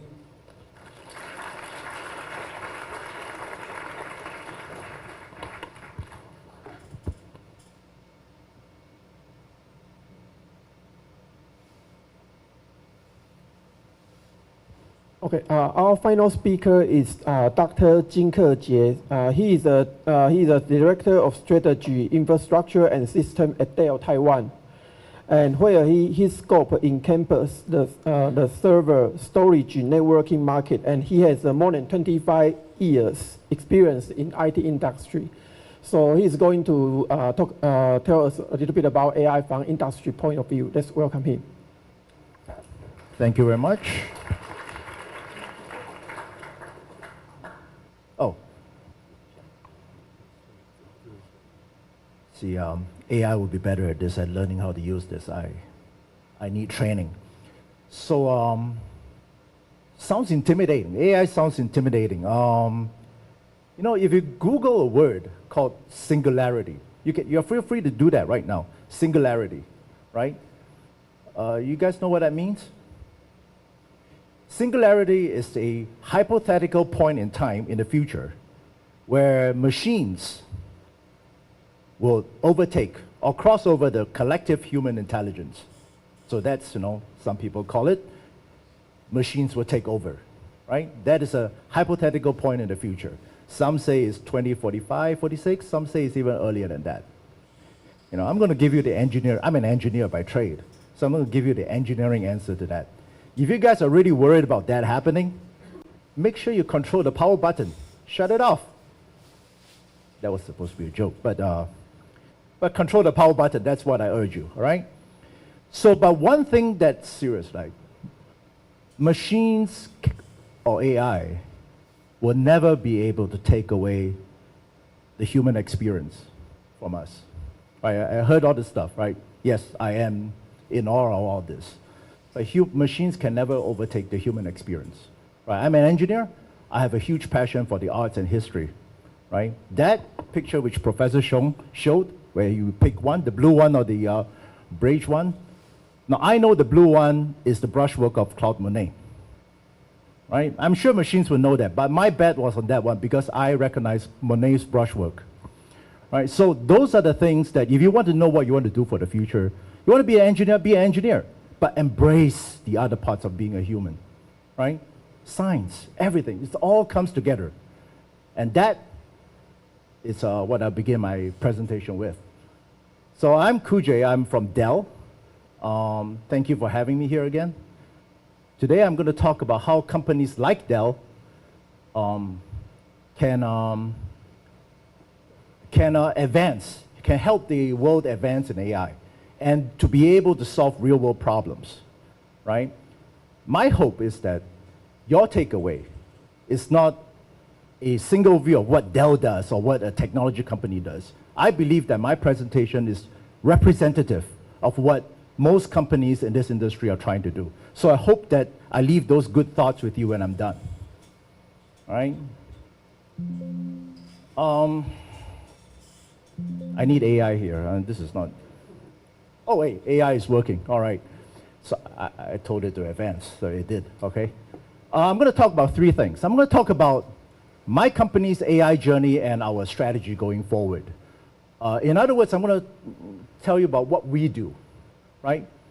But then I'm going to talk about why we do it, right? What does the industry need, and what are the use cases? There are many use cases that are covered before me, and I'll probably spend less time talking about this because you hear all these great real-life experiences, right, of using AI.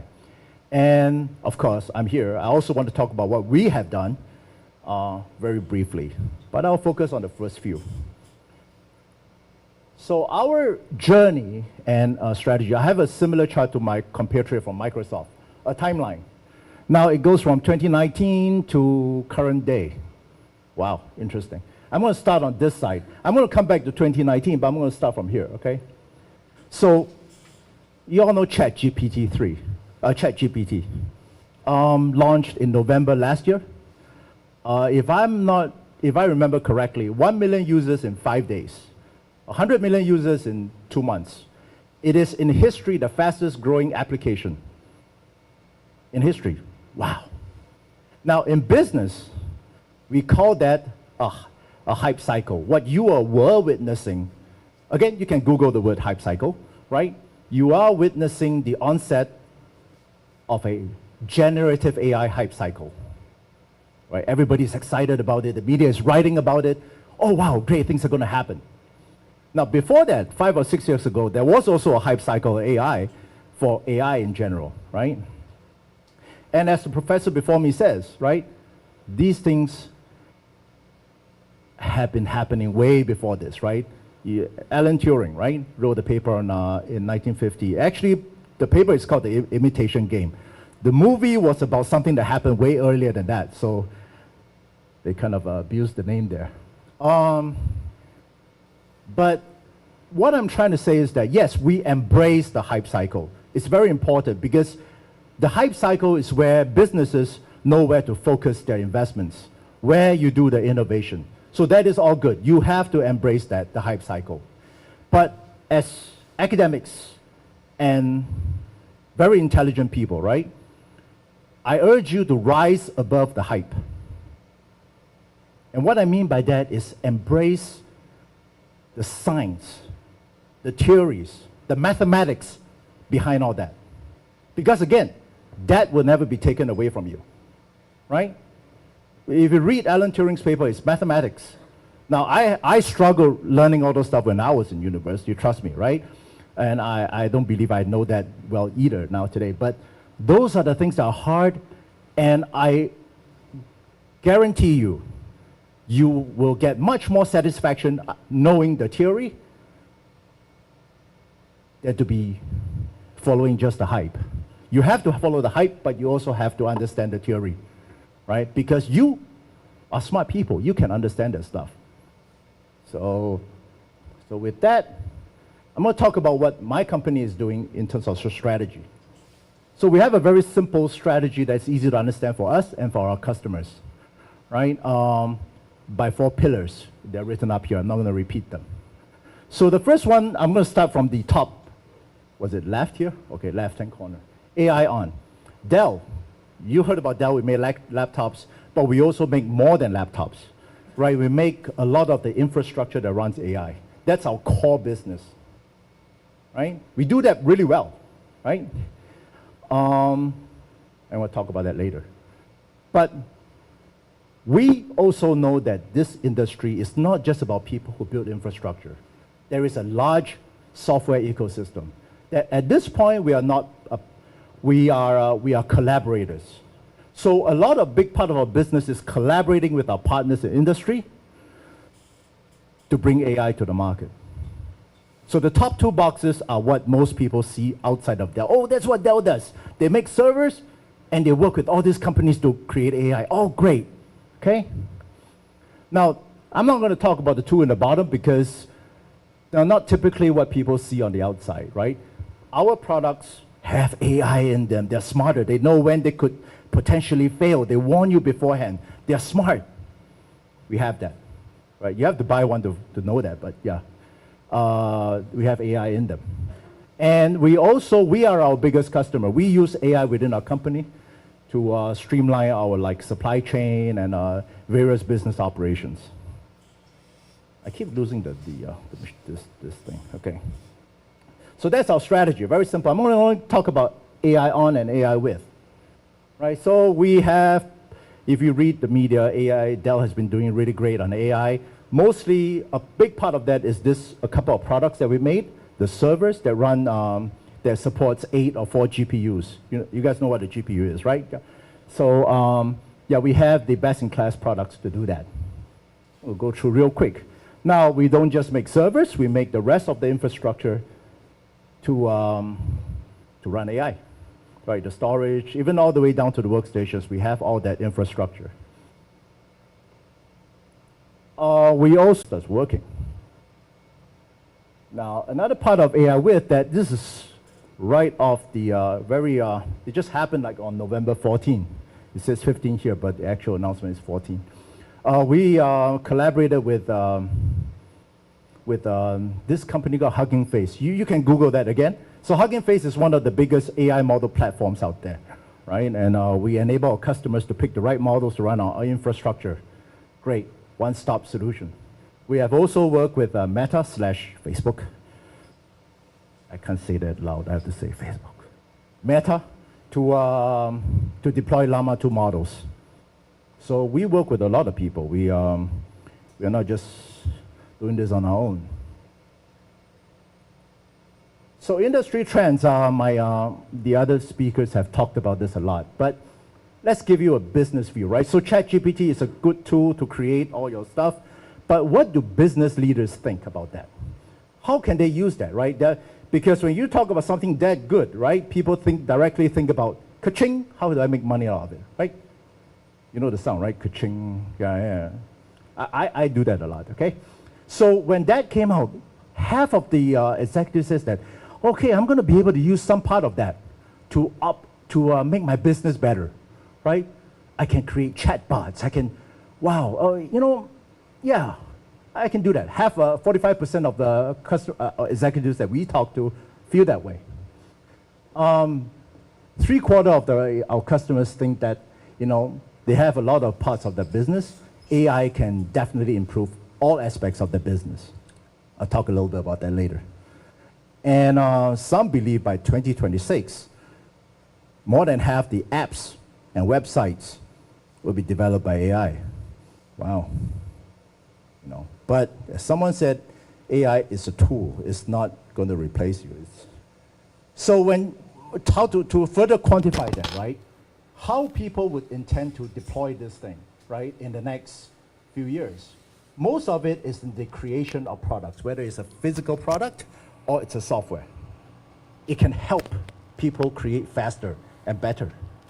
And the next 3 bars that come down are mostly in the sales and marketing of it. How you make a product and then how you sell it.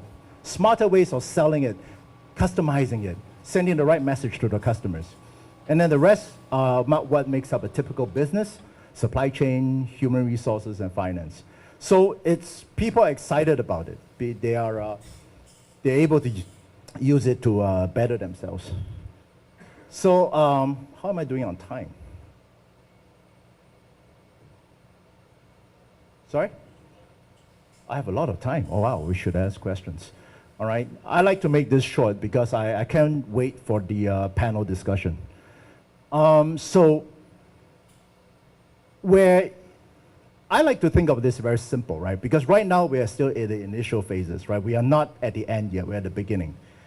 Where AI comes to play is that you can think about it as how to accelerate my business. Things that you can do using this thing to make my business go faster.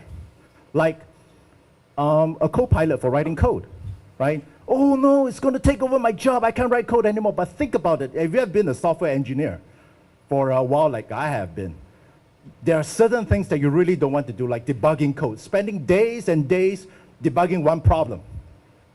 That time could be spent doing something else.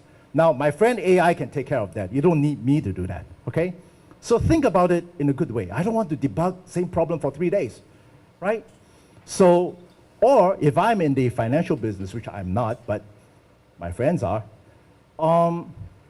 if I want to make the right investments, but instead of me looking at the screen the whole time, there is a robot or a co-pilot that helps me make the right investments so that I can double, triple my money very quicker.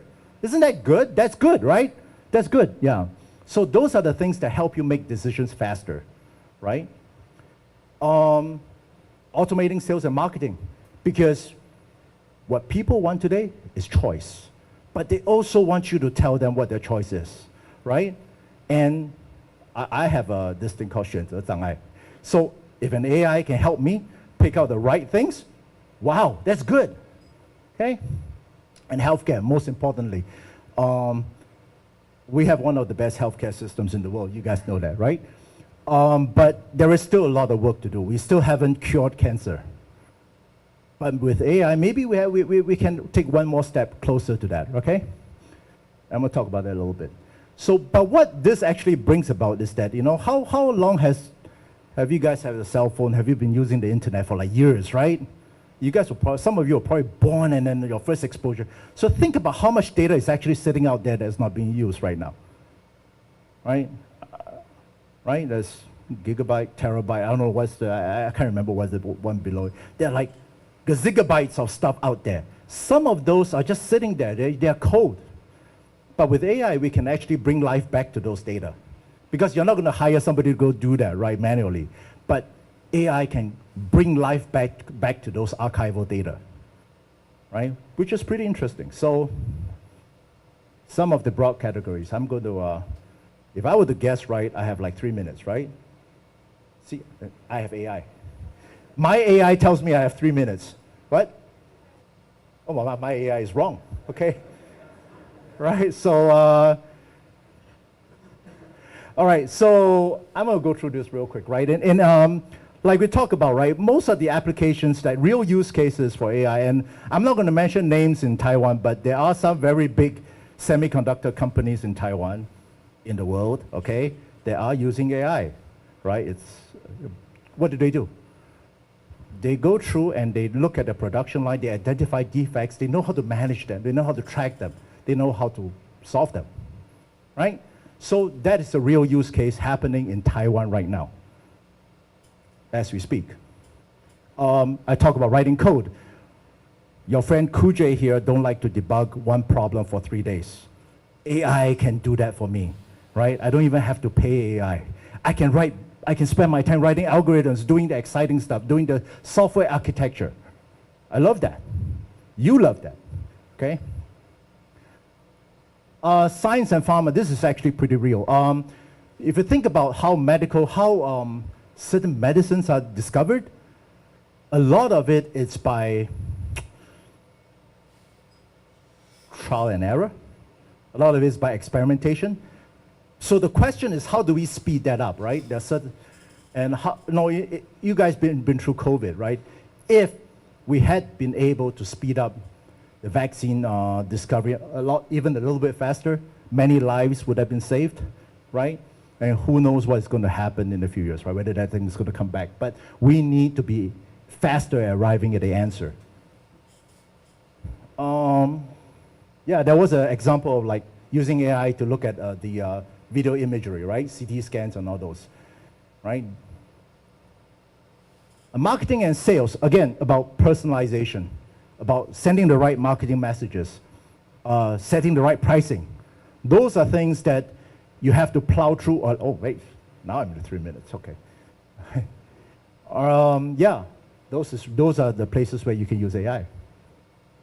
Now, real world examples of what we have done with our customers, right? This is a company in Japan.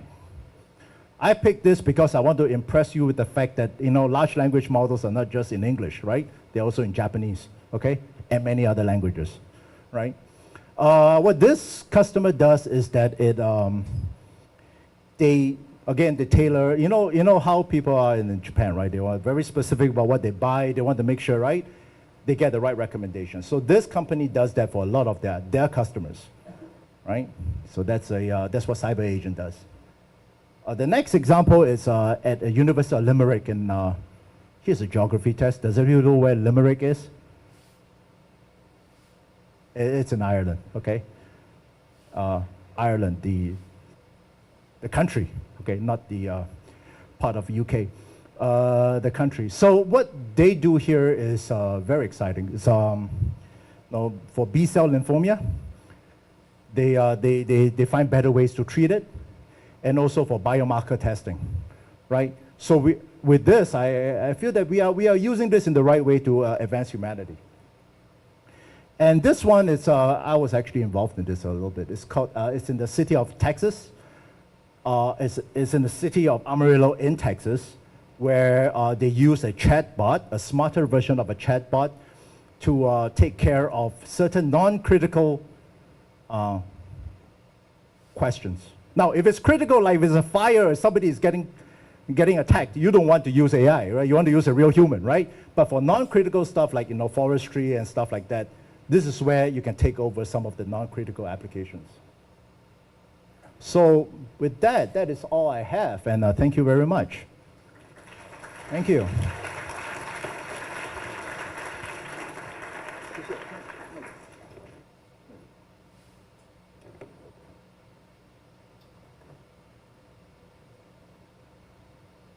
So okay, and so that conclude our section. So we will have 30 minutes coffee break, and please I have come some back announcement. Yeah, thank you for Professor Zheng and for our speakers. So we will have 30 minutes tea break, and also we still have the educational outreach exhibit ongoing, and I encourage all of you, if you haven't gotten a chance to visit the exhibit, please go take some moment to go and check it out. And also I would like to invite all the teachers from the senior high school to visit us and give us some feedback. I hope that all the educational material in board game have some chance to maybe bring it to the class to educate our younger generation about SDGs. So please come back around 3:30 and we'll be see you then. Enjoy the tea break.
Okay, so welcome back from the tea break.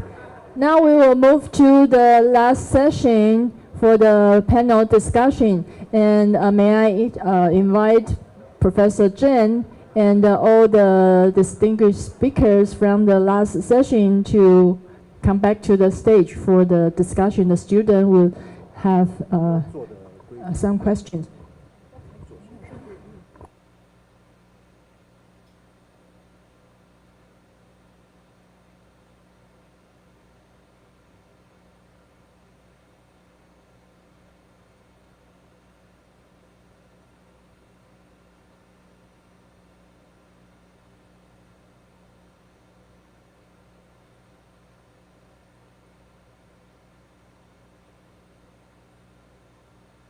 The stage is yours.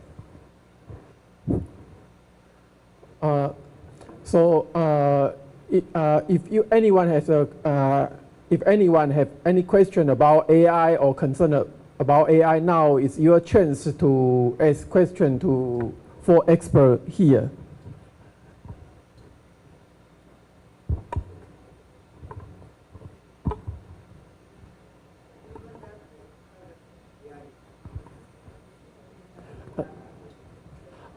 You probably need to hold a microphone.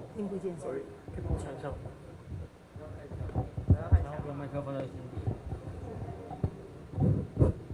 Given that intelligence of Taiwan is contingent on the essence of data it is trained on, what kind of data can take control of AI, meanwhile maximize the benefits AI brings? I want to... Sorry. Could you repeat the questions again?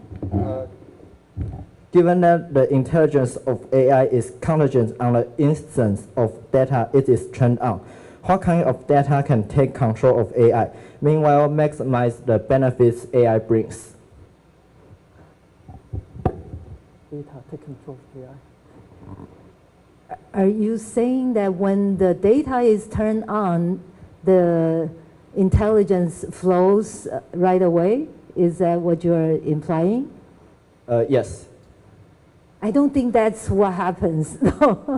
Okay, because the current model of data-driven AI, we need to curate the data, and you use the data during the training process. So there is usually a big training or pre-training process. And then, for example, with the large language model, it goes through pre-training, continuous training, fine-tuning, and alignment. Okay, so there are multiple steps and takes a long time and lots of money to make it work. Okay, so even though they look very powerful, I do not think they are at the point of taking over control right away. We still have time. Okay. Yeah. You asked about the type of data in Taiwan, right? There are certain concepts, and this is public domain knowledge, right? There are papers written about a point of diminishing returns, meaning more data may not help you. Actually, it would erode the model, right? You will create more bias and hallucinations. So the quantity of data is not necessarily or always a good thing. Now, if there is a paper written about, you go from ChatGPT-3, which is 175 billion parameters, to ChatGPT-4, right? The trend that people are talking about in the future are 2 things. One is called something about human feedback, right? I can't remember, RLHF, where you add human feedback to reinforce the data. So that's human input, okay? So that is important. The other thing you have to think about is this thing. Again, you can Google this word. It's called multimodal models, right? Today, ChatGPT is text-based. But in the future, the models, the data that you're thinking about is mixed mode. There's text, there's video, there's graphics, everything all coming together. Those are the trends that are coming. And if you ask about Taiwan, right? Data is very domain specific, right? In Taiwan, if I want to understand traffic, like recognizing license plates, I can only take data from Taiwan because our license plates look different from other people, right? So it's very domain and sometimes geo-specific. Now, there are countries which can give you more data if they have more people, more cars, right? So you have to think about all those factors, both the quantity and the quality of data. It's not one answer, it's many answers. Any question from this section? Yeah. For the first question. Okay, let me add to that. The question was if data can take control of AI. Of course, giving control to AI is not what data is supposed to be doing, it's the human. So as Professor Shi said in her lecture before, we have human in the loop, out of the loop, over the loop. So when you're giving the autonomy to the AI, it depends on how much autonomy you're giving the AI. So actually it's not the data that is giving the autonomy, it's the human. So you have to take care that how much autonomy you are giving to the application, especially if you are thinking that this will not cause any harm, and then you think that, okay, I can go out of the loop, human out of the loop. Then suppose someday it creates some great disaster, then that will be a problem. Yeah. Maybe I'll add a little bit. I think that's also a very interesting question. You're framing like whether the data can control AI. Actually, during my presentation, there's 5 pillars, if you remember the blueprint. One of that, I don't have time to explain the detail, but actually we are actually looking about from the fundamental, from the data center, from the chip side, you need to ensure that the mechanism is okay, the hygiene is okay. And the second part is actually exactly maybe what you are thinking about is about the large language model, how to pre-train, where's the data, and how to ensure the large language model is accurate or not be tainted by a lot of malicious informations. A very old saying, I think, maybe you still don't know, but for our generation, we all know from the computing program is a garbage in, garbage out. So that's the same kind of methodology. If the data behind all the generative AI, the data already there's some malicious information in there, it will definitely impact the output of the generative AI, the result. So that's one of the, from the AI governance part, that's also one of the challenge, one of the tasks that we are trying to provide some framework to, from the large language model part to ensure this is certified, it has been reviewed that the data model is okay, then we could more trust this kind of large language model then to let it combine with the generative AI technology and then with the more accurate or more ethic output from the AI systems. Yeah. I would like to add one more thing. If you are interested in this topic, the U.S. NIST is a standard body, is defining a risk management framework for AI systems, and they pay a lot of attention to trying to make sure AI system is safe and harmless before you can release it out. So this is something that a lot of people are paying attention. Yeah. Question from this section. I'm from Pingtung Senior High School. I have 2 questions. First, will there be level 5 autonomous driving in 10 years? Second, do you think AI is just a tool or our partner? Thank you. Could you repeat your question again? Okay. Will there be level 5 autonomous driving in 10 years? Level 5. It does. Second, do you think AI is just a tool or our partner? Tool or our partner.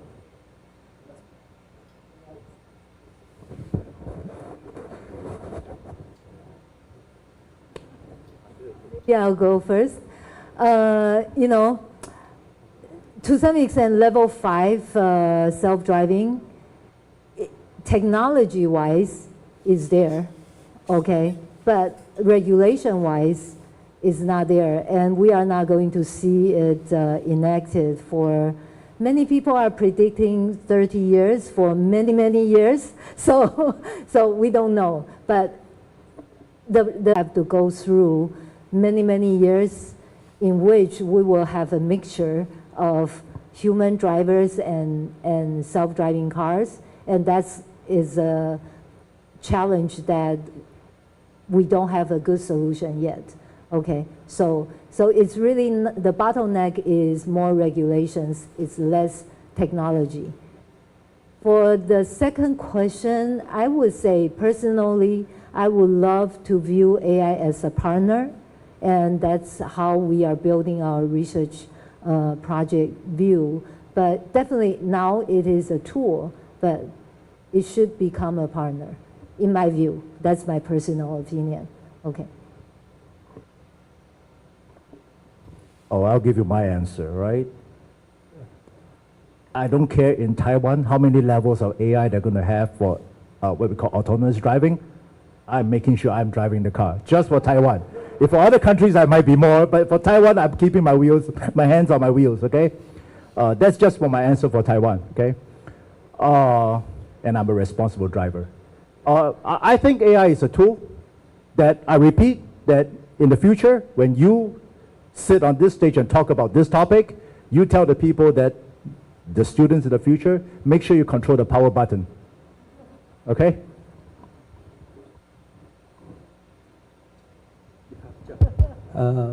As far as the first question is on whether we are going to have a very higher level, level 5 SAR or what, it depends on how much trust you can give to the machine or to the system that is driving the car. And how much trust you can give it to that system depends on how much trust you have for that system, and it depends on who you are. If you're a disabled person, if you're a handicapped person, and if you need that kind of assistance, I think that is what you will require. Just like what we did several decades back, no, not several, I'm not that old, 1 or 2 decades back. For example, the same system which we deployed in special education schools, the acceptance level was quite high. But when we deployed that system in a normal school, the acceptance level was quite low. So it actually depends on the subject or the driver. So if you need that kind of assistance, I think you can have that trust, or that is from your situation. So because of that, if you have that trust, and if the regulation allows that, then I think that will be something which we look forward to. And the second question about tool or partner, I think that is also depending on who you are. Suppose if you're an old person, an aged person who does not have any family members, of course you would like to have an AI, whatever, AI system or AI toy or AI dog or whatever, to talk to you, to live with you, and to communicate with you. I think that depends on who you are. But currently, suppose you're a student, of course, then you would like to have ChatGPT, right? Okay, and ChatGPT, of course, is a very good tool. For me, just quickly add on, the first question is actually totally agree with Professor Xiong. That's why we are talking about responsible AI, we're talking about earning the trust. I think like Professor Xu said, the technology is already there for level 5. But judging from the current, there's a statistic I remember, there's every year actually people die from the car accidents worldwide, probably more than 2 million every year. But among those 2 million, last year I think maybe 3 or 5 incidents caused the human casualty caused by automatic car. Then people are panic. But if you really just compare the percentage, actually the automatic car is actually safer than the human driver. Of course, not to mention about you. You're still driving in Taiwan. Yeah, Taiwan's situation is also quite unique. But I just want to say that this is a good question, just identified why we need to earn the trust. And after we have the trust from the consumer, from the media, from the general public, then it will influence the Congress, influence the legislator, and we could possibly will see a more relaxed law to adopt this technology. Any question from this section?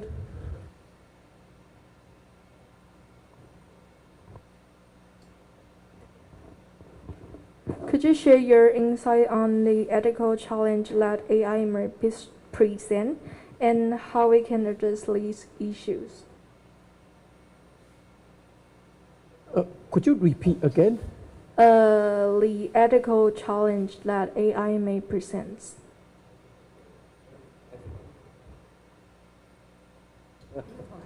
Yeah, well, I talk a lot on the ethical. Yeah, of course.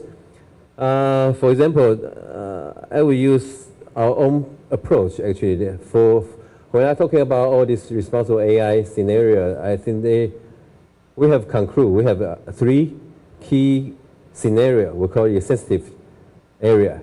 If we feel that this technology probably will fall into this sensitive area, then we need to additional review, and we especially need a human intervention, human to monitor the situation.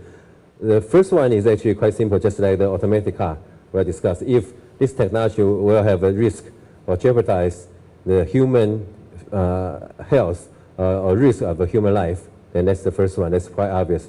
And the second one should be also quite obvious for you people who live in Taiwan. If this technology will have the risk or ethical risk for the human right or the freedom of speech, for example, and I will still use the facial recognition as one example. If the facial recognition, we have a project working with the California Police Department.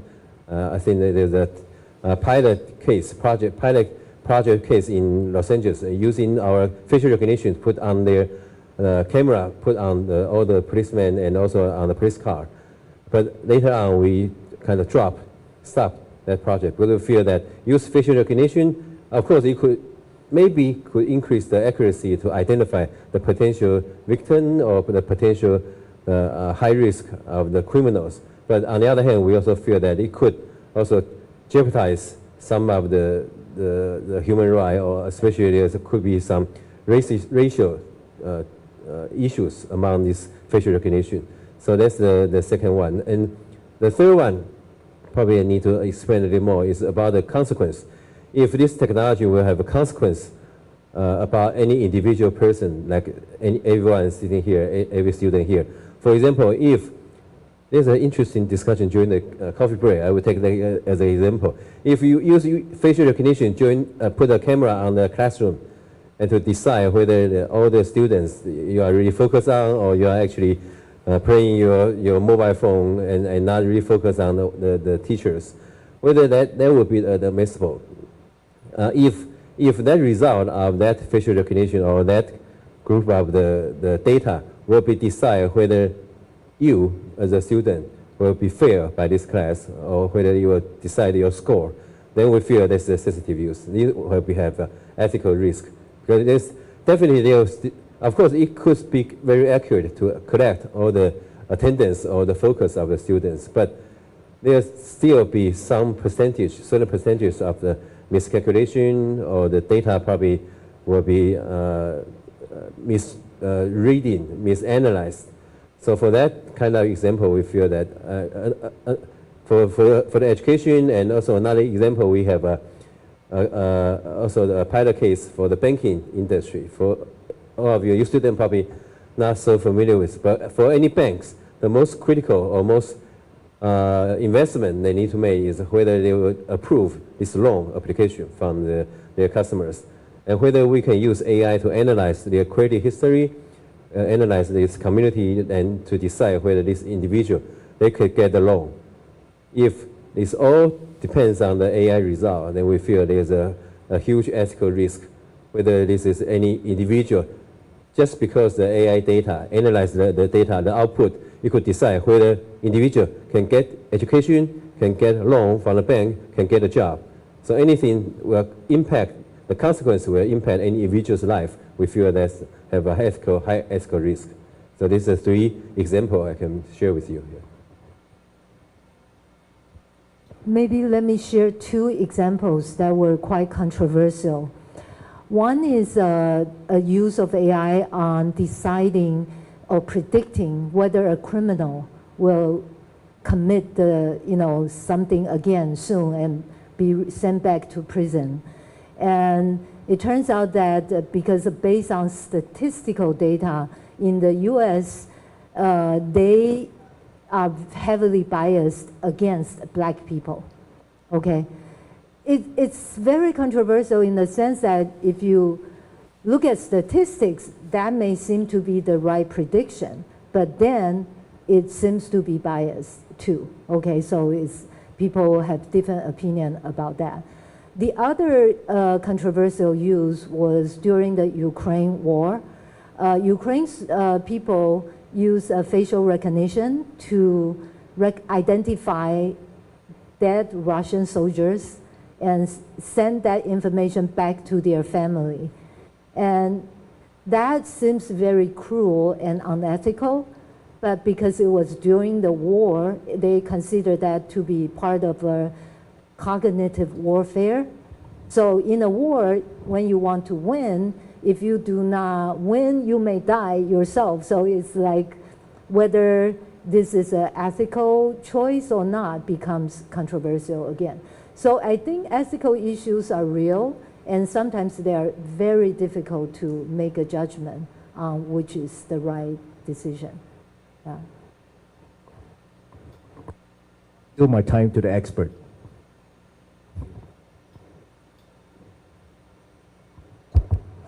As far as ethics is concerned, as far as what I know is mostly depending on what kind of bias you have or what kind of the concept of privacy that you have. This all depends on your culture and your conditioning, where you come from, what kind of upbringing you have undergone and all. So depending on that, of course, then the ethical issues come up. But as far as what I know is that that is because of your conditioning. You think that this is private, but now internet is so much, does not care about anyone's privacy. So this has already changed the definition of privacy. That was not the privacy before. In this internet age, the privacy has changed, and I think it will keep on changing. So how much privacy you need to give a person, whether you're using AI or not? Actually, it is not a question of whether you're using AI. Of course, AI can invade on your privacy much easier and much faster. That is what we are more concerned with. So instead of trying to see whether AI will invade on your privacy, actually we should try to see if we can control how much invasion that can be done. I mean, is there a measure? Is there a scheme where we can control that? And of course, depending on the different applications, you can decide on how much bias or how much privacy, because I don't think anyone here is without a bias. Even we humans are biased. So how can you talk about a model that was developed using the experience from human beings? So models are also biased. Of course, you can try to make it unbiased, but I don't think that's all 100% possible. If you really go and look into the technology of how you can detect fairness, bias, I think there are so many definitions of bias and so many definitions of fairness. Which one you should go for? That is always a question. So depending on your particular application, depending on your particular location where you're trying to deploy your AI systems, you have to reconsider your definition of privacy, reconsider how much control you want to do. So that is actually the main job that you should be doing. Thank you. Okay. Any question from this section?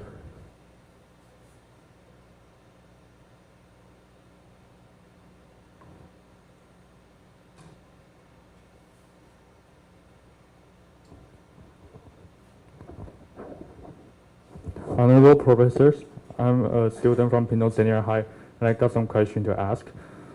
My question is, how might AI impact the future job market and employment landscape? And will the ability of utilizing AI increase the gap between the poor and the rich? Thank you. Okay, I understand your first question, but could you repeat your second question again? Will the ability of utilizing AI increase the gap between the poor and the rich? Increase the gap between poor and rich? Yep.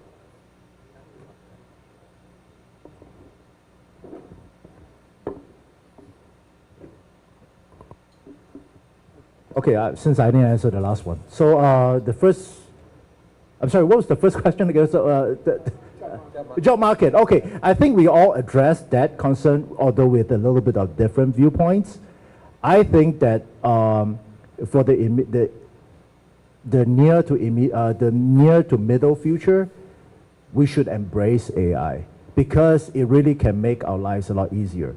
If you are an engineer, like my deepest and darkest example is how much time do you actually spend doing stuff that could be done by a machine, like debugging code, right? I mean, if you have written code, you know how bad that is, right?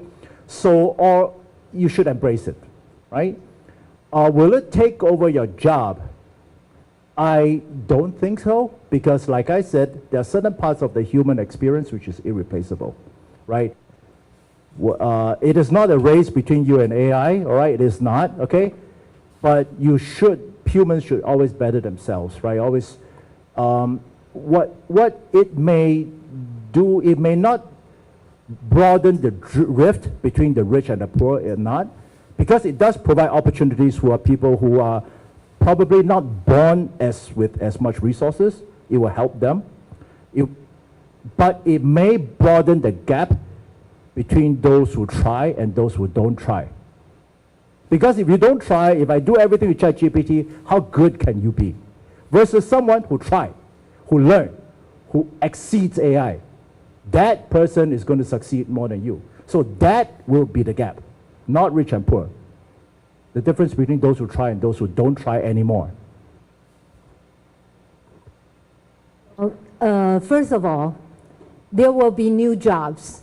And you guys should try to invent new jobs as well. And so, in fact, I just got a message from a friend telling me that they're, in the U.S., they are paying $200,000 US annually for people who just talk to ChatGPT. Okay, so that job did not exist last year. Okay. So the point is, as a human society, we are constantly evolving. So don't worry about losing some of the jobs, okay, because there will be new jobs. A second question about, I think I take a different view about whether that's going to widen the gap. If we are not careful, I think that's going to be a big problem because, for example, the current batch of large language models, GPT-4, costs more than $100 million US to train. Who has that kind of money? Only a few big tech companies can do that. So if we allow them to monopolize the market and charge everybody an arm and a leg for using their service, then the gap will widen. So in fact, many governments are doing this so-called AI governance in trying to ensure that all the people will be taken care of, so they will try to define some regulations. And also some of us in the research community, we are proponents of the open source spirit. And so hopefully, for example, in Taiwan, the government is funding the building of the foundation model with the capability of traditional Chinese. And we want to make sure that that model will be open to everyone who wants to use it. Okay, and we will try to make sure the data that can be opened will be released as well. Okay, so hopefully some of this effort will make sure that everybody will be on a more or less, equal opportunity. Okay. Okay, I hold the same opinion that, of course, the jobs which you have now or which we see in the market, of course, they will disappear. But there will be new jobs, as Professor Shi just said. There will be a new job called prompt engineers, right, for ChatGPT, just making prompts, because that has become a skill now. How you have to make your prompts. Like I'm very bad at that, and so I always don't get a good answer. Anyway, so let me give you another example. There was a technical company, or actually a factory, which had around 40 employees trying to make the main parts of a Tesla car. So they had around 40 employees, and then they changed from industry 3.0 to 4.0 by automating a lot of things, and especially using AI and AR for checking or testing their mechanical parts. From 40 employees, they reduced it to 4 employees. And the jobs these 4 employees are doing is trying to control the AI or the robots, the robotic hands and the robots. So the jobs have changed. Of course, you will say that, what about the other 36 people? What should they be doing? They'll have something else to do. Like suppose if I tell you that, okay, remove the washing machine from your home. You go back to wash your own clothes. I don't think anyone will do that. But that was the case before. Before, there were a lot of people trying to wash the clothes, not only your mothers and your fathers. There was an occupation where people used to wash clothes, and actually that is still going on in India. We have a whole group of people washing clothes. So if you don't have washing machine, you have to go back to wash your clothes. Similarly, when you have AI, as one of the delegates here said before, if you have AI, you'll have new jobs, and the previous jobs which you are now currently doing, you won't like to do that after a decade or 2 decades. Yeah, just quickly, for the first question, I totally agree with all the speakers they are sharing, but just give an example. During some of my previous speech in the campus, I usually use this as a pretty good comparison, the photos. In 1900, in New York, you can see there's all the horse, all the carriage, all the transportation at that time. To provide public transportation for New York, they need at least 100,000 horses to run New York. But only 20 years, another photo is 1920. No horses anymore, all replaced by cars. So you can imagine there's at least 100,000 horses that are gone. It's not just horse. You can just try to do the calculation. To do every horse probably will need 5 to 6 people, 5 to 6 jobs to support this horse, including taking care of the horse, including make all the car, all the carriage, and take care and drive the car, drive the carriage. And there's also a group of people that are taking care of all the dropping for all the horse to take care of the hygiene of the New York City. So at least 500,000 people, their job are gone. So it's not just AI will replace, or AI will take over some of the job. It's the technology, just like Professor Xu mentioned. It's the technology is progress. We have new technology, the horse will be replaced by car, and the old computing probably will be replaced by the AI. It's already happening. So it's not to worry about. I totally echo with what they also already suggested. It's not to worry about whether AI will take over your job, but think about whether you can leverage AI. It's also aligned with one of the previous questions. AI is actually a tool that could help you to get a new job. There definitely will be new job, or there will be an old job that will be improved, or the efficiency will be increased by the AI technologies.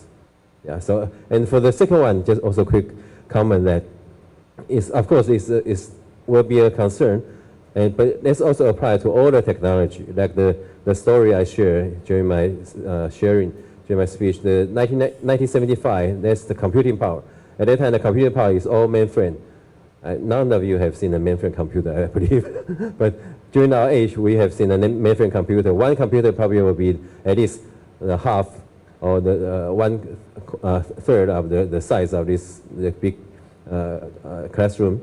And at the time, only the rich people, the big company, or the government, or the higher education, all the students, they could access the mainframe computer. So at that time, so why Bill Gates feel that he believed this kind of technology should be democratized, that every home and every desk have computers. So that's still be one of the key thinking for a lot of technology innovation company. So during also one of my page also mentioned this is to ensure that research group, academic, and NPO, they could get a free access or fair access to the update most advanced AI technology. That's also one of the key pillars that we are focused on providing the blueprint for the future AI. So that's just some example that from industry-wise, we are already thinking about that, and for all the organization and all the structure, I think the concern could be managed and minimized by a lot of different model and like AI for good or the grant or the funding to encourage more students or more economic advantaged group. They could also easily access for democratized AI. Okay, so it seems like a take-home message from the four experts is learn AI as soon as possible and embrace AI. Don't worry about the job market. Okay, so we still have time for 1 to 2 questions. So anyone have question?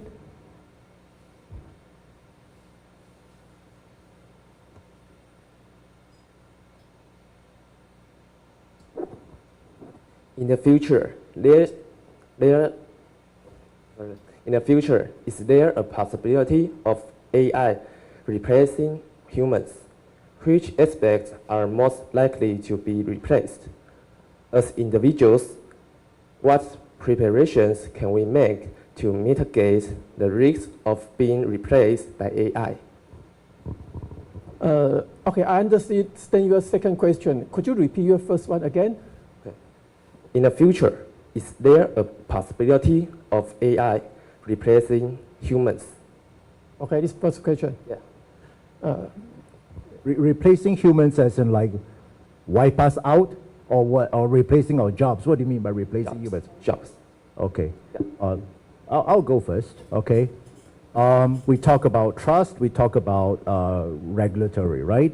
And that gentleman there asked about self-driving cars, right? Well, instead of answering your question, I'm going to ask you guys a question. Okay. So I've always thought about this. It's a very interesting thought. Okay. So assuming today, every one of you, I'm telling you, hey, because you attended this conference, you guys have all won a free trip to a vacation, okay? And you get to bring everybody you ever loved with you, all paid. We're going to pay for everything. Now, the way we're going to get there, we're going to fly on AI airlines, where, you know, the plane, there will not be a pilot, that will be flown by AI. Would you guys go? Now, when you answer that question, then seriously, there's no pilot. It's just flown by AI. Right? It's not ADAS. It's not a car where you can jump out of a car. Now you're in the plane. Right? So would you go? Think about that. So when you can comfortably answer that question, then you'll know the answer to that. That was the first part. What's the second thing? How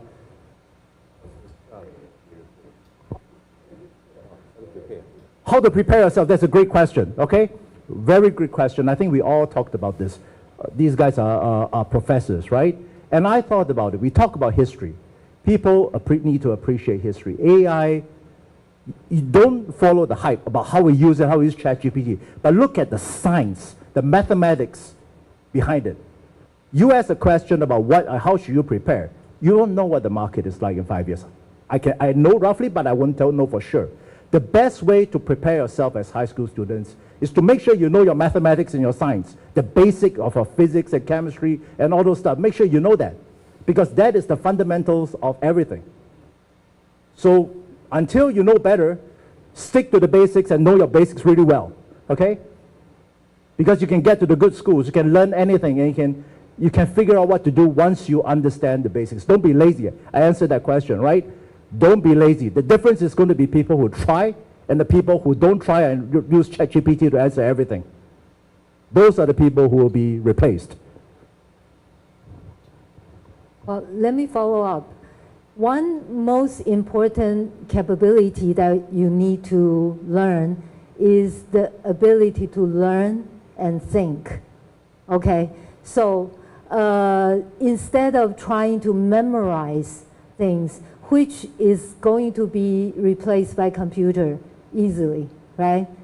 But even with the large language models, strong, super impressive ability, their reasoning capability is still far behind people.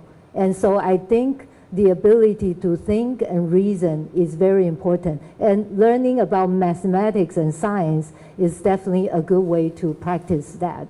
Okay, and I do think, maybe we should not be biased towards science overly, because I think language skills is still important. Even though the language models can help you translate and so on, but you still need a very good grasp of the semantics of language to be able to navigate all the different tools. So the fundamentals still matters. So learn to learn very effectively, okay? I'll directly answer the second question on how you should prepare yourself. Actually, you should prepare yourself not only for AI, you should prepare yourself for life. AI is just a part of life. So you have to find your motivation first, even for AI. So why are you learning AI? Are you learning AI because everyone is learning AI? If that is the reason, then I would say don't do that, because like for we in the education systems, like the people who come from high school students for our undergraduate entrance, I think more than 90% of the students say that they are doing AI, or they are doing some kind of assignment on AI. So don't go with the crowd, because the crowd is with AI. Understand why you're using AI, and the second suggestion would be on your preparedness for AI. Preparedness means that do you understand not only the science and the engineering part or the mathematics part, do you understand when you're applying AI, can you grasp all the experience, the actual hands-on practice and the experience on deploying AI, and not only just trying to run some open source models? Because lots of students are saying that, okay, they applied some models to some application and they got a very good accuracy. That is not something, that is not AI, that is just an exercise. So AI is when you know what is your problem and you know why you're applying that model, or you're inventing a new model for solving that problem. I think that is the main thing you have to get prepared for.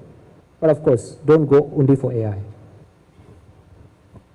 Yeah, just quickly add on, totally agree with Professor Sean. Just find your passions and follow your heart to find your passion. And very important in the future for the AI era, I believe cross-disciplining is very important. So totally agree with Professor Kim here that science, STEM, and all this mathematics is the basic. But if you are also interested in other areas, just make sure you understand the basic concept or basic logic of all this. For example, like the coding, all this design, the algorithm. Just understand the basic of that and the logic of that behind that, and you can communicate and freely communicate with the engineering who is really good at that. But how to communicate and ensure that the discussion between you and other different disciplines could go smoothly and ensure you can achieve your goal. I think that's also one of the key areas for the future job that need collaboration, cross-discipline, and teamwork. Or go be a pilot. You'll never be replaced. Yeah. Okay, so my take-home message from what just said by the fourth speaker is I think you as a student need to be more, creative. So this makes you different from AI, because AI is not so creative, but you can be very creative, have a new idea, okay? And okay, let's thank fourth speaker again. Thank Professor Chen and all four speakers. Now we have come to the end of this forum today. I hope that today's forum has presented all the current situation, the environmental issues that we are facing, the scientific problems, and the AI and the potential of AI to be used to implement in different fields. And now I think we will have maybe our speaker can come back to the seat. And may I invite Professor Cho to give us the concluding remarks.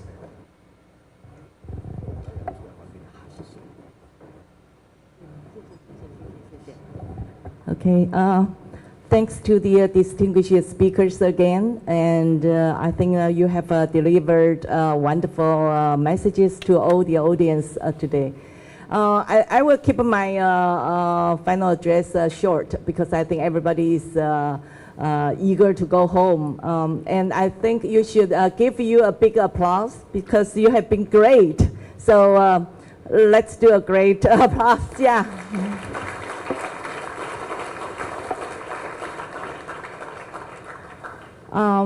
Before you came into this auditorium room this morning, I don't know how much you know about sustainability and how much you know about AI. You might know the terms, but you might not know the essence of these concepts. And I think you already heard a lot of pros and the cons of the use of AI. And I think you should have a big reflections today when you go home, because all the speakers have, point out you can't simply just trust the AI could do everything. You need to know what you should do and what the AI should do, and not simply just use it as a tool. And I think there are quite a lot of ethical issues has been raised during the talks. So I do want you to bring a lot of things back, but I think the most important thing is before you go to your bed, think about you live on this world, and the technology has been evolved over the past decades. As a global citizen, what you should do and what you can do. So thank you very much for being here, and I hope this event do inspire you and be a scientifically literate person. So enjoy your learning and keep learning, and try to be a person who can judge everything with evidence. Okay, so thank you very much and enjoy your study. Thank you, Professor Cho. And I think we also like to pay our gratitude to Professor Zhou to open this opportunity to host this forum in Kaohsiung, so that all our students and participants in the southern Taiwan have the chance to be exposed to the two important topics.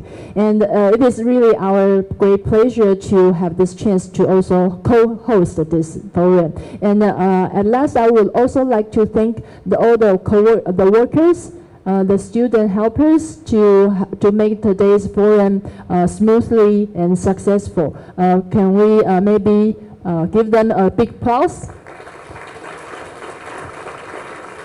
And thank Professor Zhou. Thank you. And we hope with the collective effort, we will make our environment and Earth more sustainable and all of us healthier. Yeah. Okay. Thank you. And let's conclude this forum. And hope you have a nice evening. Okay. Thank you. Bye bye.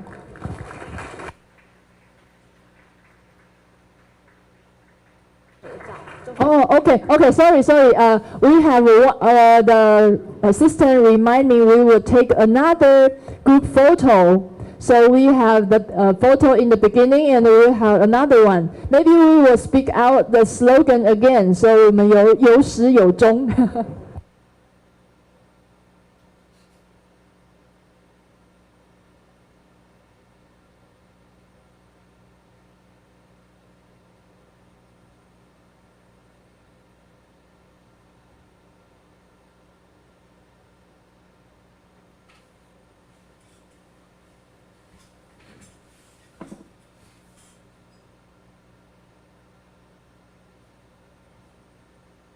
同学可以尽量往中间靠哈。好。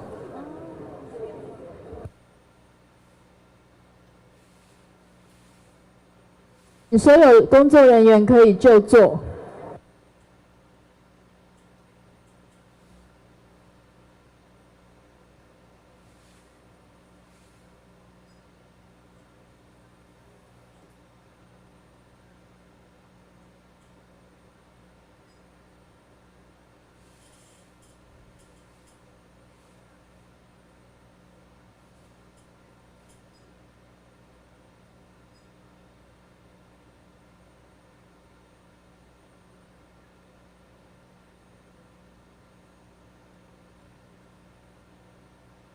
再来一张哈，大家那个高中的同学们展现你们的青春活力，你们可以站起来，然后看你们有什么有创意的，对 ，freestyle， 来，请同学们可以往前，然后我们再来一个更热闹的合照。你们要跳起来也可以，或是比大爱心。